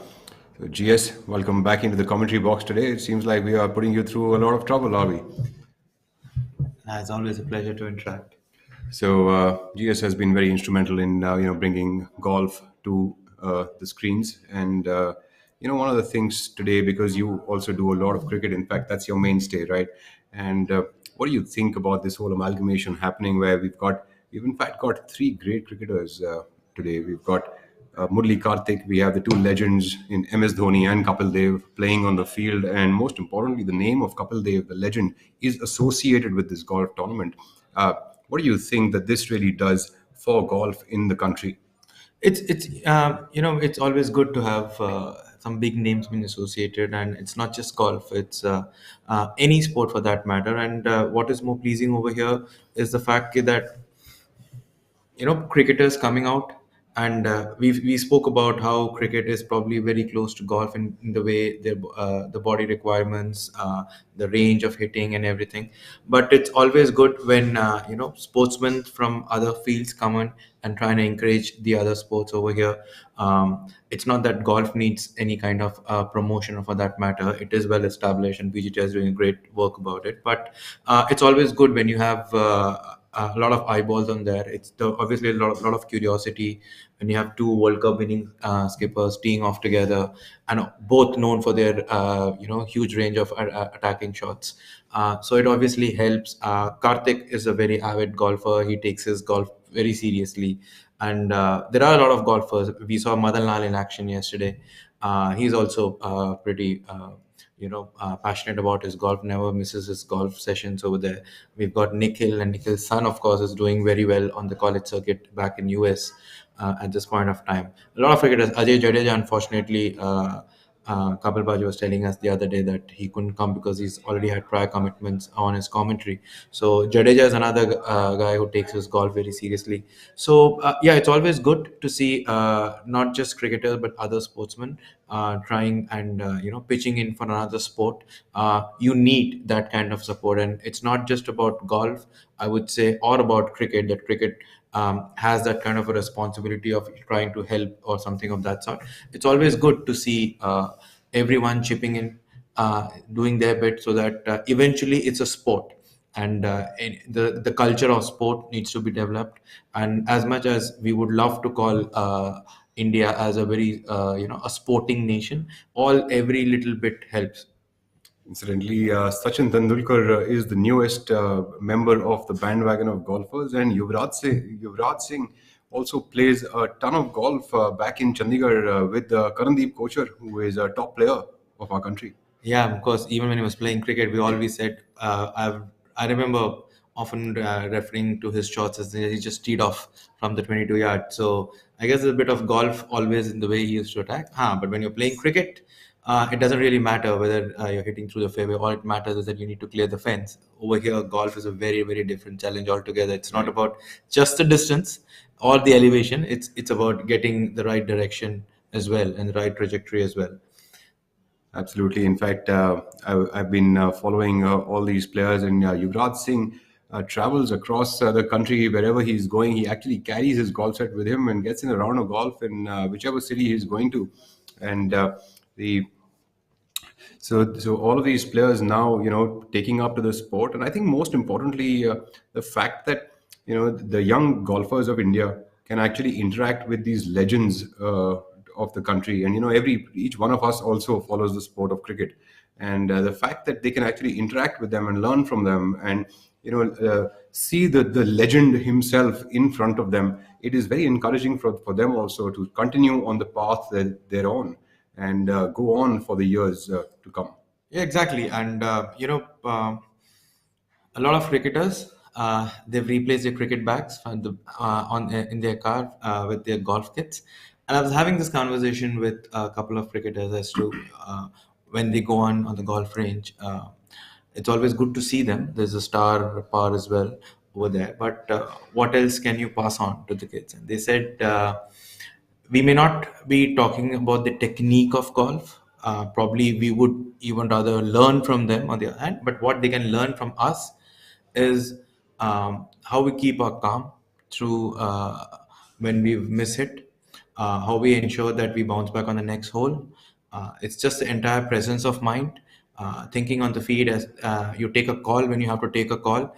We can teach them about what it is to take a call instantly over there when they have to see whether you have to hit with some bit of power or you have to use the different kind of shots which you try and play. It's all about taking a call, taking a decision, and that is where he said we would be better off telling them exactly that how one needs to take a decision, one needs to take a call, just to make sure. Because eventually they say that golf, of course, is a lot of it's mental. It's not just scientific. It's not just art, but it's also a lot mental. Absolutely. In fact, there we have it. MS Dhoni, one legend learning from the other legend, Kapil Dev, both, of course, World Cup champions. The other thing that I just suddenly remembered was so I do follow Jadeja on social media, and the last I remember of him, and that is something that I think I would always remember about him. He was in his hometown in Maharashtra, and he was actually hanging around in his lungi in the back alleys of a village and hitting golf balls over there and interacting with the kids in the village. And that just takes me to the fact that how the love of sports, actually he takes it wherever he goes, and then in fact interacts with people and imparts it. And going by that analogy, just one more incident that I've noticed of his. There was this video of his where he was in Goa and doing the same thing. He was hanging around in his lungi and he started playing cricket in the gully with some of the kids. So it just brings out that there is the legend is not only in the fact of performances but also in their behavior. Yeah, and even the cricketers, for that matter, I asked the cricketers to why do they indulge in a lot of golf and why do they indulge in other sports. They said table tennis teaches them to concentrate, to keep their eye on the ball, know exactly when the ball is coming and expect it to there. They read the hand of the opponent to know exactly how the bowler would probably also. So there are a lot of little things which a sportsman learns when he's just indulging in any other sport. And these cricketers indulge in a round of golf, I've seen a lot of Sri Lankans taking it very seriously. Australians love their golf, Englishmen, of course, and now we've already spoken about a lot of Indian cricketers taking to golf as such. So they say that golf tells them that exactly in what directions they need to hit, how much they need to hit, and those kind of little calls, it helps them when they see a fielder standing out there in the deep and they know that this is exactly the way they need to hit, this is the area I am supposed to hit, and that is where the bowler is expecting me to hit, yet I can hit it with so much precision because all that technique comes in. You're so confident about how you're taking on a ball and how you're hitting the ball. It probably helps them a lot. So there are little things which every sport teaches you, which you can latch on to. Chess, for that matter, helps you a lot in concentration. I've seen cricketers playing chess just to understand what kind of strategies they can come up to. So you can never guess what a sport can teach you. Even foot volley, for that matter, it can teach you a lot about how to anticipate, and when to turn. When you're playing volleyball, a cricketer, when he's playing volleyball, he knows exactly where the trajectory is coming, so you can go for the dive to ensure that the ball gets safe. Every sport teaches you something or the other. It's about what kind of lessons you want, how you take those lessons, and how you incorporate it into your own particular game for your own benefit. It's a great, insightful chat there about sports and different sports and the legends of the game. And taking from this conversation, I think if any of the kids would ever listen to this conversation, I think would it be prudent to tell them that keep playing all the sports that you possibly can, because everything has something to teach you, and then you might have interest in one of them and you can keep pursuing that, but also play the other sports, as it does teach you a lot more. And it also helps in developing your muscles. Every sport develops a different kind of a muscle. Right. Sometimes it's the brain which works the back, sometimes it's your calf and your back, sometimes it's your shoulder which works the most. And when you're indulging in different sport, you are actually indulging in an overall body development, which when you're playing golf, right, you need you need your back, you need your shoulders, you need your legs as well, and you need your brain as well to know what kind of approach shot to hit, whether what is the slant looks like. You need those kind of calculations. And when you're indulging in different sport, every little sport develops a different muscle group. Every different sport tells you a different kind of activity, which probably can help you to the benefit of your own game. Absolutely. That's been a lovely conversation with GS Vivek, the producer of this show. And not only that, he also handles most of the sports shows here at ABP. So his insights definitely will be very, very worthy for our viewers. As we go back to the live action here, we're back looking at the marquee group of the day.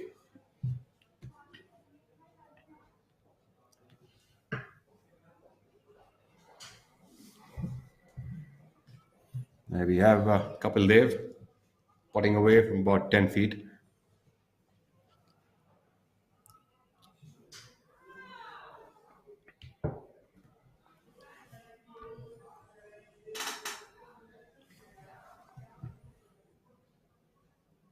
Brilliant putt there.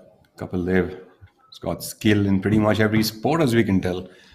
It's not easy to play for your country in two different sports. Absolutely. He played for India with distinction, and he's gone on and represented India in golf as well. So it's not easy to be a double India player. We have Mr. Ashish Beriwala.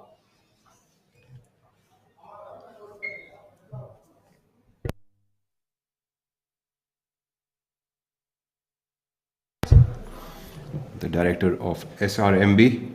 He too can make some putts. Let's see if MS Dhoni follows suit. We'll just finally come to know if there's a funnel there or these gentlemen are actually showcasing their skills. Oh, there's actually Not surprised skills. he's missed it. He's not known for these kind of little taps and dips. Yeah, but he has exhibited some really good short game skills today. It's nice to see him out on the field. And it is this kind of a thing, to where how Dhoni takes it, how he reacts, how he keeps his calm. That is very important, even for a pro, for that matter. You just missed, you had a bogey. We saw how Karthik, he just went down the slide. He was 7 strokes ahead. He was leading the team, and then all of a sudden he's now just gone down. So it's about how you react, how you collect yourself, how you keep yourself calm to ensure you're right up there on top of your game. Absolutely. Golf is so much more than meets the eye. In fact, so is every other sport. Every other sport also requires concentration and focus, but golf, due to the dead time between shots, actually exhibits even more onto the brain of the person. And of course, strategy is such an important part of this sport. You can have all the skill, and if you miss on having strategy, it'll always be difficult to score well. As we take a look at MS Dhoni showcasing what he can do from the bunker, he did take out some sand. But I can tell you, when fielders are within the circle, he could just take the ball over the circle. I guess he needs to do it something pretty similar over here. Not exactly Well, finding his timing over here. we just have to tell him that He does not need to try to lift the ball. He needs to try to hit the sand, and that's what will propel the ball back up. And there it is, Yeah.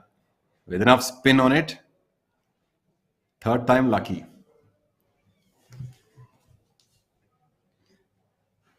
Now that we're having this conversation, I would just like to ask you, what are the different types of changes you would want to this particular sport uh, to make it more attractive, make it slightly shorter, more interesting, more engaging. There's a lot of quick action happening.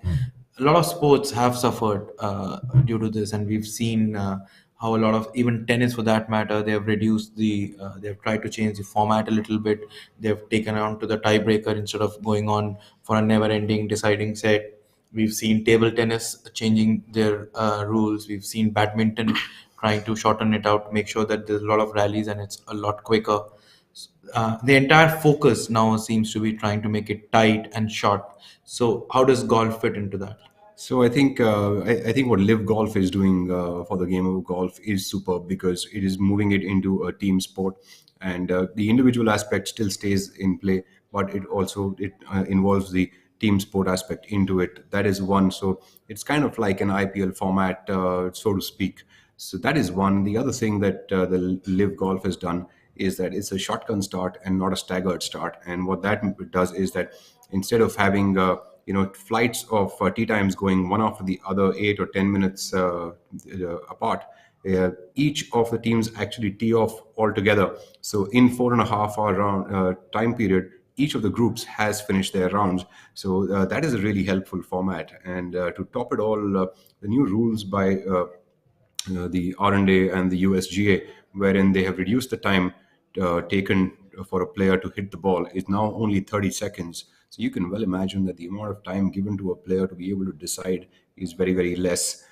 So they have to be totally on their feet. I think all of these things will already change the way the game moves. But yes, more and more of the live golf kind of formats where you've got more team plays happening. And it does not have to be all the time, but it can be one of the formats that is applied, should be involved even in junior golf, amateur golf, club golf, as well as on the professional leagues. And this will do nothing but to get, makes the game a lot more fun, a lot quicker, a lot many more people can get involved in it, a lot many more people can get interested in it, because there is a lot of, it's a change of adrenaline, so to speak, because not everyone actually likes to play a slow paced sport like what golf is.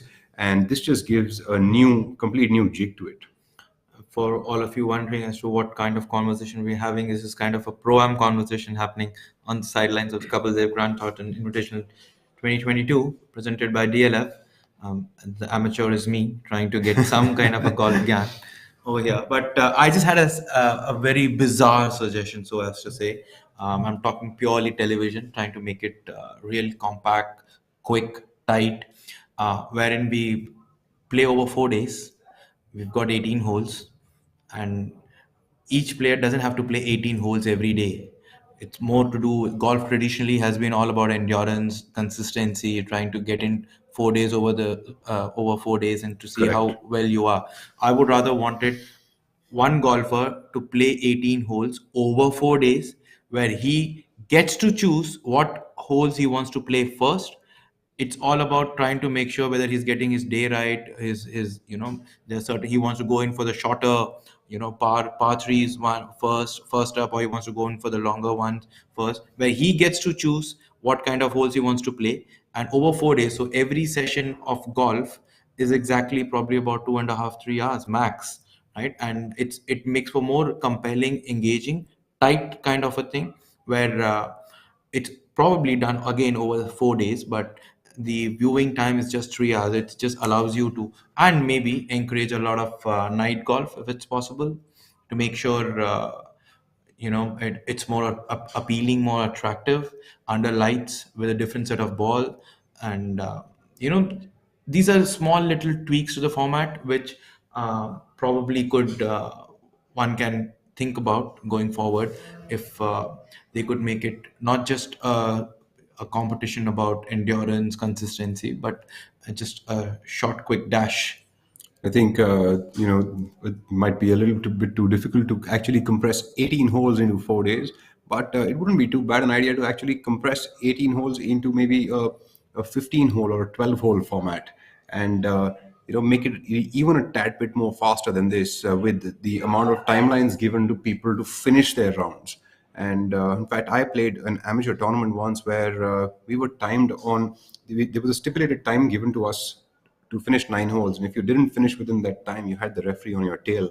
And what that did was it really made you quicken up, of course, but also it leaves you with a very interesting format. So if you could just have a 12 or a 15 hole format, with which you're looking at probably finishing in about 3 hour time, it could, yes, be a very interesting format for people to play. Yes, night golf is one of them as well. We've had night golf before. We've Yes. had one even in India, I remember. I think it's very important for golf and for every other sport, in fact, to pick up a leaf from each other's books and learn and sort of reinvent. The world is changing, and why shouldn't we? Because we've now seeing a lot of golf leagues, coming up, more like an IPL style, where they got a franchisee, they've got a team, they engage and they hire players to play for them.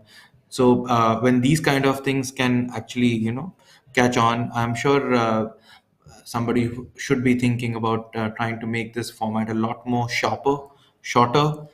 A 3 hour schedule on a day perhaps makes for more compelling viewing. Forces, of course, it's a different challenge altogether for the players. They need to be on the clock, and they need to. They don't have too many chances to make errors. If you're playing a shorter hole, instead of making 18 hole, if you're playing just 9 holes for that matter, the chances of a comeback are a lot lesser, where you don't have that much options. So something of that sort.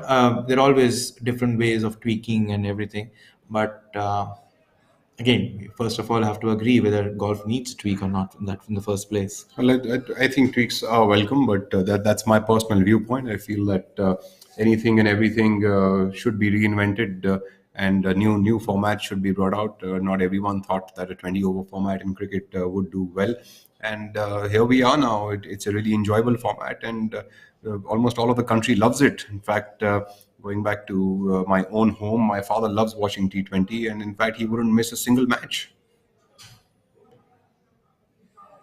That probably wouldn't excite a purist. Still love the Test cricket and the white flannels and the red ball. Yeah, I mean, he gets a dosage of those as well.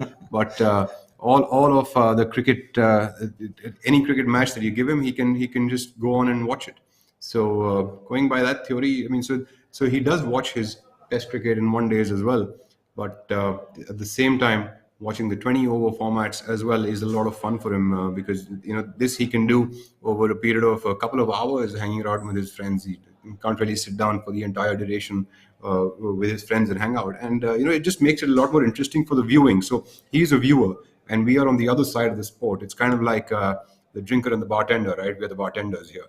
Yeah. So there's a difference between how people perceive things, and it's very important that each and every sport, in fact, for that matter, if you look at businesses today, things in even the world of business are changing. There's no traditional business happening anymore. Marketing has changed completely. So when the world is changing, we should as well. Of course, these thoughts are purely all of ours, and going forward, if it has to be thought through well by the authorities and the organizations which actually run the shows, and to develop formats which will be interesting not only for viewing but also for players, and bring out the best in them. Yeah, it poses a different kind of a challenge. And as we speak, just wanted to know, has the kind of players who've taken up the sport, you do a lot of coaching, especially the youngsters. Have you seen golf spreading into tier 2 cities, going down, spreading entirely to the grassroots, where we probably, you see maybe 3 years down the line, you see sheer numbers, sheer volumes coming up to take up the sport? So we do see a lot of penetration of kids into the sport, big time, of course, in the urban areas, and in the B tier towns also. It has grown quite a bit from the past, but the B tier towns have a challenge of having enough amount of facilities to grow the game. So that is definitely a challenge on their part, but still we have seen enough number of kids coming out from there. The other side of the story, where we've got the metro cities, we've got so many nice facilities now which are private in nature and also public in nature, which are affordable to go to. So we've seen almost a 30 to 35% growth in the number of junior golfers coming in over the past few years. So of course the kids are growing. The other aspect that we've been seeing a lot is there are a couple of organizations. In fact, one of the organizations called the Golf Foundation also does a lot of work at the grassroots level. In fact, they have been supporting a small organization in Punjab of late, which has been bringing out kids from the grassroots level to start playing golf, and that is great, right? Because at the end of the day, like you said, I purely believe this, that whether someone turns out to be a sports person or not, but the act of trying to learn that skill and trying to hone that skill in itself teaches you so much.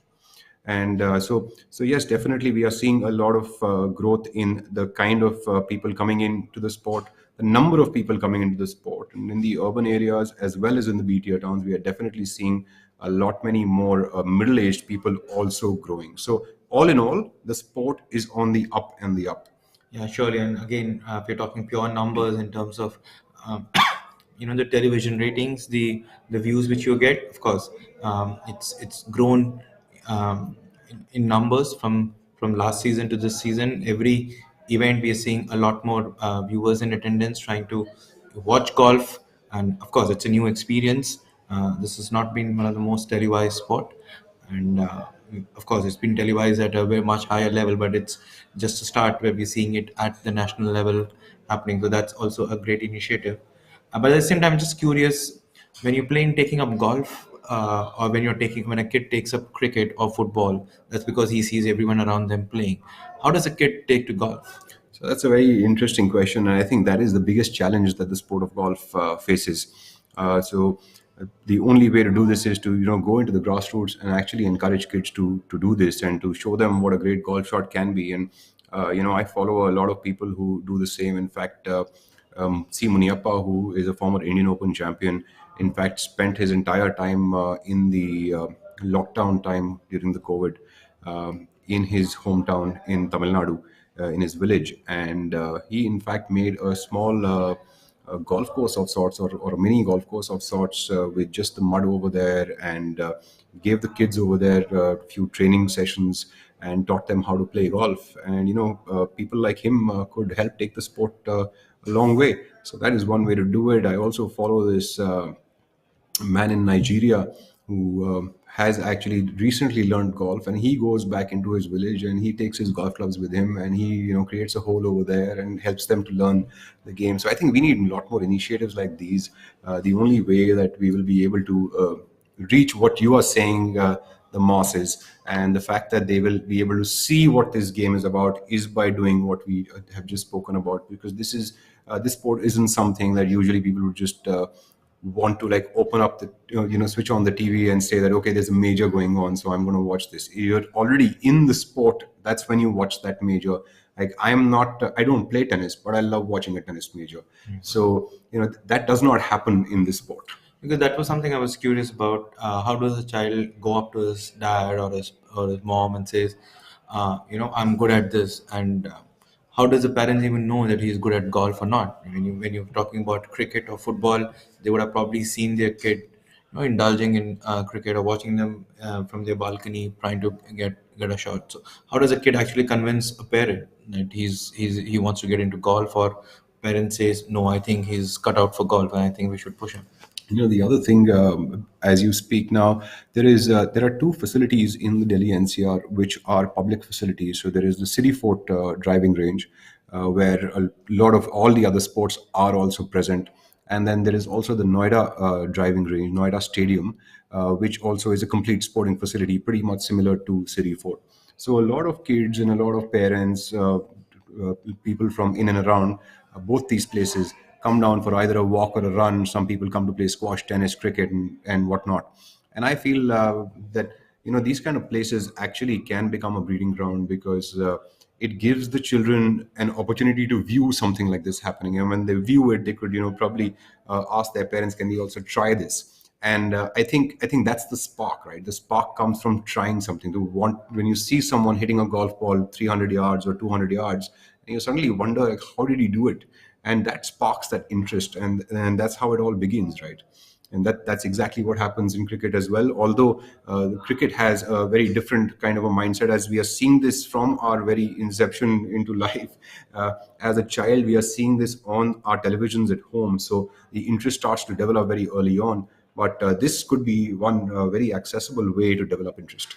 Because I remember taking on to cricket. I played cricket for Delhi, and I remember taking on to cricket because there was a small competition in our thing where anyone who could hit a single stump, would be the prize winner. So I took my chance and I got succeeded, and I succeeded. So just it just gives you a kick. Oh, you're good at something, and you've got a prize at, and that's how it started. So I guess a lot more initiatives like this where you get into a lot of either a tee off competition or just a putting competition. Just to tell them these are something which just to encourage, get that interest into them, and then probably we'll see a lot of people taking up the sport at the basic level. Incidentally, just how you just started about how you started to develop an interest in cricket as you were growing, and you played cricket to quite a level, right? I remember, I think, I'm not sure if it was '93 or '94, but Kapil Dev was playing at Eden Garden, and my father, who was in the army, he was recently posted to Calcutta, so we all moved over there. And I was an ardent cricket fan, and my father found a way to get us passes to go to Eden Garden. I remember how, as a child, because he was so fond of this, I was all of 7 or 8 years old. I'd got a chart paper and painted Kapil Dev on it. I sketched him up, and so excited to go there to watch him play. I mean, you're sitting so far away in the stands, but the excitement was just amazing. And today here we are. Yeah, exactly. I remember going with my dad and to Kapil Dev's office and getting a photo clicked of me, my father, and Kapil Dev. It was about 92, 93, Benson and Hedges World Cup. After the Benson and Hedges World Cup, he's just retired from that. And then, of course, now Kapil Dev is our expert on ABP News, and I'm the sports editor. So I showed him that photograph, and I said I wanted a photo with my son as well. The same kind of things. He says, you're just making me feel very old. But then I told him, no, that's that's the kind of following he has across generations. That's about 3 generations, and everybody loves Kapil Paji, and that's because he's so friendly with everyone. He's a legend, right? And when still he gives me the liberty to discuss and also disagree with him on cricket. So there are not many people who can do that. And Amazing. he's a legend. He's won the World Cup for the country. There are just 2 guys who've done that. One is MS, one is Kapil, and both of them again are playing together. But if he gives you the opportunity to disagree with them and he agrees that maybe you have a point, there's no bigger thrill in life when you think, oh, probably you know the sport as well. When someone like a Kapil Dev acknowledges, yeah, I do have a point. He says not just the people who've played the sport, but people who follow the sport also deserves that kind of respect, and they have a more informed opinion sometimes, even much more than the cricketers who are playing there out in the center. Amazing. It's been a great chat here with GS Vivek on sport, different sports, the mindsets, what sport brings to our lives, and how it can benefit all of us. So we get back to the live action here. We are on the 16th hole, and on our screens is Trishul Chinnappa, who is paired alongside OP Chauhan today. Trishul Chinnappa is partnered with Mr. Kulvinder Singh as his amateur partner, and OP Chauhan along with Mr. Anil Pandey.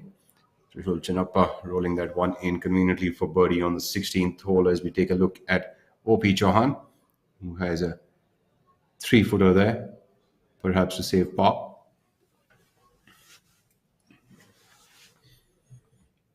As we look atop the leaderboard, Varun Parekh still leads the way by 3 shots over Manu Gandas, who is trying to make his own inroads after birdies on 9th as well as the 11th hole.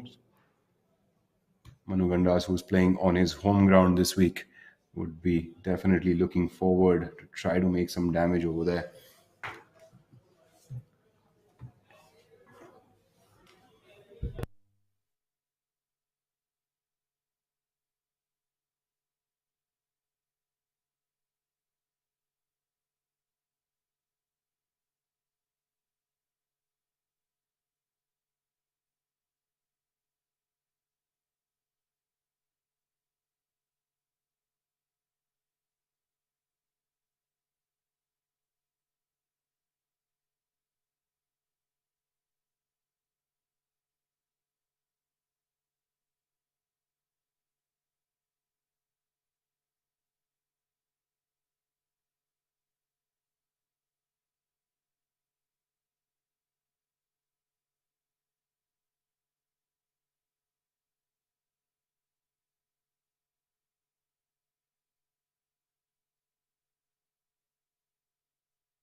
Kapil Kumar and Manav Jaini walking up to that 17th green. Can't even say they are striding up, literally limbering up to that green, and they're just about straightening their spines now, almost climbing 45 degrees uphill, maybe even more than that.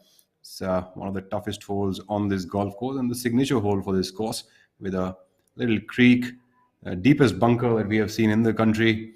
Moreover, a green which is almost about 30 yards uphill is what it plays like. So, very difficult hole indeed to reach up to.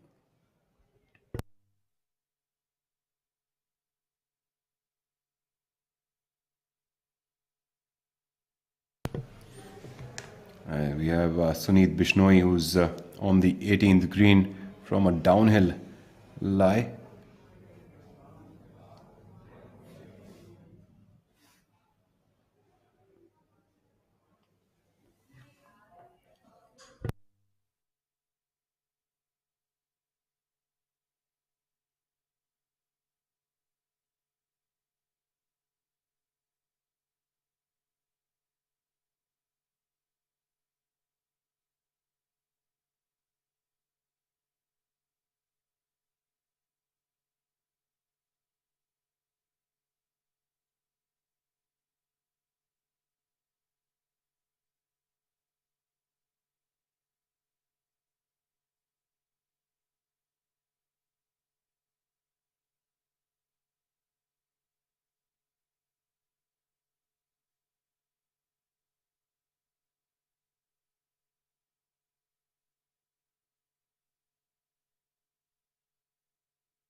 As news flows in from the 11th hole, Varun Parekh makes one more birdie and goes up to 8 under par for the tournament, maintaining that 4-shot lead now over Manu Gandas.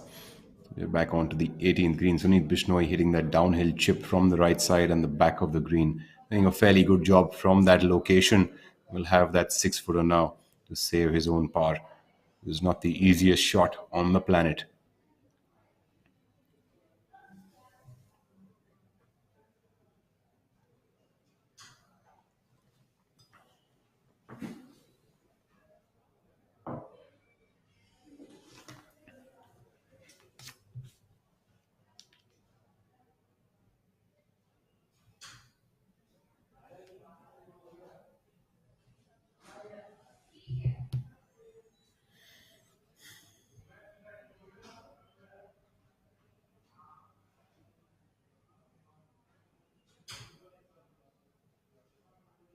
Nice putt there by Sunit Bishnoi.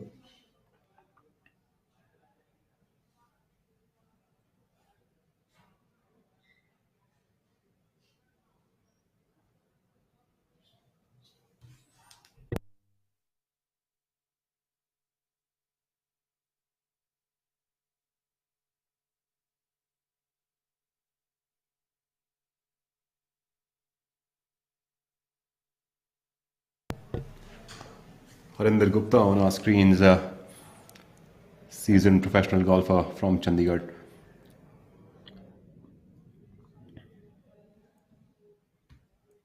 Pin position on the 18th hole today is 42 yards from the front edge.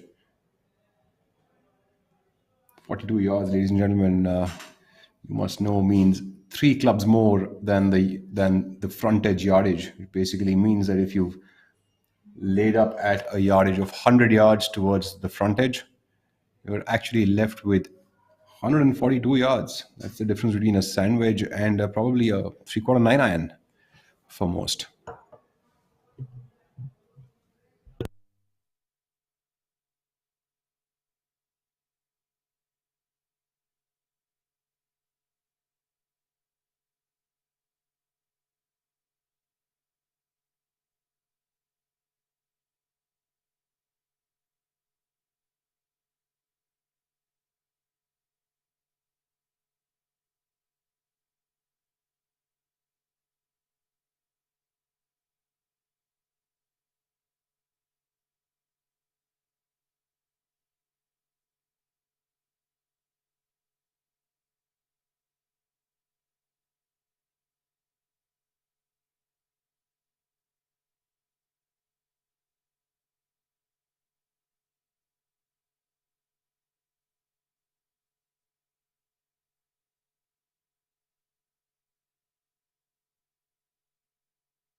Divyanshu Bajaj currently at 1 under par for the tournament, coming out of a bogey on hole number 14.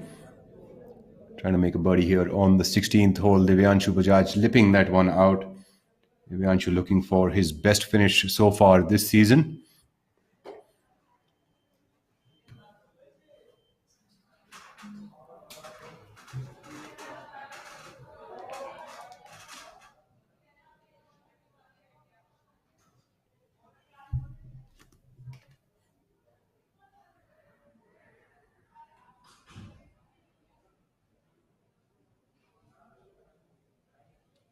Yeah, we have the amateur partner there.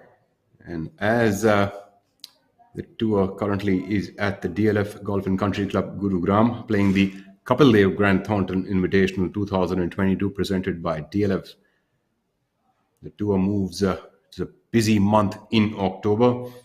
First tournament at Panchkula Golf Club in Panchkula, the Tata Steel Players Championship, 2022, presented by American Express, hosted by the Government of Haryana and Panchkula Golf Club, and followed by the Jeev Milkha Singh Invitational 2022, presented by Take at the Chandigarh Golf Club.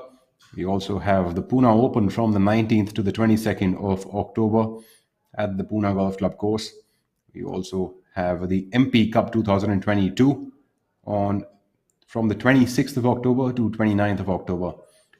A tour after that moves into the tournaments in November: Golconda Masters, Indian Oil Servo Masters in Digboy, Golconda Masters in Hyderabad, Dream Valley Wooty Masters in Telangana, Vikarabad, which is close to Hyderabad.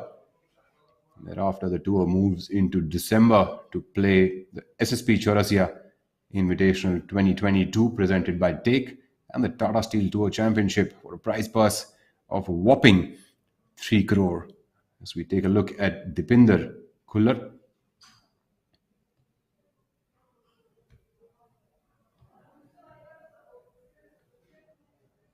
Dipinder Khullar really solid with that flat stick.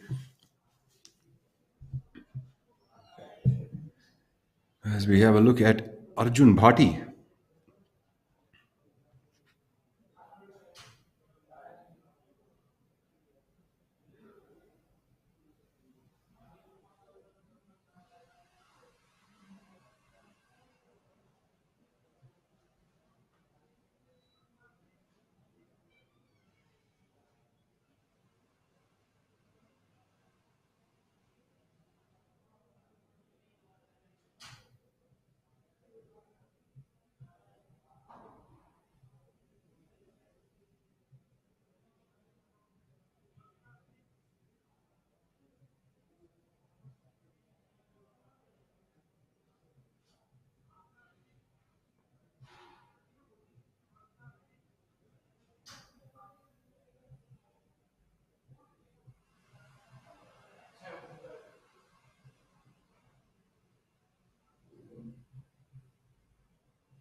Arjun Bhati comes up short there off the flag with a wedge in hand.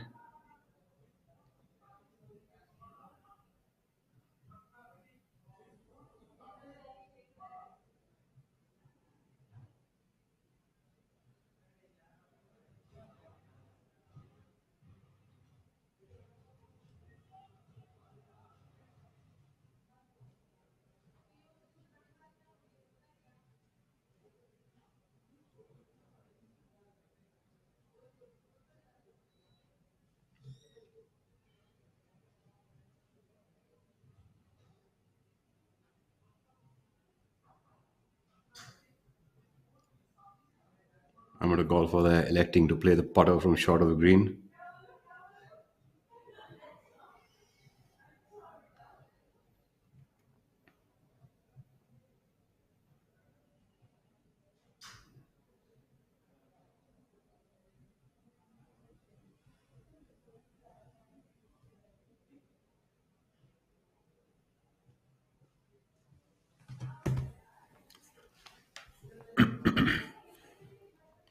Arjun Bhati seems like that ball has spun all the way back short of the green.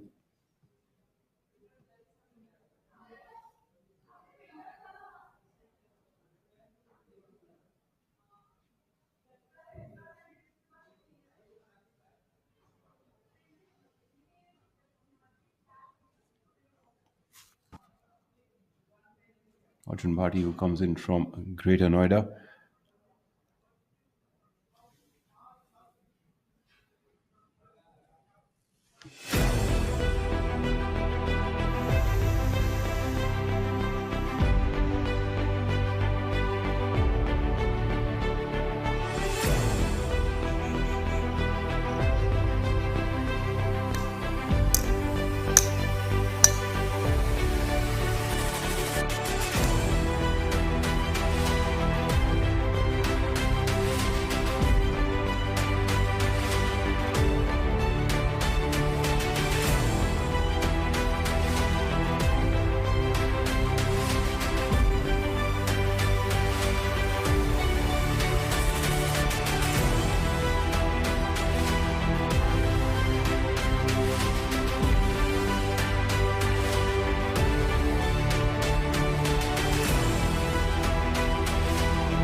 Back to all of that action on the golf course. So you take a look at MS Dhoni.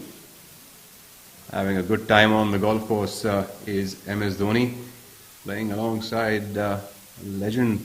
There we have him, Kapil Dev.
On that 17th hole now, iconic signature hole of the DLF Golf Club.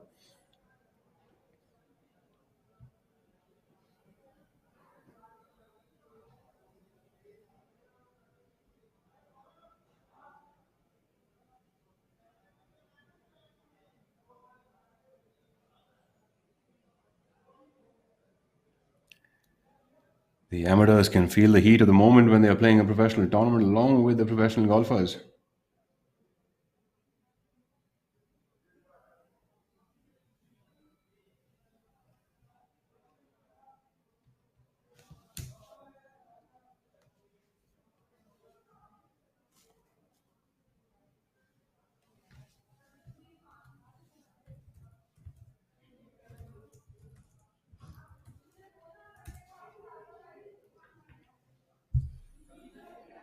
Going back to the action there, where we see professional golfer Dhruv Shoran on our screen.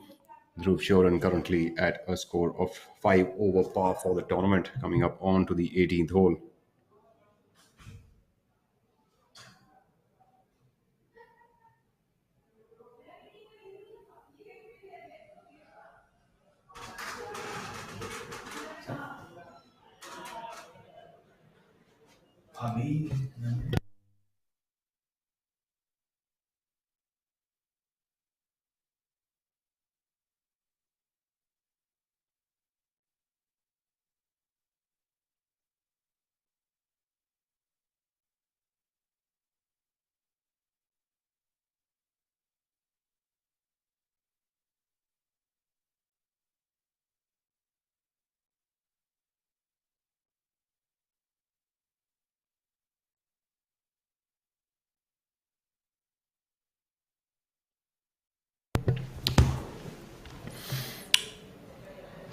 For all of you who are just about joining us, this is the Kapil Dev Grand Thornton Invitational. This is the final day live coverage presented by ABP Live.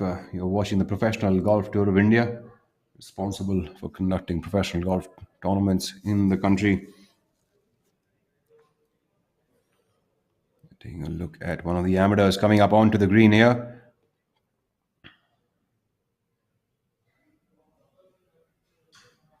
Playing alongside a professional golfer, Ankur Chadda.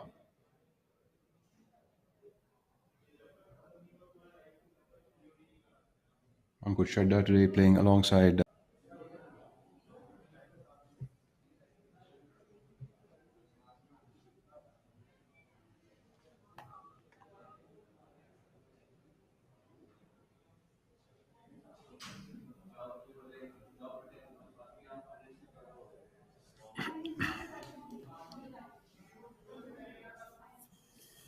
group of Divyanshu Bajaj now walking up onto the 16th hole. Sorry, the 17th hole, the signature hole of the golf course. Playing alongside Dipinder Kullar, Sameer Bhalla, and Dimple Kocher accompany them as amateurs.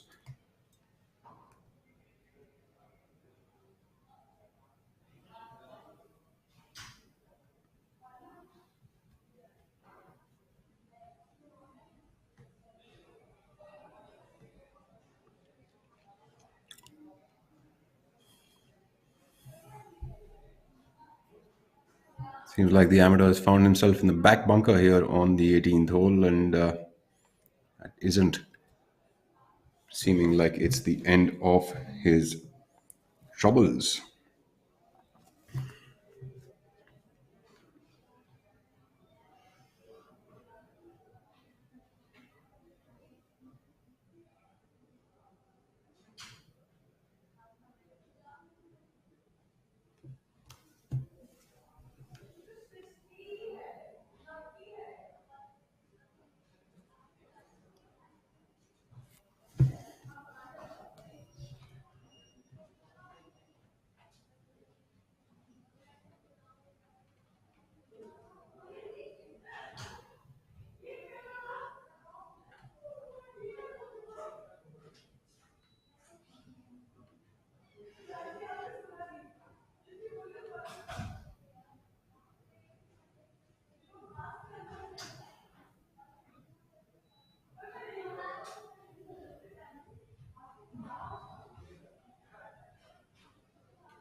Lovely putt there.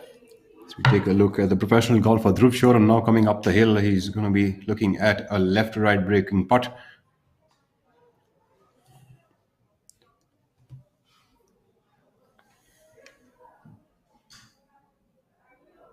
Dhruv Shoran with a very colourful card today is at 2 over par and 5 over par for the tournament. Using a blade style putter is Dhruv.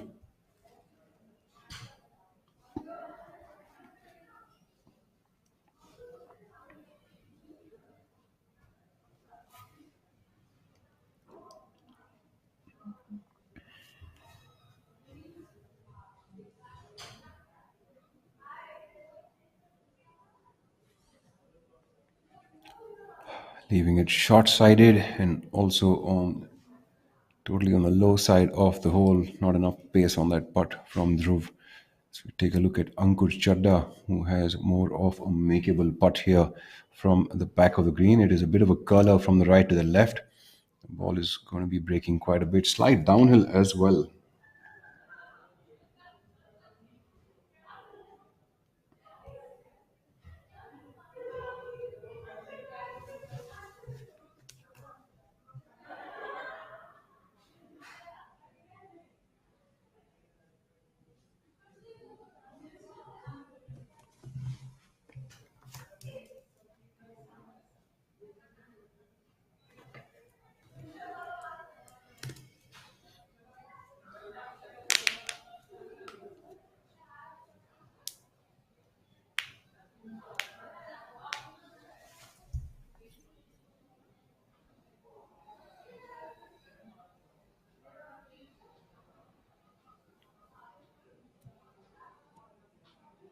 Ankur Chadda for birdie. Has he got that? He probably just hit that one through the break, as it seemed.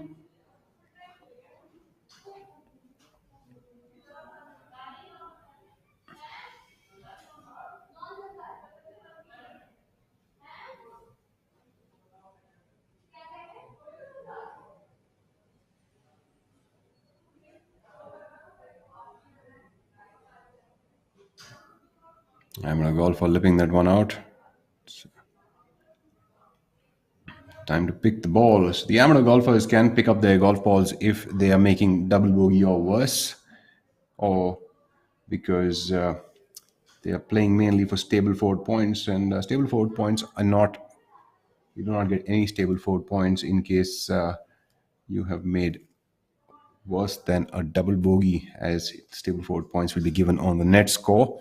And they only get so for a net bogey or better. Ankur Chadda now from about 4 feet away. Save his par on the last hole. Chadda currently at a tie for 18th position at a total score of 3 over par.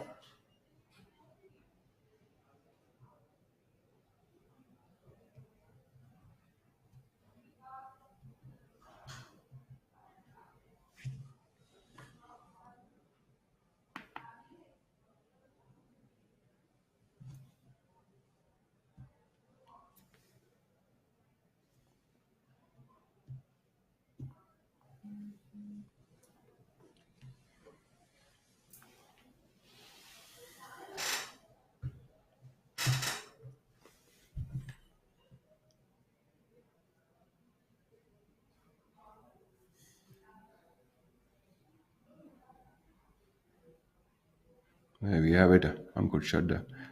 Ankur Chadda has also cleaned up and would stay at that position, and that amateur cleaning up very, very nicely while we take a look at Dhruv Shoran, who has a little bit of way to go.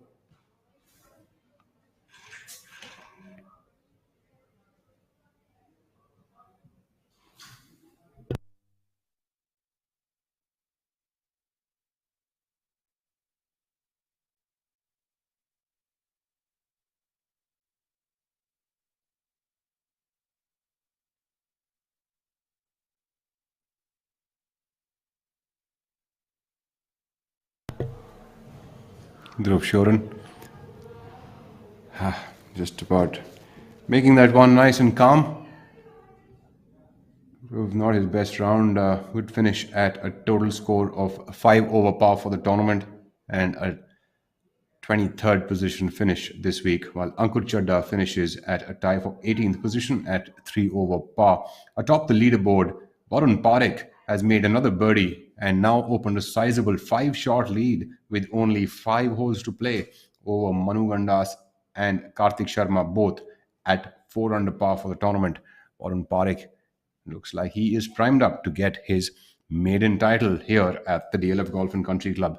What a better venue to get this title. And also, what a great event, the Kapil Dev Grand Thornton, the inaugural event this.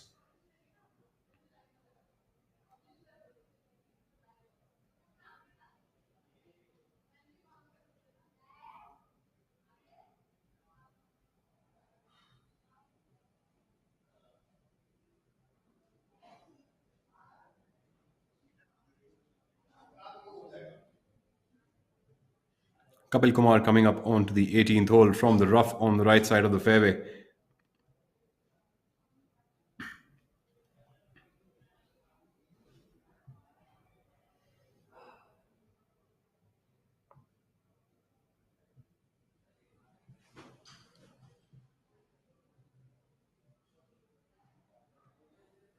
Well, Kapil Kumar also is hoping that that ball doesn't take the slope. Hang in there, ball. Hang in there.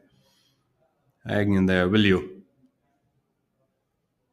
Looks like it might even reach again at the bottom of the green like Arjun Bhati's ball did, and indeed it will. That is the nature of this golf course, ladies and gentlemen. In case you do not hit accurate iron shots to the place that you really have to place the ball at, it is going to be very difficult to score over here.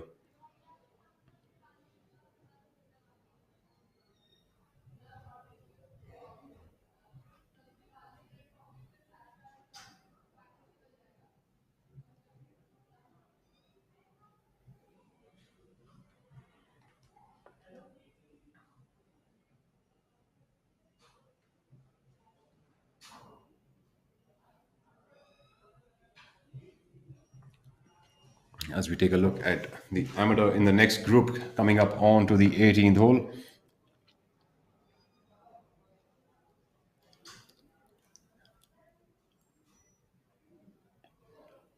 That would be Rajat Kapoor, who is partnering professional golfer Manav Jaini.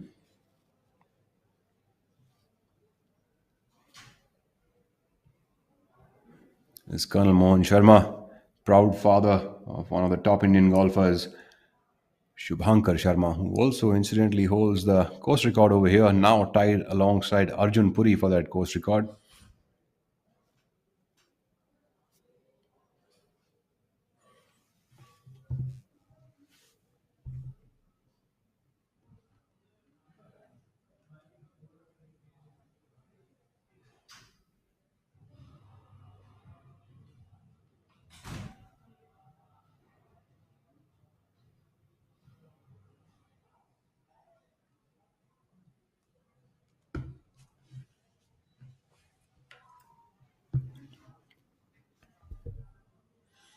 Manav Jaini and Kapil Kumar both have found the front edge. Looks like they also sort of use that slope in the wrong fashion. Need to pitch that ball past the slope to get close enough to the flag, or even have a putt on the green, incidentally.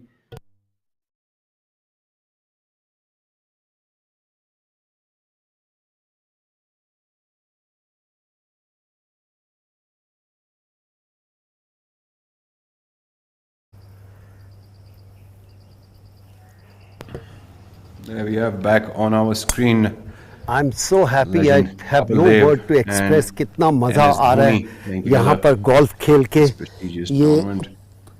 प्रोफेशनलों के साथ खेलना it's not easy, Dev, who but has been उनके साथ gracious चलना enough he to बहुत lend his बड़ी name to बात this है. tournament. मैं भी खेल रहा हूँ, हमारे कॉर्पोरेट भी है, धोनी साहब भी आए हैं, बड़ा अच्छा लग रहा है.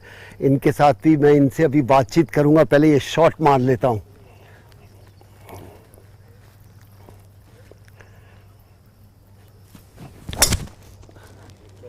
अच्छी शॉट है पर इतनी अच्छी भी नहीं. हम देखेंगे अब माही भी कैसी मारते हैं. बड़ा मज़ा आ रहा है इनके साथ खेल के. शुरू अभी की है गोल्फ इन्होंने, लेकिन इनकी जो पावर है, स्ट्रेंथ है, उसको कैसे डिस्क्राइब करें कि जो वो हेलीकॉप्टर शॉट है वो कुछ भी नहीं जो यहाँ पर वो मार रहे हैं. मेरे साथ उत्तम मुंडी हैं जो पीजीटीआई के डायरेक्टर हैं.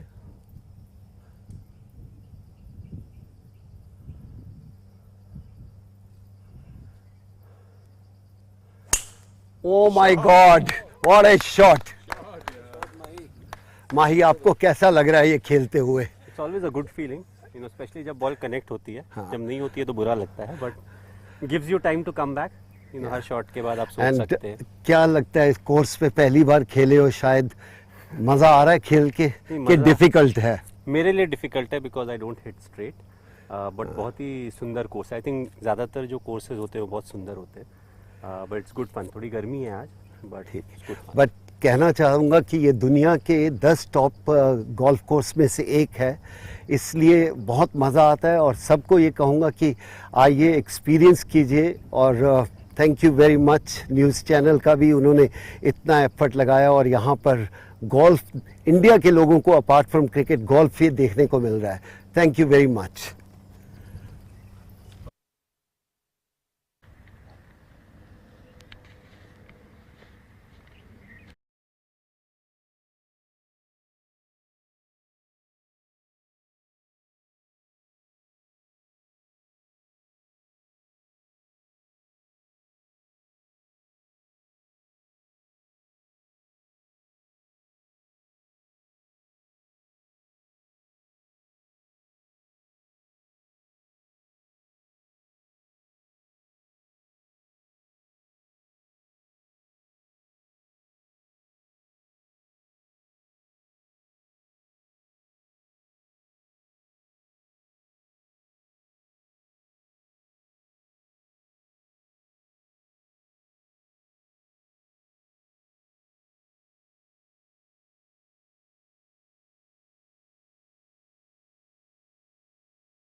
After that little conversation between the two cricketing legends, Kapil Dev and MS Dhoni, we are back onto the golf course, still viewing the legendary cricketers.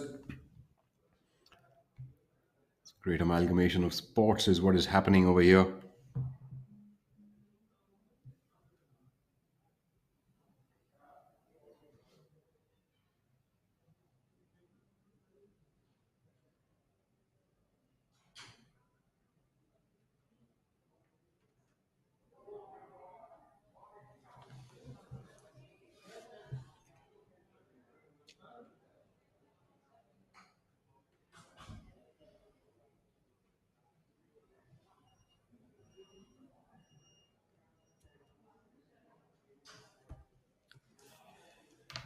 As we're here on hole number 18, Manav Jaini's group cleans up, finishing off the 72nd hole of the tournament. Is Manav Jaini and Kapil Kumar over here.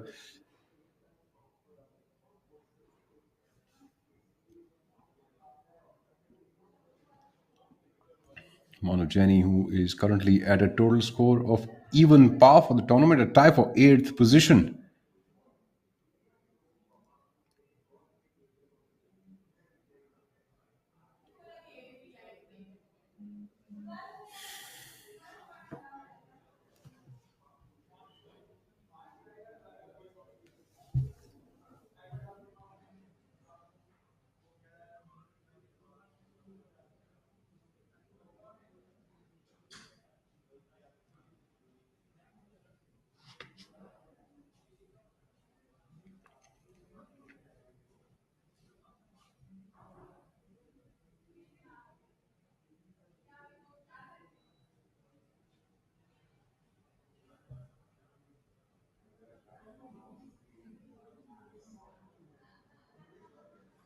There we have Colonel Mohan Sharma, proud father of Shubhankar Sharma, finishing up his 18-hole campaign here.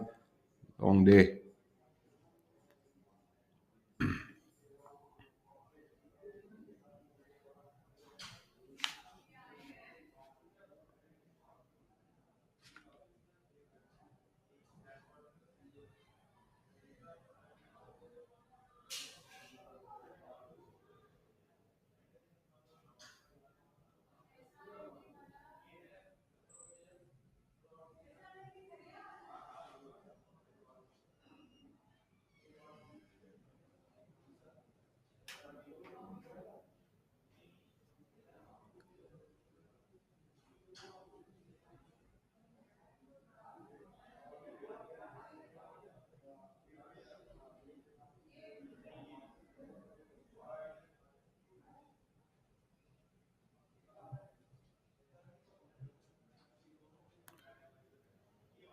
Kapil Kumar from Delhi now cleaning up for his final hole.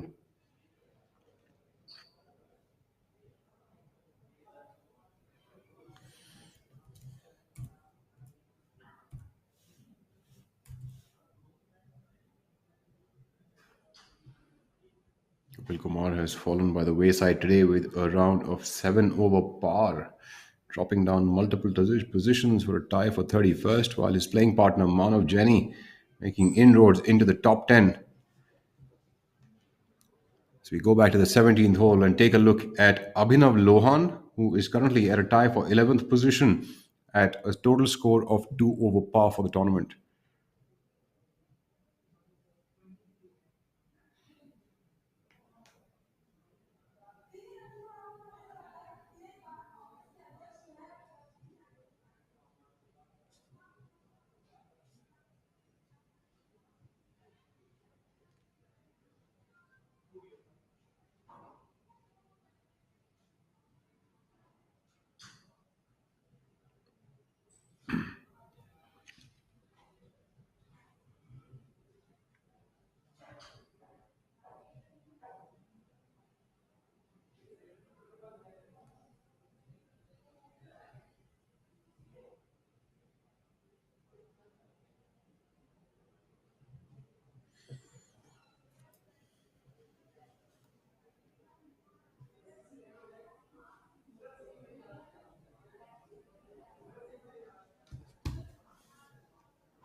Now coming on to the 18th hole is the group of Trishul Chinappa and Om Prakash Chauhan, who are paired alongside amateur golfers Kulvinder Singh and Anil Pandey.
Picturesque hole number 17 here at the DLF Golf and Country Club. A quick roundup of the sponsors this week. Of course, we have Grant Thornton, which is the title sponsor of this tournament, putting up a prize purse of 1 crore rupees for the professional golfers. You also have Forest Essentials, which is an authentic traditional skincare brand. Got IIFL Finance Limited, which is one of the leading players in the finance services space in India. We also have the Oberoi Gurugram, which is a name reckoned with hospitality. We have Nourish Organics. You also have Khetan and Company Advocates with expertise across diverse practice in the legal field. You also have Sepoy and Company, the first Indian mixer company, which has won international taste awards. You also have Awa, purified water company. You also have Blue Smart Mobility, which is the first electric shared smart mobility platform for efficient, affordable, and intelligent, as well as sustainable mobility in the country. We also have AMP JLR, which is India's biggest retailer of Jaguar Land Rover vehicles. We also have Callaway Golf, a name synonymous with good golf equipment. Art Denox, India's leading home lifestyle brand in stainless steel. We also have Athletic Drive, which is a name synonymous with golfing apparel. So we take a look at Shamim Khan on our screen now. Shamim Khan, who hasn't quite been able to capitalize his good start to the day, has fallen down by the wayside now. Currently at a tie for 19th position at a score of 4 over par. Very unlike the usual Shamim that we see.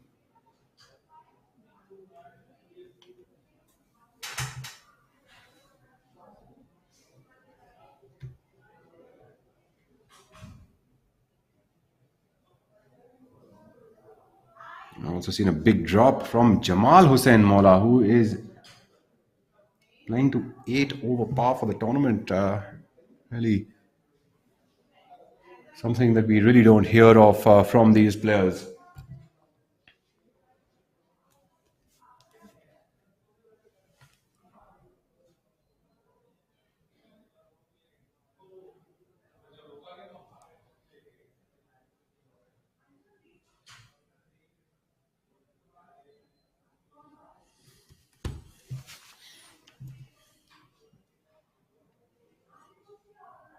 There we have Trishul Chinnappa coming up from the back of the green on the 18th hole. Trishul Chinnappa today is playing alongside OP Chauhan. Chinnappa is currently at a tie for 16th position at a total score of 3 over par. But just very, very slick, very difficult to judge the speed from that kind of a position. It appears to be really, really fast from there. I've seen a couple of chips coming up, which do end up going way ahead. But there is a little bit of an uphill swing to that slope as you get nearer the hole. And that's what probably baffled Trishul with why that release just stopped. Om Prakash Chauhan, whom he's playing with, is at a tie for 5th position at a total score of 1 under par.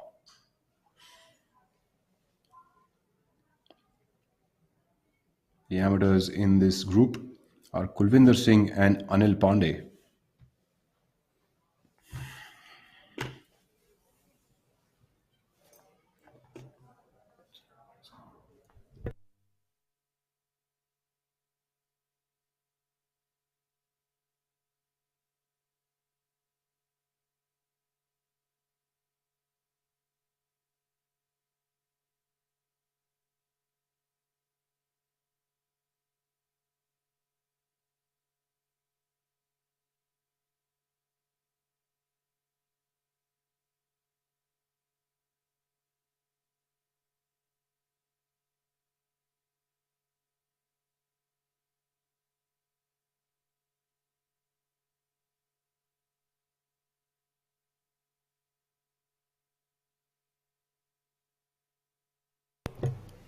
Om Prakash Chauhan not really capitalizing on that short putt on the 18th hole. Although with a cold putter today, Om Prakash Chauhan has managed to do a fairly decent job of getting up to 1 under par for the tournament. Scores of 70, 72 and 74 as I await to know his final hole score.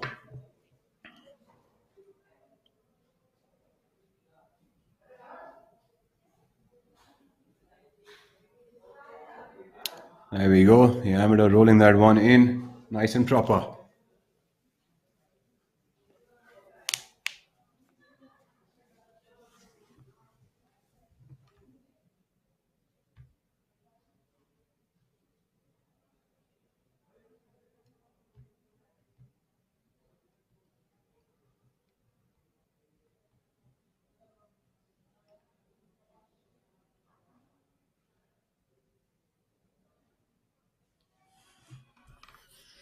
Trishul Chinnappa from Bangalore cleaning up for par on the last.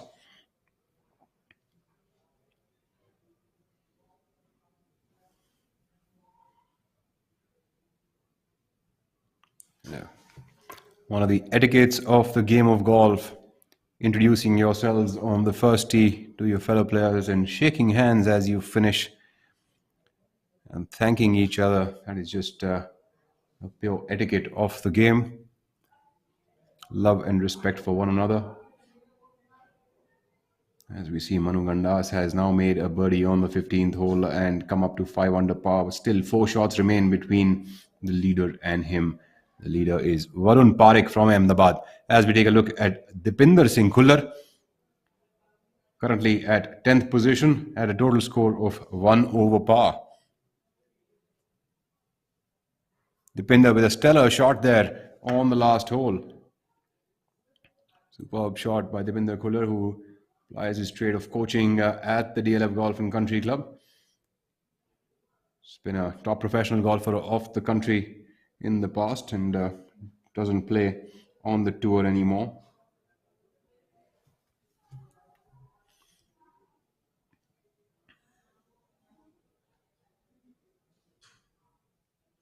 Divyanshu Bajaj on the 18th hole.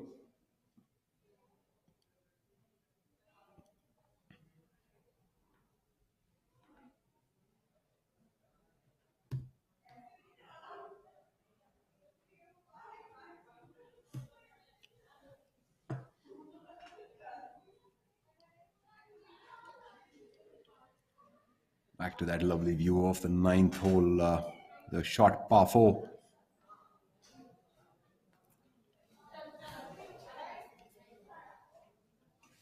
Back to the 18th, taking a look at the group of Divyanshu Bajaj and Dipinder Singh Khullar. Divyanshu Bajaj has been paired alongside Dimple Kocher, and Dipinder Singh Khullar has been paired alongside Sameer Bhalla.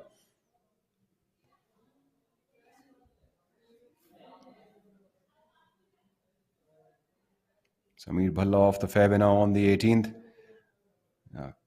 Quite a thing for these players to be hitting out to the 18th hole, flanked by galleries, watching the professionals, waiting for them to hit up their shots to the flags. Great shot there by Mr. Bhalla and by his partner Dipinder Singh Khullar, both of them. We take a look at Dimple Kocher coming up onto the 18th. One look and swing through. Nicely done. What a beautiful shot there by Dimple Kocher on the final hole. Truly a swing for the galleries, wasn't that? All the 4 players finding their way onto the putting surface.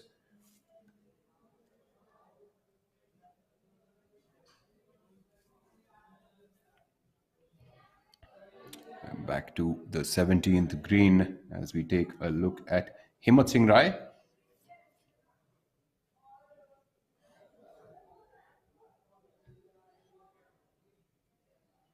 Himmat is currently at a tie for 7th position at a score of even par and rolls that one in for birdie on the 17th.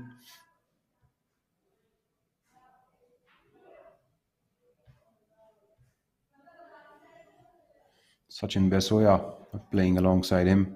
His fellow playing partner today, professional partner, is at 4th position at a score of 2 under par.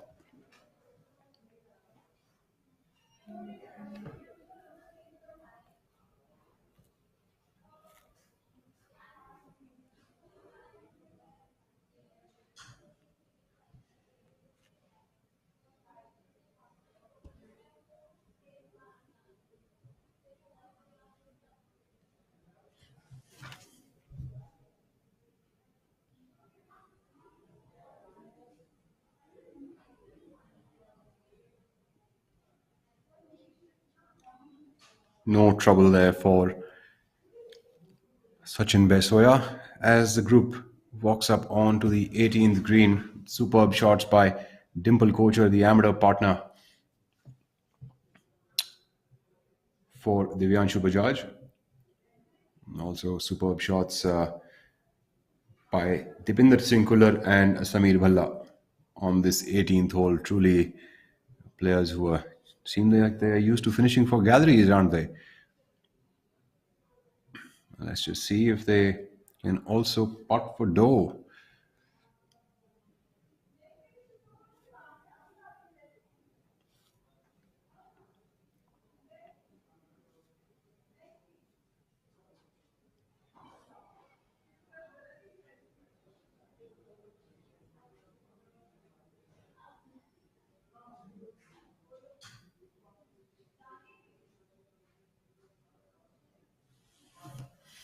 Divyanshu Bajaj trying to get the best read in over here on this last hole. Divyanshu making his inroads into the top 5, looking for his best finish of the season so far. Currently at a score of 1 under par, putting for birdie here on the 18th hole. It's a long way away. Nonetheless, still has a shot for birdie.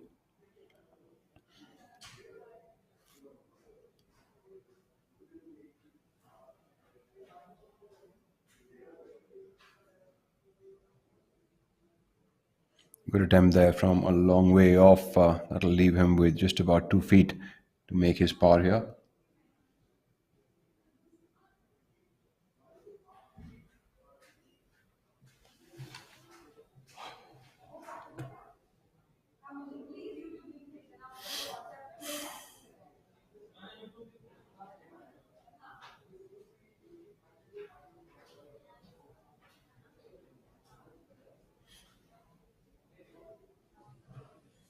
Take a look at Sameer Bhalla now. Sameer Bhalla's putt should break a little bit from the left to the right and should straighten out in the end as it gets closer to the hole.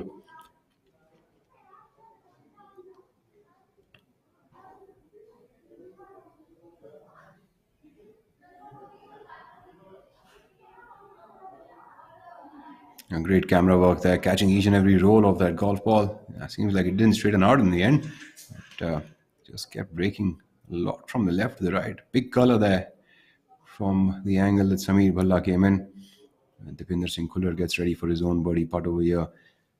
This will spring up Dipinder from a situation of 10th position at 1 over par. And most importantly, he will finish the tournament at even par if he makes this putt. And a tie for 7th position alongside Manav Jaini, Himmat Singh Rai and Syed Saqib Ahmed at even par.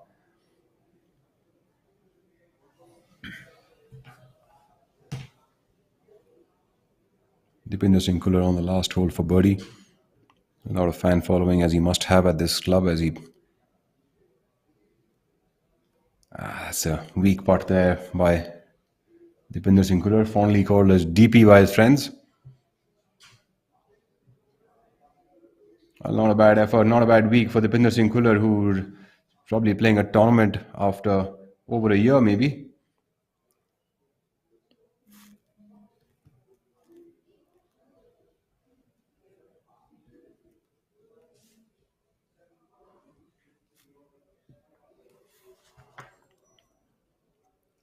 So we take a look at Dimple Kocher after that beautiful approach shot into the last hole.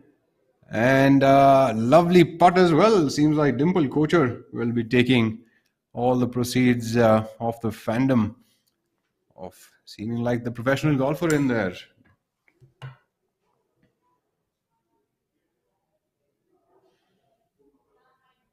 Great approach shot there, truly for the galleries.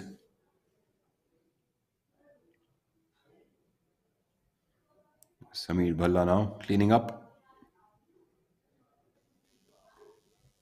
Yep, doing that beautifully.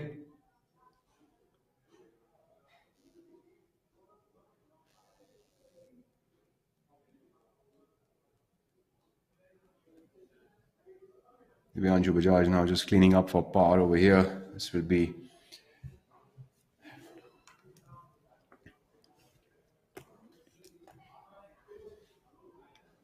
for a good week and a total of 1 under par on that scoreboard for Divyanshu Bajaj. Good finish there, tie for 5th position.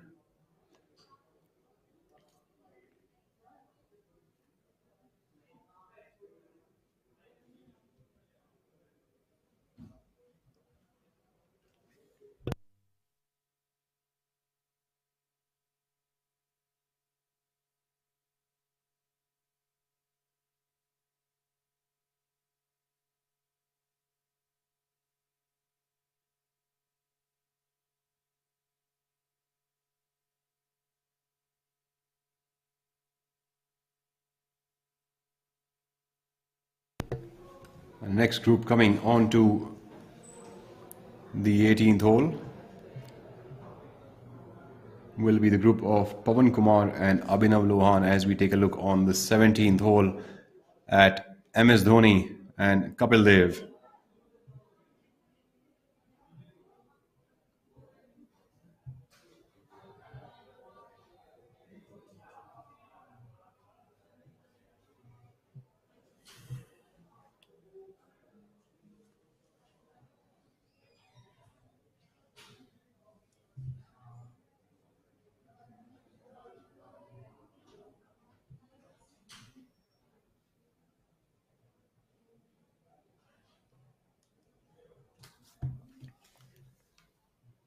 Kapil Dev now putting on that 17th, just keeping it shy. A solid all-round game that he possesses in the sport. In fact, has represented the seniors team in golf as well.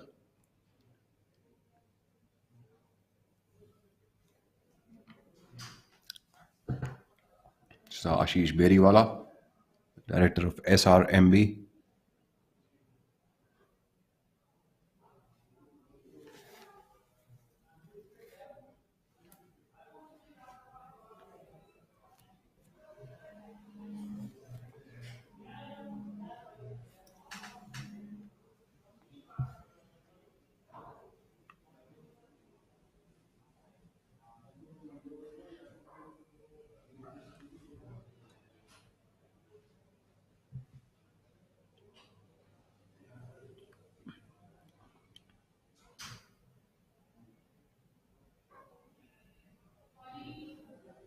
Finishing up at the iconic 17th hole is this marquee group. Probably the first time ever that the two World Cup champions found on the golf course together. This is really a sight to behold for the entire world of sports in this country. All smiles, having a nice time at the course.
Getting back onto that action on the final hole here. A group of Pawan Kumar and Abhinav Lohan have made their way onto the 72nd hole of the tournament, playing alongside amateur golfers Mano Prakash and Rakesh Jolly.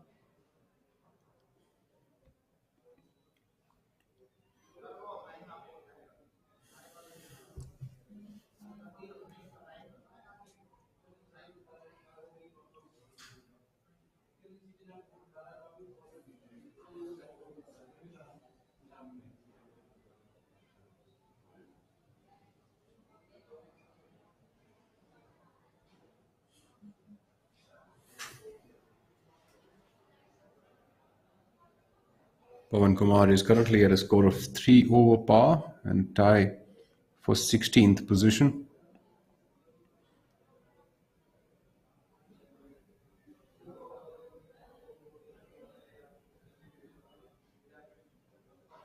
Abhinav Lohan at a tie for 11th position at a score of +2 for the tournament.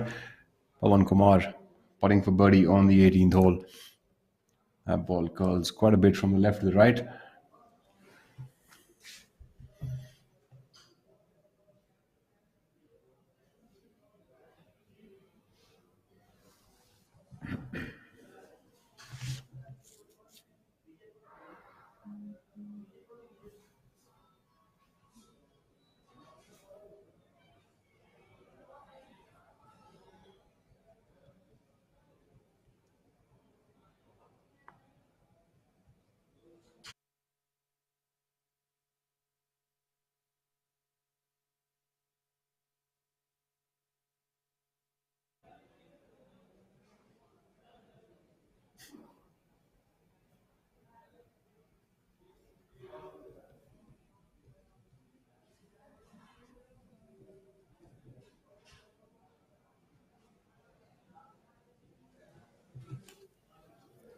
Mano Prakash putting on the 18th hole here.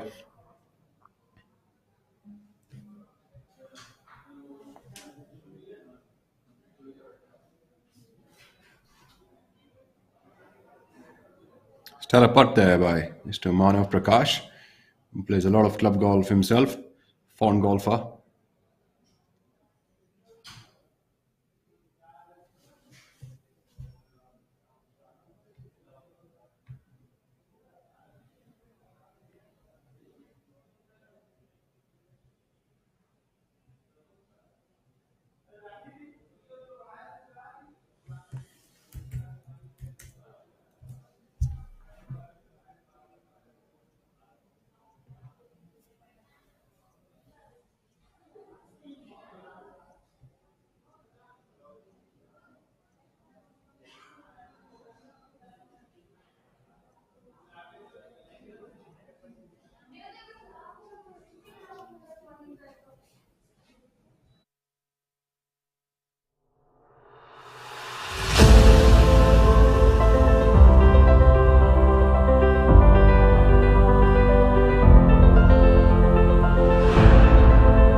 Back on the golf course, we are here with the next group, which will be coming on to the 18th green. Is the 9:50 tee time. Shamim Khan And Jamal Hussain Mola from Bangladesh. Shamim Khan is paired alongside Ravinder Takkar and Jamal Hussain Mola along with Amlan Bhattacharya. Amlan Bhattacharya hitting a chip now. On the 17th, my apologies.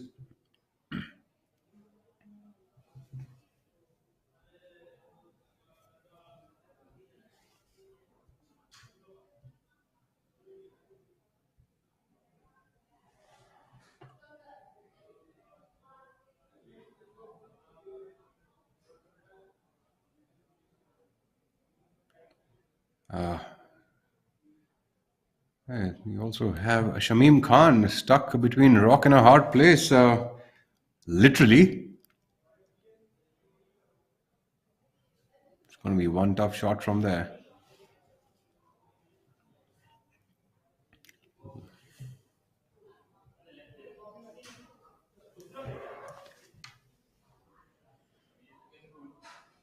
Amateur finally finding his way onto the dance floor here.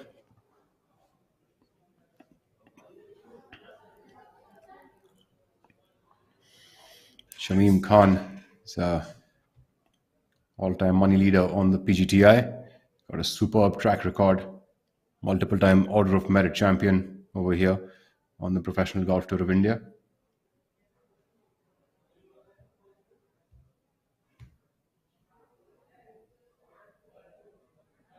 That's probably a fine effort, but a difficult place that was. Almost no room to swing that club as well.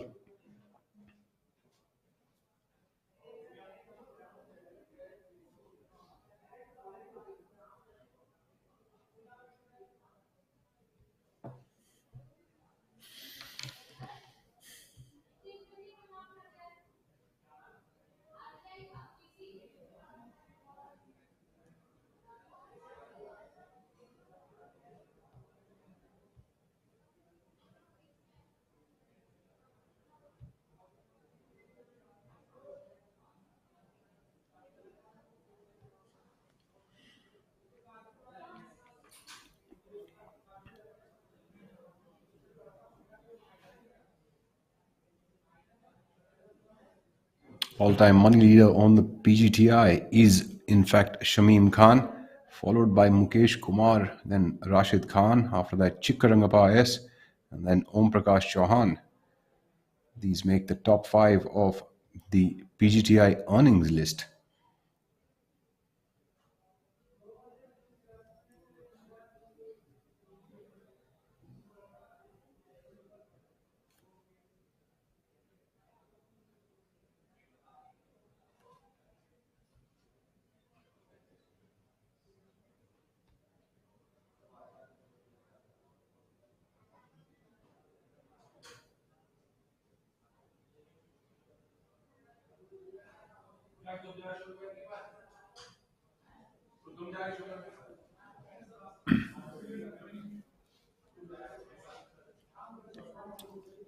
Take a look at Mohammad Jamal Hussain Mola. We also take you all through the statistics of the PGTI as we speak. In fact, the Professional Golf Tour of India website, the pgtofindia.com, is peppered with information about professional golfers and their statistics.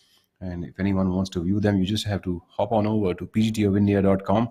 You can view the statistics of how many tournaments played, how many cuts made, how many victories they've had, and so on and so forth. And going into the birdie leaders on the PGTI, Karthik Sharma leads the way in 2022 with 192 birdies.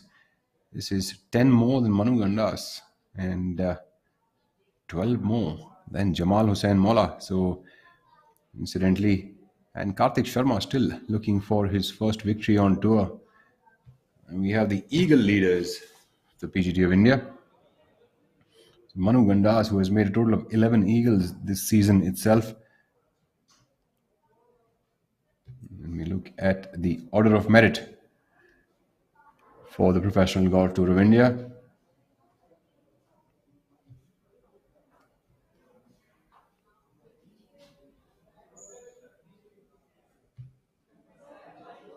Shamim Khan would go on to miss that putt. Ajitesh Sandhu leads the way on the order of merit for 2022 with a total prize winning so far at 42,90,750 rupees. And at second position is Yuvraj Singh Sandhu at 36,51,863 rupees.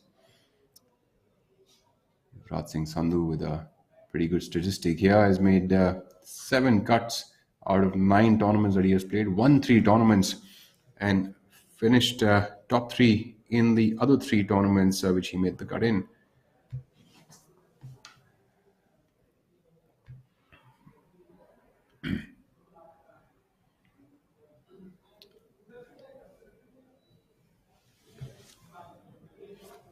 Jamal Hussain Mola, one of the top golfers from Bangladesh, our neighboring country.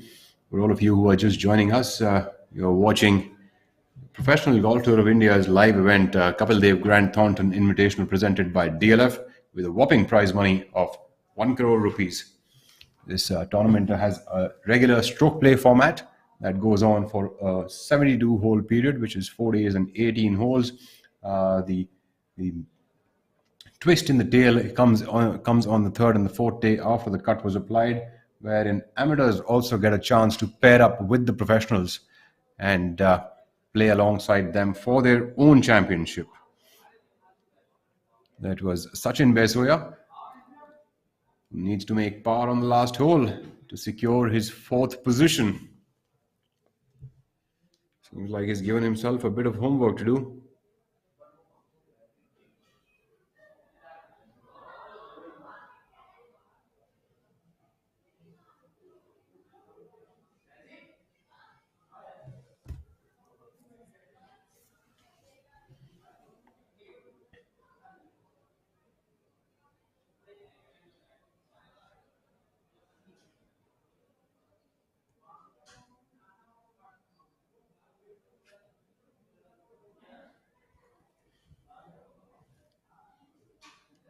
Himmat Singh Rai is not having his best showing today. He's currently at a tie for 8th position at 2 over par at a tough front 9. Himmat with a double bogey start on the first, and then bogeys on hole number 6, as well as on the 9th hole, birdies only on second, and then one on the 15th hole. Coming up onto the 18th for birdie is Himmat.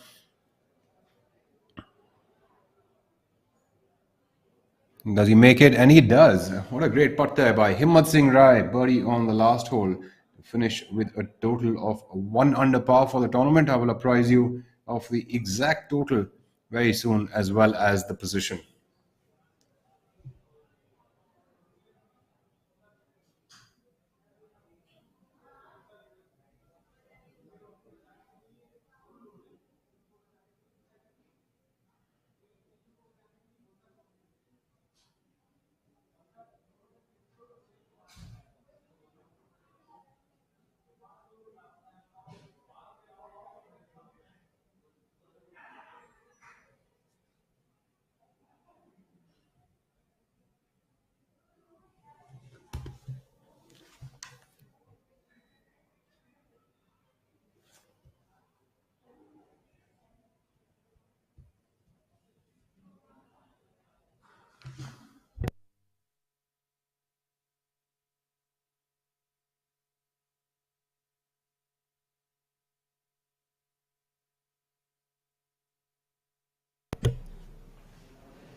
Sachin Basoya to save par on the last hole to secure a top 5 finish this week. These weeks are very important for the golfers as they make their way into the final few tournaments of the year. There's a lot of big events for the players to be playing in the next couple of weeks. It'll be a good start to the big season ahead.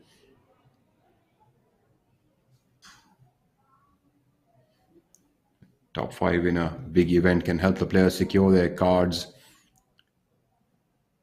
for the coming season. Only top 60 of the players on the order of merit make it to the next season. Sachin Basoya going on to miss that one. Be likely bogey there for him. So, as I was mentioning, at the Professional Golf Tour of India, for you to secure your card and to have playing rights on the tour completely for the following year, one has to be in the top 60 of the order of merit. In case you are not in the top 60 of the order of merit, the player has to go back to the qualifying school. And qualifying school is basically a tournament that is held over 8 rounds at the beginning of the season, usually in January, at various locations in the country, hosted, of course, by the Professional Golf Tour of India. So anyone who wants to go over and try their hand at professional golf can go there and apply for a spot at that tournament. So about 44 players or so get new cards into the professional tours at the qualifying. Over 300 to 400 participants come in to play all these tournaments. So we look at MS Dhoni.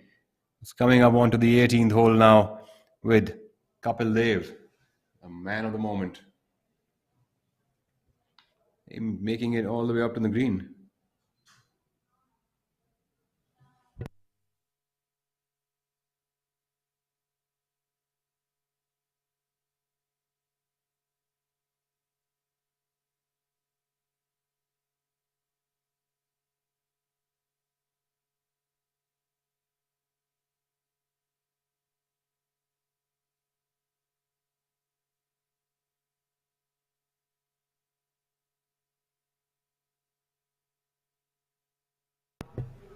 Great shot there by Ashish Beriwala as well.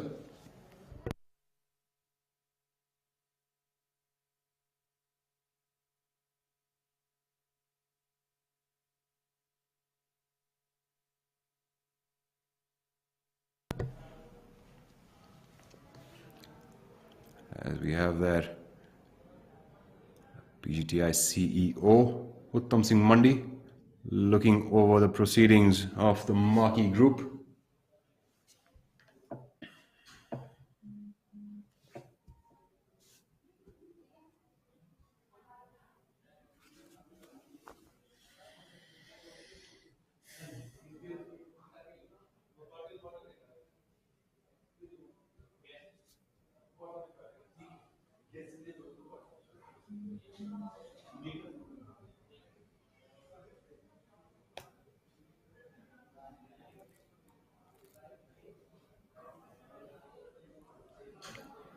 Karthik Sharma, a left-handed golfer, who seemed to be one of the contenders for this tournament, is currently at 4 under par at third position on his own, clear of the next person, currently playing at the 16th hole. Karthik, who was leading the tournament alongside Varun Parekh going into the final round, is now at third position with birdies on the 11th and the 12th hole. His front nine was full of blemishes with bogeys on first and the 9th and a double bogey on the 7th hole. Making amends there on the back nine is Karthik Sharma on our screens. Karthik shot rounds of 71, 67 and 72 and to be in commanding position going into this final round. Unfortunately, he has not been able to capitalize it to the best of his ability. As he make that one, well done there, Karthik Sharma. That'll save him yet another shot on the field.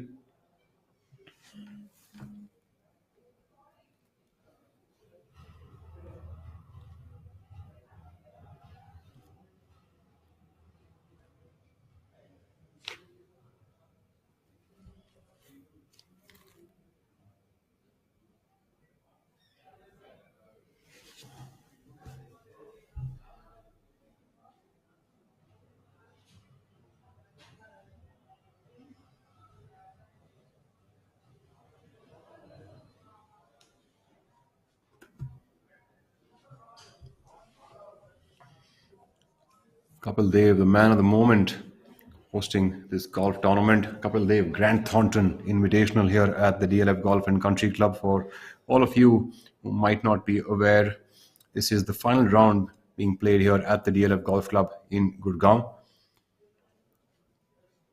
hosted by the Professional Golf Tour of India, presented by DLF. This is the Kapil Dev Grand Thornton Invitational. Also, some of the other pieces of information which are very important to be known here is that you also have MS Dhoni here playing this tournament. Kapil Dev, MS Dhoni bringing together and coming forth, embracing golf as a sport in their lives. One of the co-sponsors of this event, of course, the title sponsor is Grant Thornton. The co-sponsors of this event are Forest Essentials, IIFL Finance Company, the Oberoi Hospitality brand, Nourish Organics. We also have Khaitan and Company Advocates. We have Sepoy and Company, which is the first Indian mixer company. We also have Ava water brand. We also have Blue Smart Mobility, India's first all-electric shared mobility platform. We also have AMP JLR, India's biggest retailer of Jaguar, Land Rover, Callaway Golf, and Ardenox, as well as Athletic Drive. As news pours in, Warren Parekh has made yet another birdie on the 16th hole to be at 10 under par for the tournament, leading the way now by 5 shots over Manu Gandas, who is at 5 under par. Super putt there.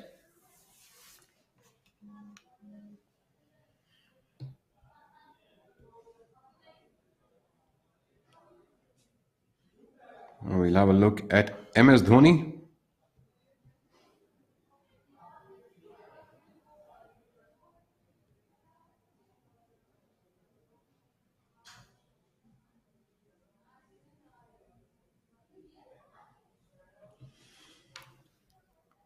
MS Dhoni not really catching the line on that one. That's a big break from the right to the left over here on this 18th hole green. Great day indeed here for professional golf, as well as for these cricketers who came out to play golf here with the professional golfers, learning from the best professionals in the country. MS Dhoni, Kapil Dev. We also have Murli Karthik, who's here. We also had Madan Lal yesterday playing the tournament. All in all, cricket and golf almost coming together. A couple of minutes back, we also had a superb conversation around sports in general and how all of the sports are actually linked together, how each sport can help us in one way or another in our lives, and whether you go on to become a professional sportsman or you don't, but each sport can still teach us a lot. In fact, if you're a sports person yourself, playing different sports gives you a very different perspective and actually helps you hone very different kind of skills.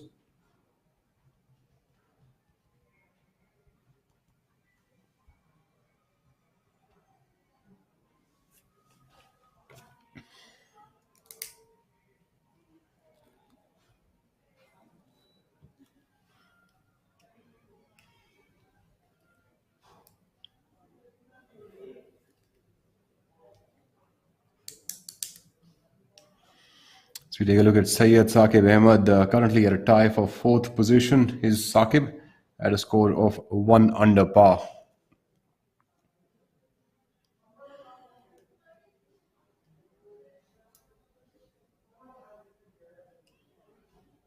Saqib, who was in the running to win this tournament as the day started, and in fact, even yesterday as the day started, unfortunately, seems like the wheels are coming off the wagon here.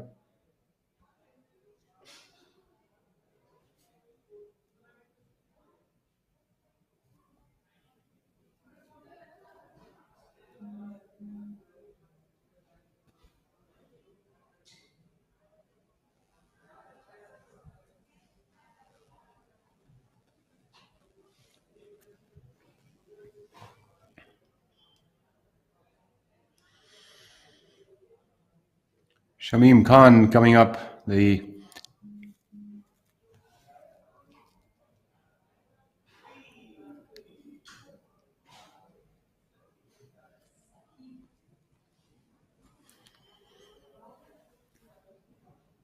all-time money winner on the PGT of India, Shamim Khan, coming up with his third shot on the 18th hole.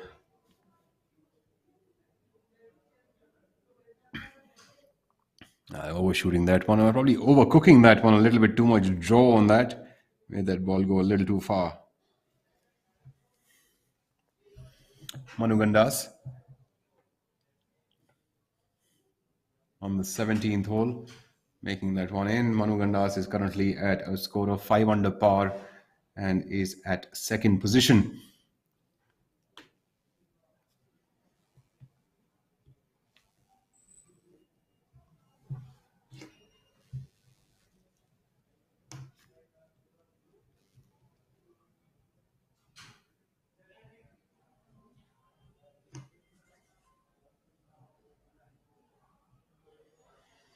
Bangladeshi golfer Jamal Hussain Mola having a tough day out on the golf course today. Jamal had a tie for 21st position. He's currently at a total score of 6 over par.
As we're back onto the 17th hole, a hole which is the signature hole of this golf course.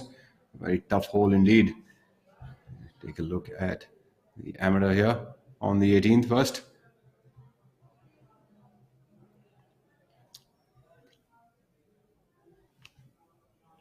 Right, my dear friends, is Mr. Ravinder Takkar, who is partnered alongside professional Shamim Khan.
The iconic 17th hole has got one of the deepest bunkers among the golf courses of India.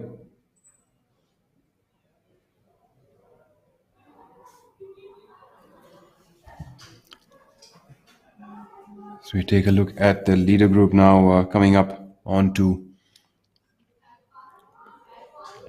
the green of the 17th hole. We have Varun Parekh walking up that green, who is leading the tournament now by 6 shots over Manu Gandas.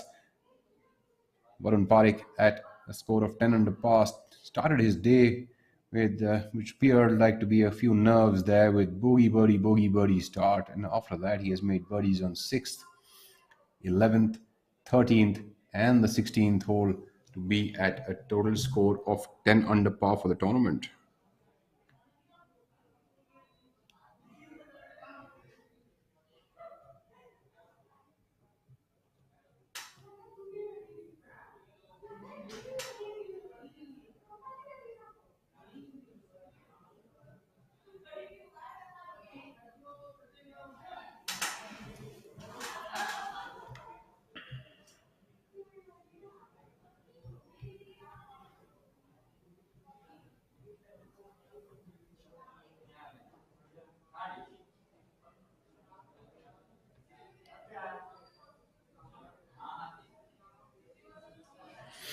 Ravinder Thakkar now coming up on the 18th hole.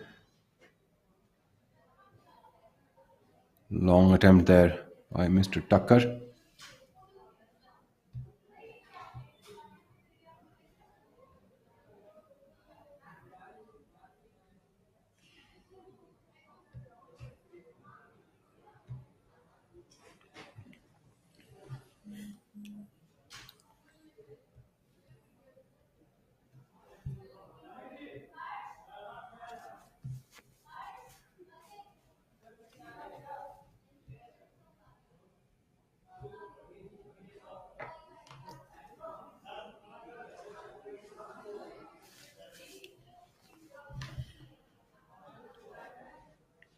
Mr. Tucker is trying to finish off and get out of the way for the pros to finish off after him.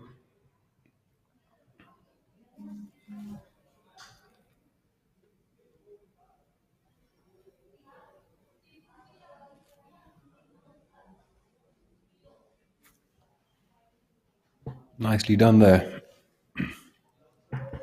Mr. Tucker, hopefully all the amateurs have had a lovely time there with the professional golfers and learned a few things, and of course felt the heat of the moment as well. And I think it's very important, and that's the whole premise of this playing alongside them in a stroke play event, to be able to see and feel the heat of the moment during a stroke play event like this when you go into day 3 and day 4 trying to win a golf tournament.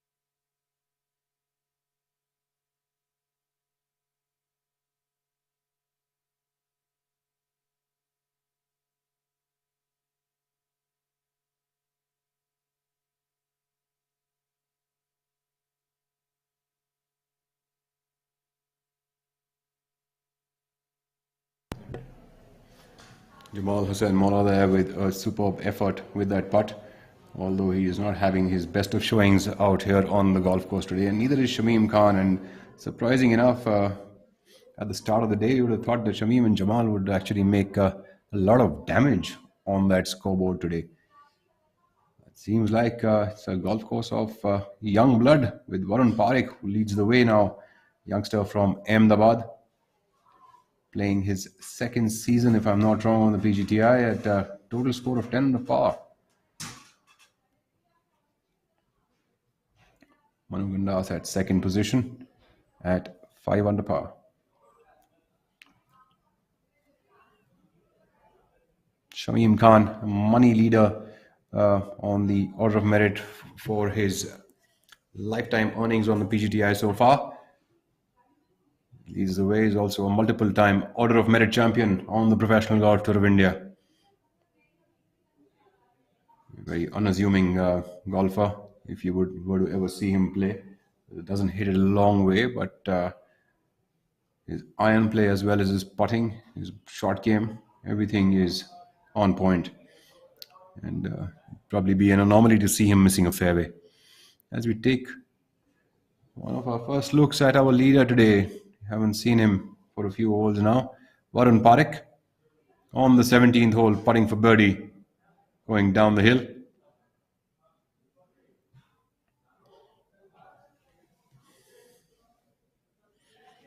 Good judgment of pace is what is required here for Varun.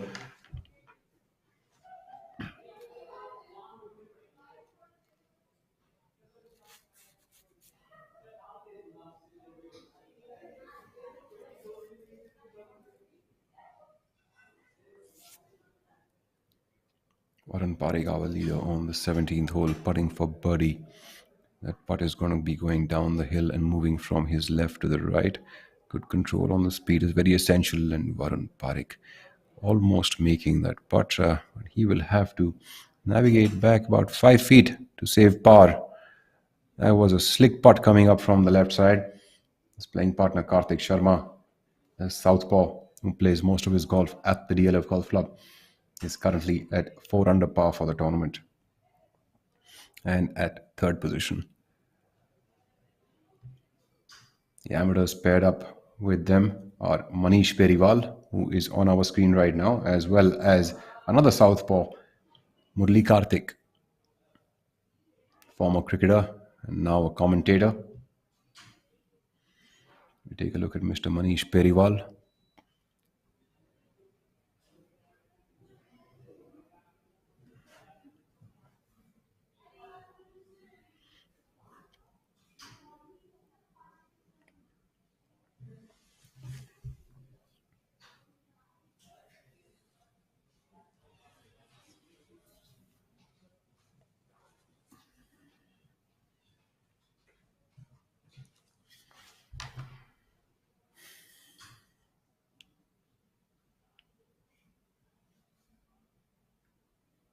As we now see Murli Karthik.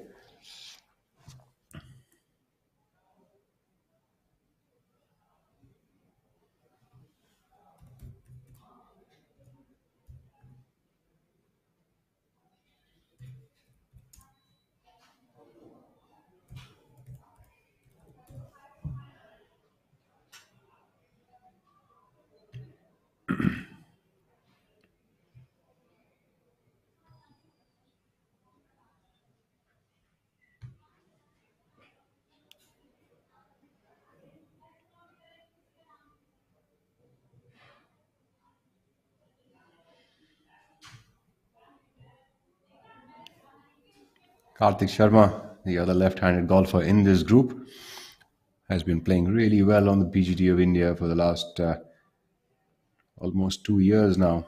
Definitely for the last year has been knocking on that winning door. Soon enough, that shall open for Karthik as he putts on the 17th hole, my apologies, the 71st hole of this tournament for him. Nicely done there by Karthik Sharma. His first tournament at his home club. Also, the first tournament by the PGTI being held at this club. The coming together of Kapil Dev Grand Thornton Invitational, ladies and gentlemen. For all of you who are just joining us, this on our screens is Varun Parekh from Ahmedabad, young lad leading and about to win his first golf tournament on the Professional Golf Tour of India, the Kapil Dev Grand Thornton Invitational presented by DLF at the DLF Golf and Country Club. We are coming to you live on ABP Live. This is a great partnership between Kapil Dev and Grand Thornton, bringing together a prize purse of 1 CR on the PGTI calendar at this picturesque golf course. And a superb new format. Varun Parekh making par on the 17th, moving into his final hole, the 72nd hole of the tournament, leading the way by 5 shots.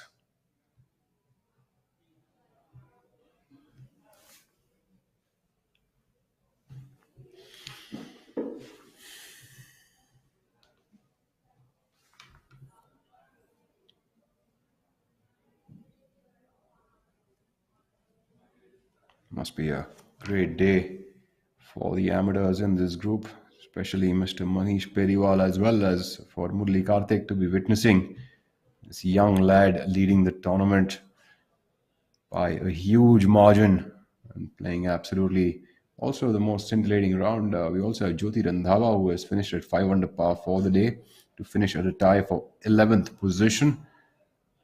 A couple of other notables in the field. We'll take a look at Gaganjeet Bhullard, who has shot a 2 over par today to be at 7 over par for the tournament. So I have Himmat Singh Rai, who actually made a birdie on the last hole, finished with birdie, bogey, birdie on the last 4 holes to finish at even par for the tournament and a tie for 6th position. Syed Saqib Ahmed has also finished at even par for the tournament. Dipinder Khullar and Sachin Besoya at a tie for 9th position.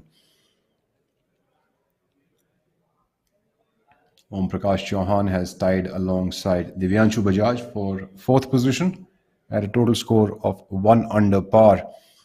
As we now take a look at the penultimate group coming on to this 18th hole, Manu Gandas, who is paired alongside amateur golfer Mr. Vikram Bakshi, and professional Syed Saqib Ahmed, who is paired alongside R. Vishwanathan.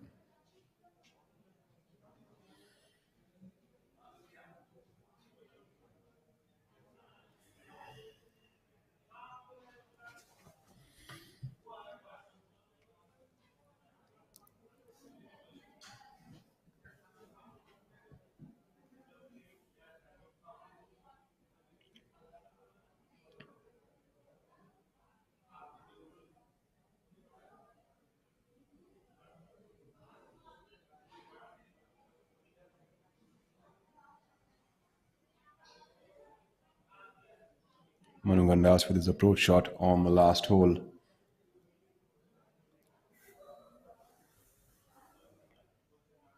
Playing to 2 under par for the day, total of 5 under par for the tournament is Manu. Multiple winner on the tour, Manu Gandas. What a superb shot there from Manu, finishing up for the galleries at just 3 feet. One of the best approach shots we've seen so far on the 18th hole. So we take a look at the leader, Varun Parekh, going with a 3-wood on the last hole.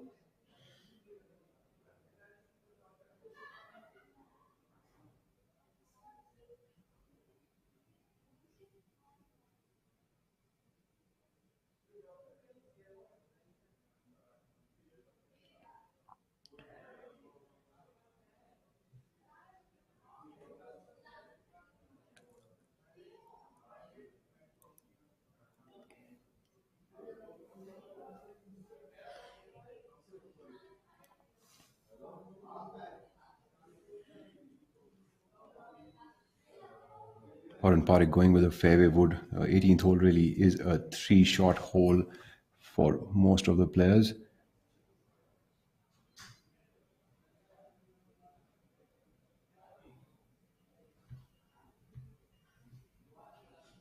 The 18th hole is a par 5, panning over 624 yards from the tee to the green.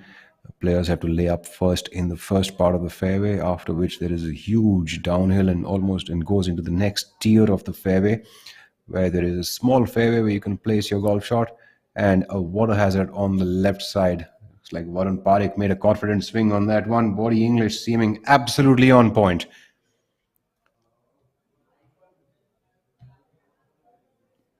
Karthik Sharma now comes up.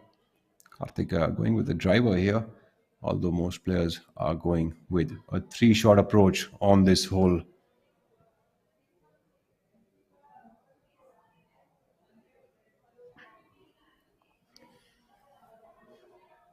Players usually laying up on the top part first and then laying up on the second part towards the right side of the water hazard, and then taking on the flat flag stick from there.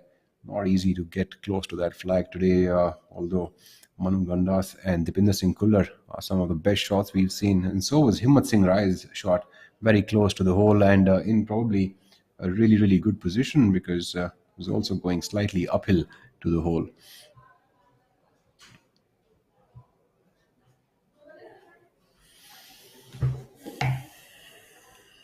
Take a look at Syed Saqib Ahmed coming up on the 18th hole with his approach to the green. Saqib currently at even par for the tournament.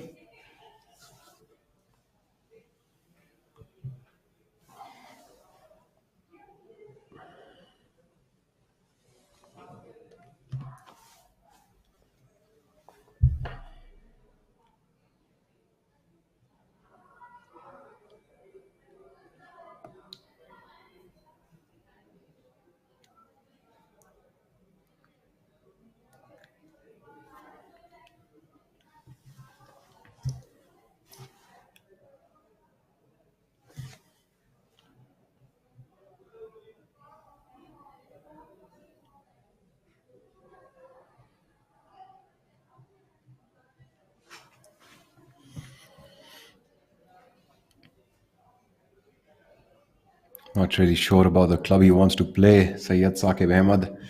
Pin location today is perched up 42 yards inside the front edge on the 18th and 11 yards from the right side.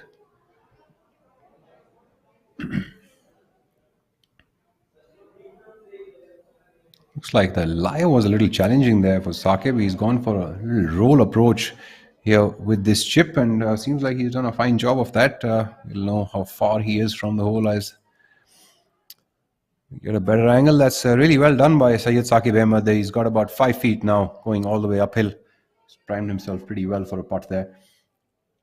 If you look at the amateur playing alongside the professionals in this group, we have R. Vishwanathan and Vikram Bakshi. R. Vishwanathan pairs alongside Syed Saqib, and Vikram Bakshi pairs alongside Manu Gandas. And what a superb putt there, straight for the galleries by the amateur golfer.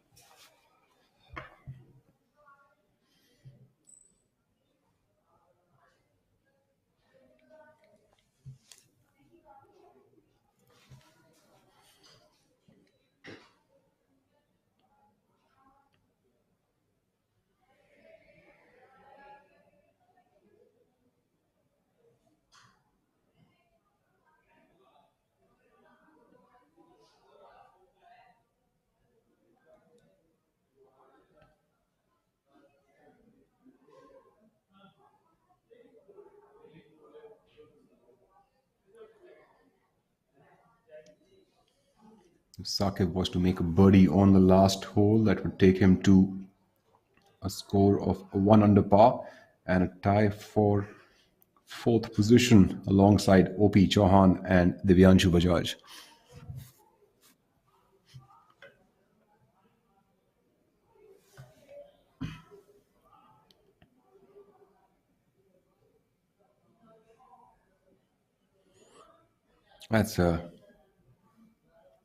That's going to hurt for some time for Saqib. The birdie start today really didn't capitalize on that. Kind of similar to yesterday for Saqib in the 3rd round. He really picked up a lot of pace on the front line, but really couldn't quite keep up with it going into the back half of the golf course.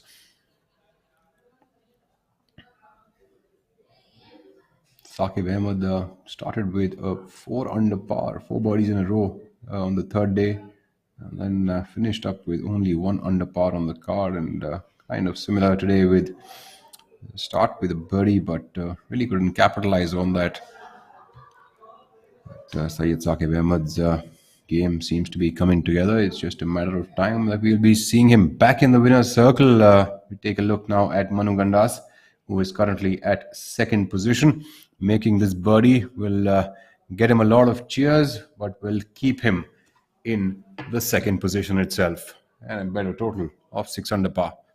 Manu Gandas for birdie on the last.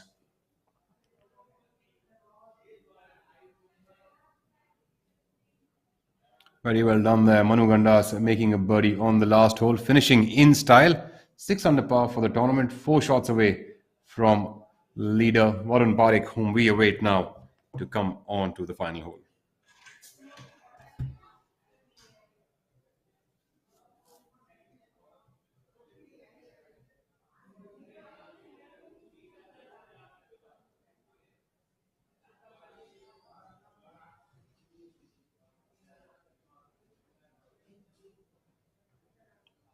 Ladies and gentlemen, there's just a little hiccup and a little correction here on the scoreboard. As they say, technology isn't flawless.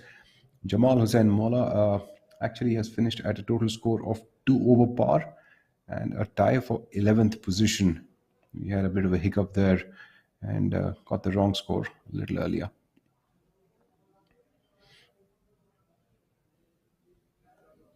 And Shamim Khan has finished up at 4 over par for the tournament. So these were the 2 errors that we had seen, 2 anomalies on that scoreboard. So just clarifying that for the viewers who are there with us. So we Wait for our leader to make his way now onto the fairway on the 18th for his approach shot.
As the leader group now makes its way on to the final hole, we see Varun Parekh has put himself into a good position here on the last hole to get his approach shot onto the green with a 4-shot lead over Manu Gandas.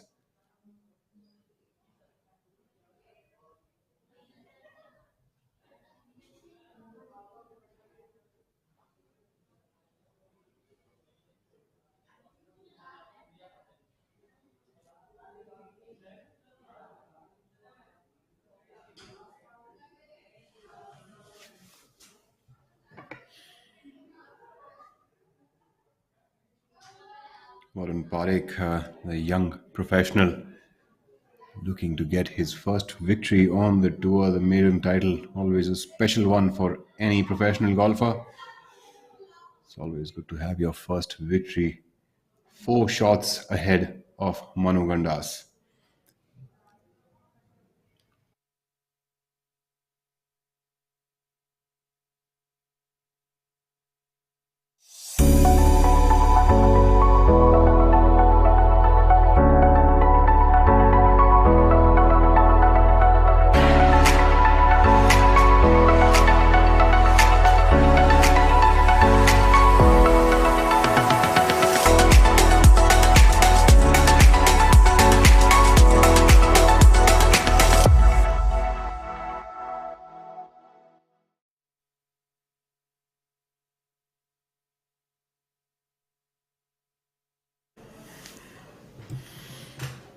Let's see if Varun Parekh is going for the fat side of the green or is he going to go for the flag itself. Murli Karthik coming up onto the 18th. Giving it a nice lash at the ball. Murli is a pretty good ball striker himself. As we take a look at our young leader, Varun Parekh, coming from a pretty good amateur golfing career, is Varun.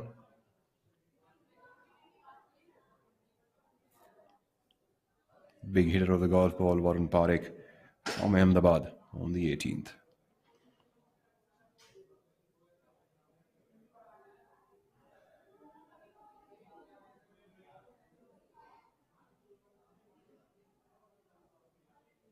What a beautiful shot there by Varun Parekh, attacking that flagstick on that final hole, finishing in style.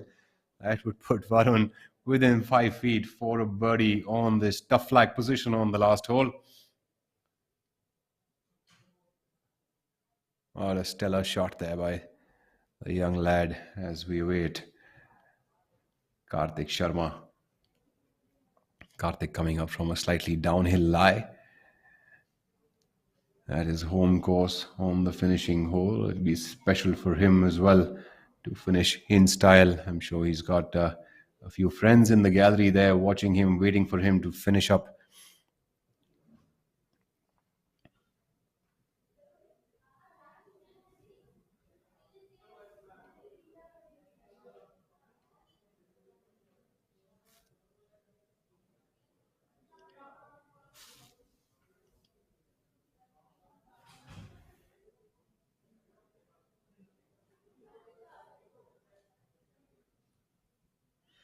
Superb shot there by Karthik Sharma as well.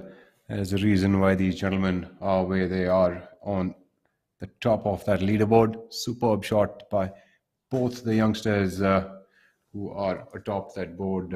One at 10 under par, Warren Parekh leading by 4 shots. Karthik Sharma at 4 under par, solo at 3rd position. Special day indeed for even Murli Karthik to be witnessing the quality of golf here. And also even for the golfers, Warren Parekh and Karthik Sharma, to be interacting with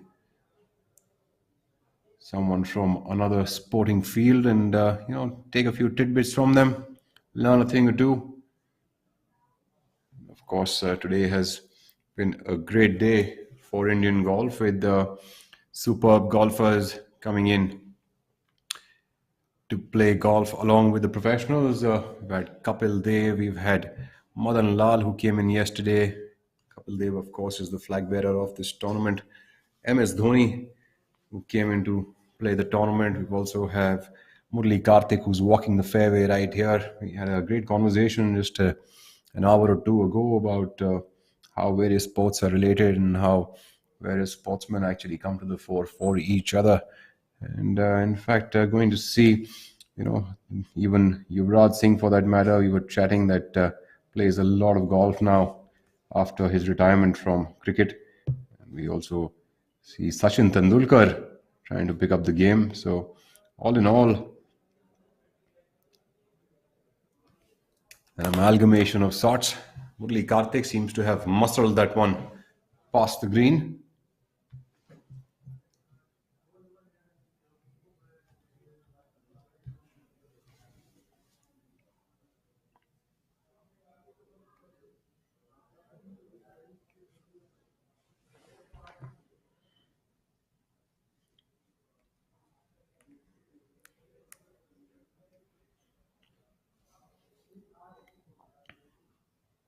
Pretty decent shot there by Murli Karthik, although that's got to cut some legs off that ball, and it does.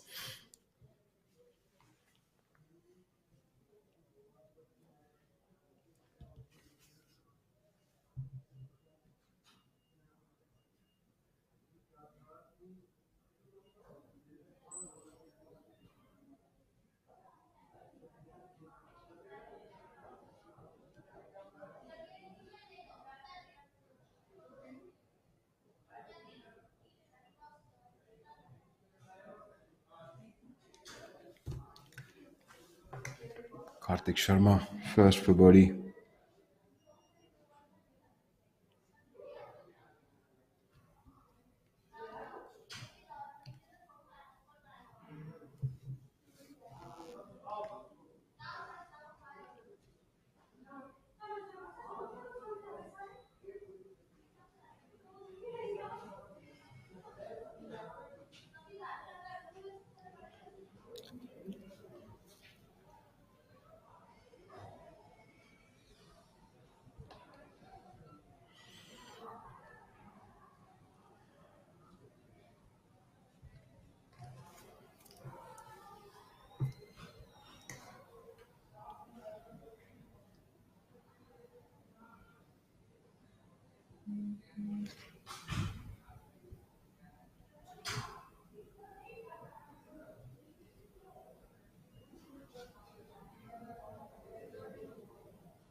Seems like Karthik Sharma is a little confused about some ruling.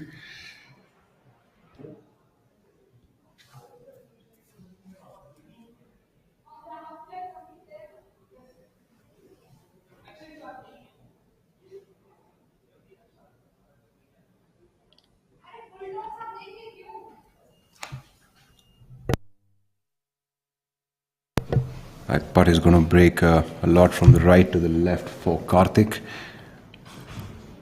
Ball should break about 6 inches almost from the right to the left. It's also going to be a fast putt. As we just check from Mr. Sampachari, the tournament director, about the ruling that it seems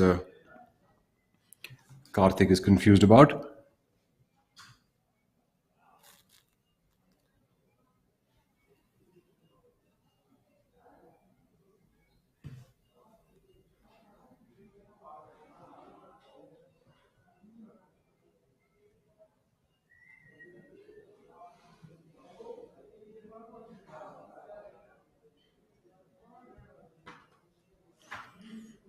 Karthik now ready for his birdie putt on the last. Look for this putt to break a lot from his right to the left. Trying to finish up in style over here is Karthik at 4 under par. Of course, again, doesn't change his position, but finishing in style. And of course, in front of home crowds, Karthik just about missing that putt off the right. Nonetheless, a great week it's been for Karthik Sharma, finishing at solo third position at a total score of 4 under par.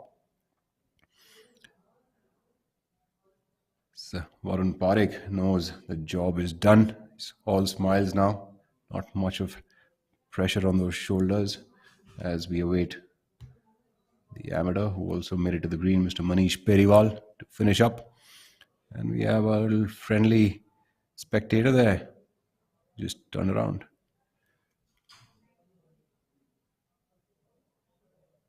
Oh, very nicely done by Mr. Manish Periwal. I've been seeing a lot of amateur golfers are actually golfers of the galleries. There they are.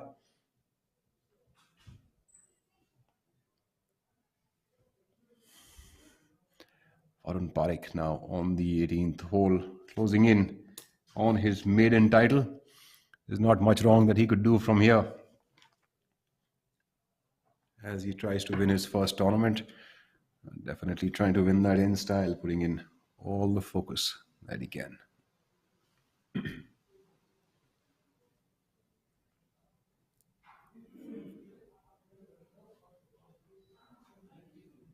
Ladies and gentlemen, that is Varun Parekh making a birdie on the last hole to win his first title in style with a total of 11 under par for the tournament. Varun Parekh from Ahmedabad is the winner of the first inaugural Kapil Dev Grand Thornton Invitational presented by DLF. I am Rahul Bajaj here in the commentary box, signing off from here. But please do stay tuned as we move into the prize presentation very, very shortly.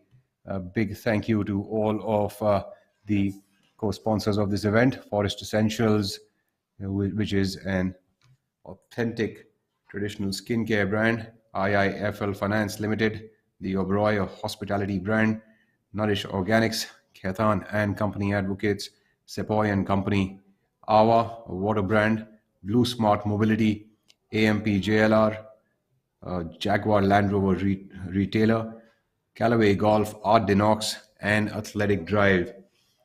All the players congratulating Varun Parekh there for his first title. Varun Parekh seems to have his friends there waiting for him on a video call as we wait for him to now go and sign up his scorecard and await the prize presentation.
Okay, ladies and gentlemen, we'll get started right away. I'd like to start by inviting the presentation party up on stage. I'd like to begin with the CEO of the Professional Golf Tour of India, Mr. Uttam Mundi. Please come up on stage.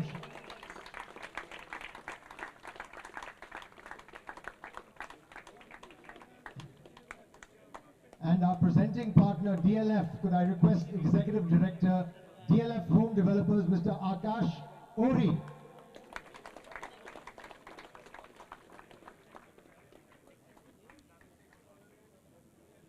And our title sponsor this week, let's have a round of applause, the CEO of Grand Thornton, Bharat, Vishesh Chandiyo.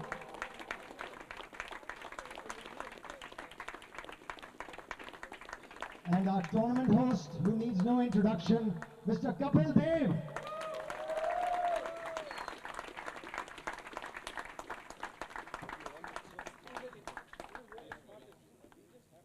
Uttam, could we request you to start by saying a few words?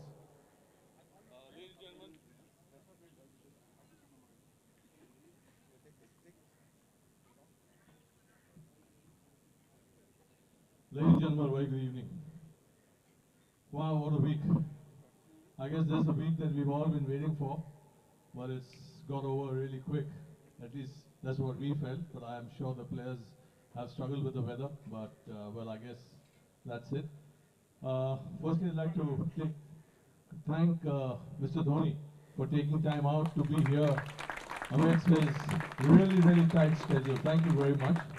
I enjoyed walking with you all today, both the legends, and I think now I know how the cricketers actually pack a punch. I've seen that happen in the past. I'd like to actually thank Mr. Dev, Vishesh, Grand Thornton for this particular event. Kapil Dev Grand Thornton is an event that actually all the professionals have been waiting for. We've all been waiting to see this event unfold, and that too at the DLF Golf and Country Club. Akash, thank you very much for playing host this week. It's been fantastic. I mean, we've come back here with a full field event after a number of years, and this is the first time that we actually played on this new course. The players would definitely have loved it. Some great playing. Congratulations to Varun. Well done, my friend. What a win. What a win. And some great scoring. I think we're proud of you for this. And I think this will probably just loosen you up for the weeks ahead. There are so many people that I'd like to thank, starting from Grand Thornton. There are people who actually work behind the scenes, from Soumya, Meghna, Arjun. Thank you very much for all the effort. I know it takes a lot. It was all on short notice, but thank you very much for bearing with us. Of course, DLF.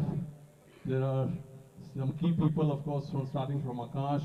There's Karan, Anitya. I think there are a whole lot of people who are in charge of F&B, Tush, and all the other things, including the golf course, the course superintendent. There are a lot of people who work actually behind the scenes. So thank you very much for actually helping out and making an event a success. Without you guys, of course, you know, it never does work out the way we would want it to.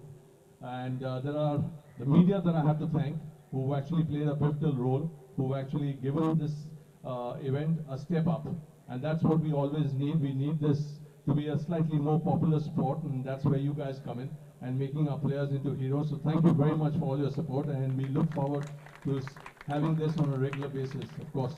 Thank you very much. Request, sorry, see, this is like, you know, just कहते हैं घर की मुर्गी दाल बराबर. I mean, the person who's actually put it together, Mr. Rishi Narayan, please put your hands together for him. And Charu's, there you are, of course, with the paper and pen in your hand. So thank you very much. Thank you. Request Akash to say a few words on behalf of DLF. Thank you, everyone, for joining us today. Thank you, Kapil Dev. Thank you, Grand Thornton, Vishesh, everybody. I think these tournaments and to get some backing behind these I personally feel are extremely important. I just go back, we were just having a chat with him and MS some time back, and what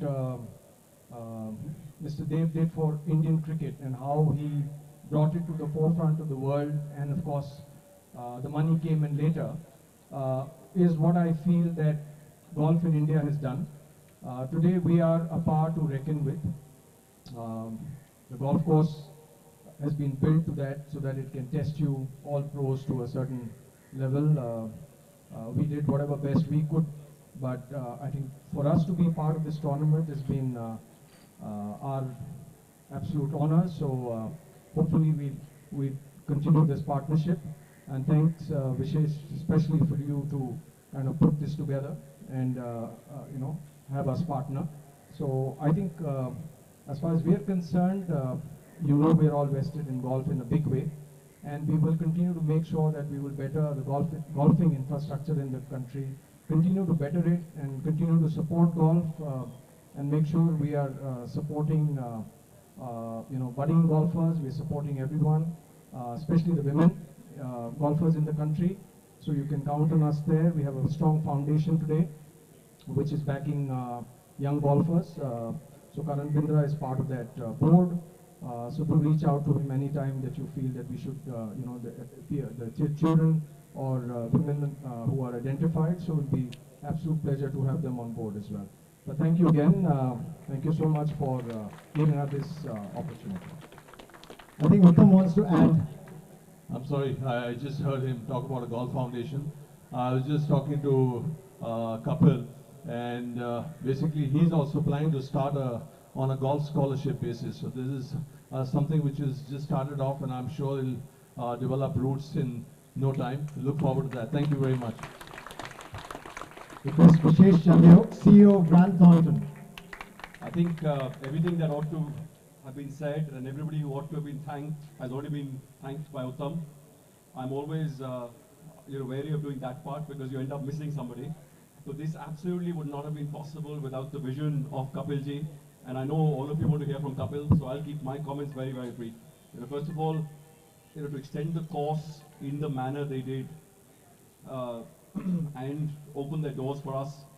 A big, big thank you to Mr. Rajiv Singh, the chairman of DLF, Akash Ori, who you heard from just now. We have seen, at Grant Thornton how business and golf can work together to be a real force for change and a force for good. And we've seen that with our partnership in the US, and I'm so delighted that we could, make a start to that in India. The one man who I spoke to about that, Amandeep Joel, told me you've got to work with Kapil.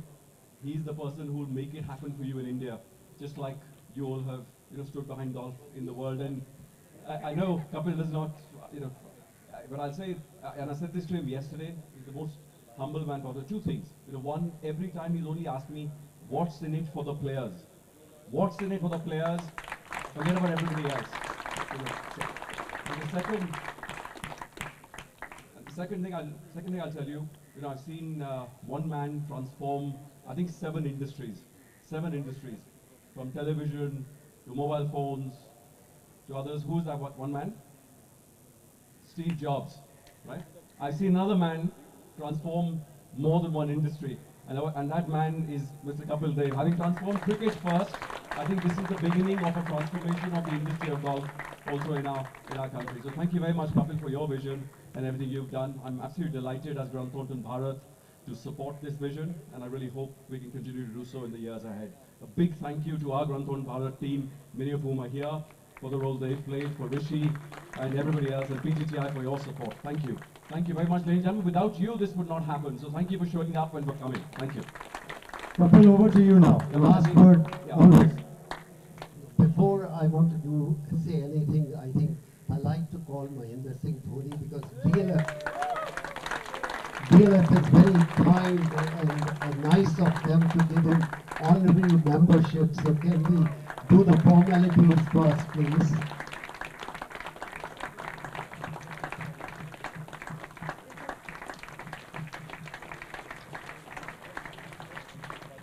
So all the DLF members, now don't push him for photograph, he will be here more often. Because I think by the end we will start getting little tired. We said, yaar, hum khelna chahte hain, we want to enjoy, let us enjoy. But didn't want to annoy any fan also, but a part of that was, can we have a fun also? And now, what I can say, nothing. I think everybody said about everything, and I can only say that I think behalf of all the players, it's more important they got experience to play. Not many people got a chance to play on this course, so this is the first time some of the pros come out and played, and I hope they had a great experience here. Only thing I want to say to the media, I think at this stage, I played cricket, MS played cricket, but it's more important अगर हम थोड़ा सा समय बाकी खेलों के लिए भी निकाल लें. And most important to the corporate world. Nothing is possible in this country if the corporate world don't come forward. And for that, I want to say, again, behalf of all the players, thank you. I think you made it so possible, and all the people who put so much money to make this thing happen. And everybody knows it's not easy to organize a tournament at this scale. We must have left so many untouched things, but I just want to say this is the beginning, what Akash said, it's the beginning of golf in this country. I hope in next coming years we can take this game in a different level. People should come out from internationally and say we want to play here. I was talking to MS and I said only one thing. He said, why this course is so different?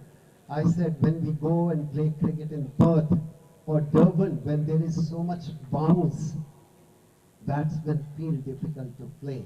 I said, this is the challenge for any golfer to play here. That's the difference we can say. As a cricketing point of view, this is not an easy course, but अगर सबको easy course मिलेंगे तो सभी 100 बनाएंगे. यहाँ पर जो बनाता है तो उसका skill होता है. I understand some of the golf are not happy, but this is the first time. Next time you will be far better, I can believe, and our support will be there. And I want to say personal to all the sponsors, thank you very much for your great effort. Without that, it's not possible. To your team, you know, it's not easy. DLF, Rishi, thank you very much. All the people.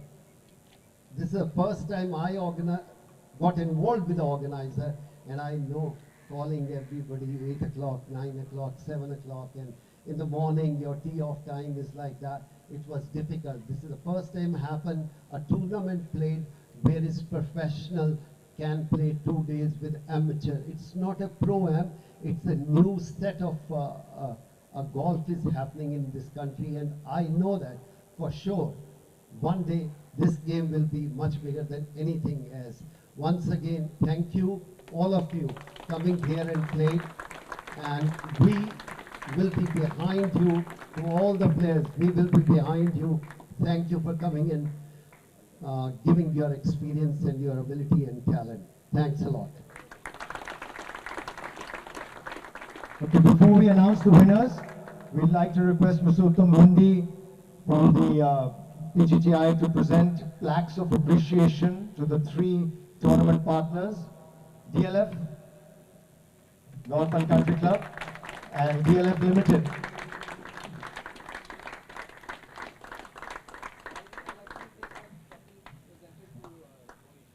And the next to Grand Thornton Bharat, our title sponsors.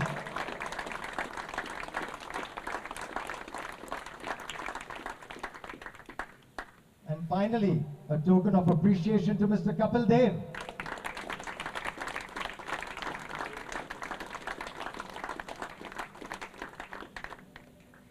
So, okay, they had a bet going, and I believe Uttam now owes Kapil 100 rupees. Yes, that's for sure. Birdie on the last hole. Yeah. For a birdie on the last hole. Okay. So, ladies and gentlemen, there's a lot of companies that partnered with this event, a lot of brands. We need to thank them all. We'll start with the PGTI Tour partners, Rolex, Tata Steel, American Express, Amrutanjan Electro Plus, Golf Plus Monthly, and Athletic Drive. There were a number of teams who specially contributed to this tournament. They flew in from across the country to participate, and we'd like to thank them. SRMB Stunners from Kolkata, DY Patil from Mumbai, Lahiri Infrastructure from Hyderabad, Golfism from the DLF Golf and Country Club, NAC Systems from New Jersey, NAC Systems from New Jersey, and Ecolastic from Hyderabad, our team partners in this event. And of course, Grand Thornton had a number of partners in the event. Luxury partner Forest Essentials, our championship partners Ketan and Company, IIFL Wealth, Bira, AMP Motors, Blue Smart Mobility, and our supporting partners, the Oberoi Hotel, Gurgaon, Ava Water, Nourish Organics, Sequoia and Company, Valentine's, Athletic Drive, Callaway, and Art the Inox, our trophy partners. And when you see the trophies, there's something to believe. So I think we've thanked everybody. We start, I think the winners.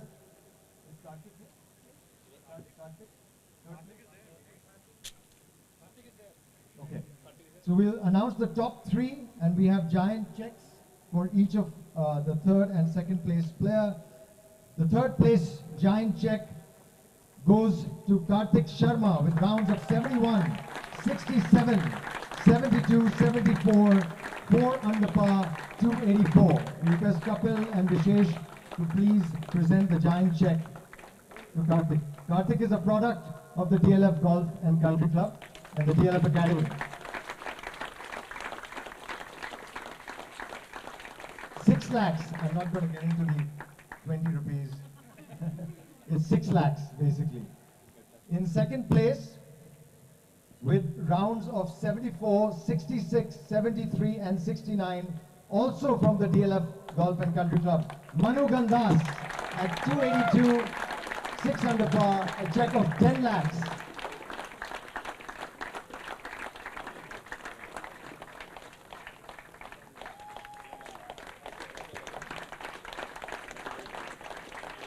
Born and bred at DLF Golf and Country Club, Manu Gandas. And the winner with rounds of 73, 70, 67, 67, a total of 11 under, 5-shot victory, Varun Parekh from Ahmedabad.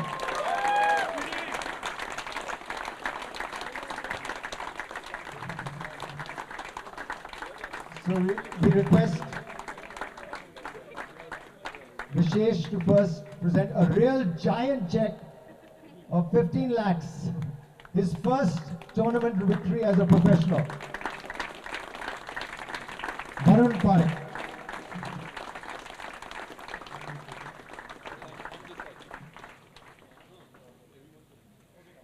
And now the trophy presentation by Kapil.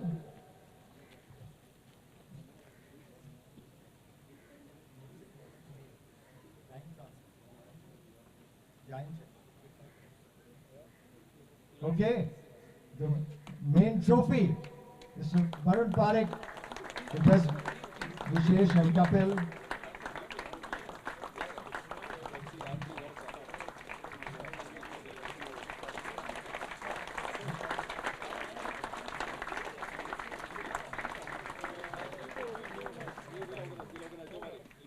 And now can we request Mr. Dhoni to please come up on stage and put on the winner's jacket on Varun Parekh. Let's have a round of applause. MS Dhoni gracing our tournament with his presence. He played a full 18 holes today.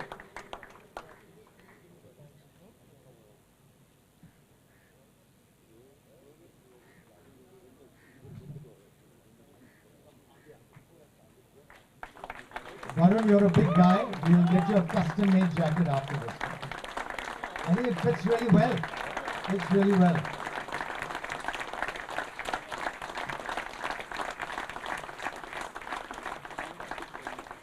The jacket is designed by Ashish Soni, by the way. Few words from the winner. Hello everyone. It's taking a little bit to sing this win in because it's my first time. I would start by thanking Kapil sir, Grand Thornton, DLF Golf and Country Club, and all top partners for making this event for making this event happen. I would like to thank my coach, Jesse sir, Saga sir, and my trainer back in Ahmedabad, Apar. My caddy Sachin, I don't know where he is there. Sachin, it's all because of you that I won this week. You were unbelievable this week. Like, I don't think I could have won without you. Thank you so much. And I would like to thank everyone here who's helped me win. Thank you.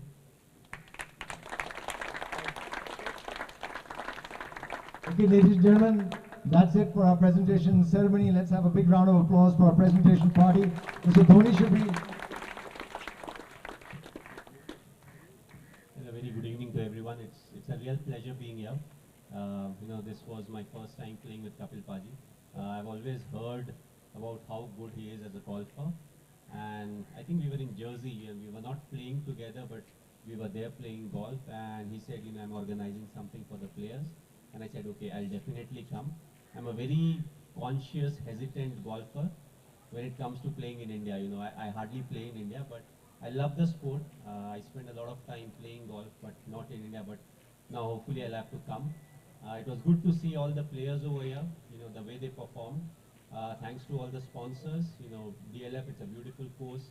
As Kapil Paji said, it's a very tough course, but I still scored 100, so I don't know whether I'll take it as a compliment or not, but we're used to 100, so I still scored 100. Pleasure being here. Congratulations to all the golfers who have done well. Hard luck to the ones because equal effort is put by everyone, but there can only be few winners. So best of luck to all of them for their season ahead, and hopefully we'll come back and we'll make it even more successful. So thanks a lot. Thanks, Anas. Your presence here, of course, not only will it encourage our golfers here, but I was just telling him some time back that our lady staff members, the smiles that they had in the morning, and tomorrow is the payday, so I said, well, this is a priceless photo. We're going to contribute their salaries towards the golf club and the charity that we run. But thank you so much for supporting this. I just want to make a last mention about what the green initiatives of DLF and the DLF Golf and Country Club are. What you see today is 100% green. It is actually literally green also.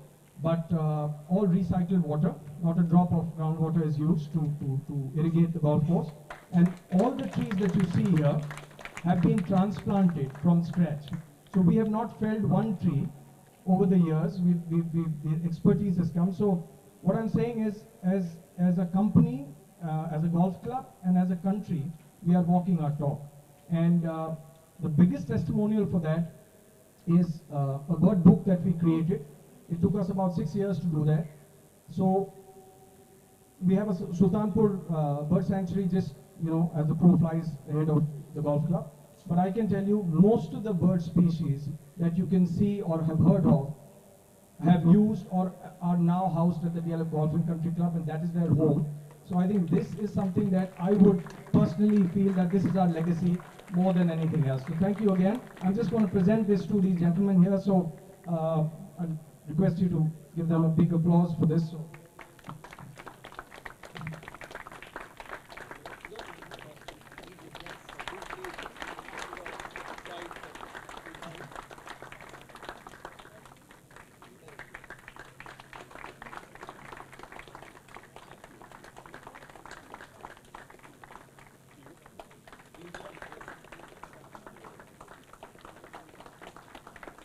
A big round of applause to the DLF Golf and Country Club for being a perfect host this week. An entire staff here, the entire team at Grant Thornton, my team at RN Sports, and of course the PGCI, everybody who's been thanked already, and of course our hosts, Kapil Dev and Mr. Dhoni for arriving today. So we hope you all enjoyed the ceremony, and thank you all for being here. Wonderful to have your support, and we hope to see you again soon. Thank you. And for the Pro-Am teams, we'll be doing the presentation of the Pro-Am team winners this evening, 7 p.m. onwards at the DLF Golf and Country Club main lawns. The Pro-Am team prize presentation is this evening, 7 p.m. onwards.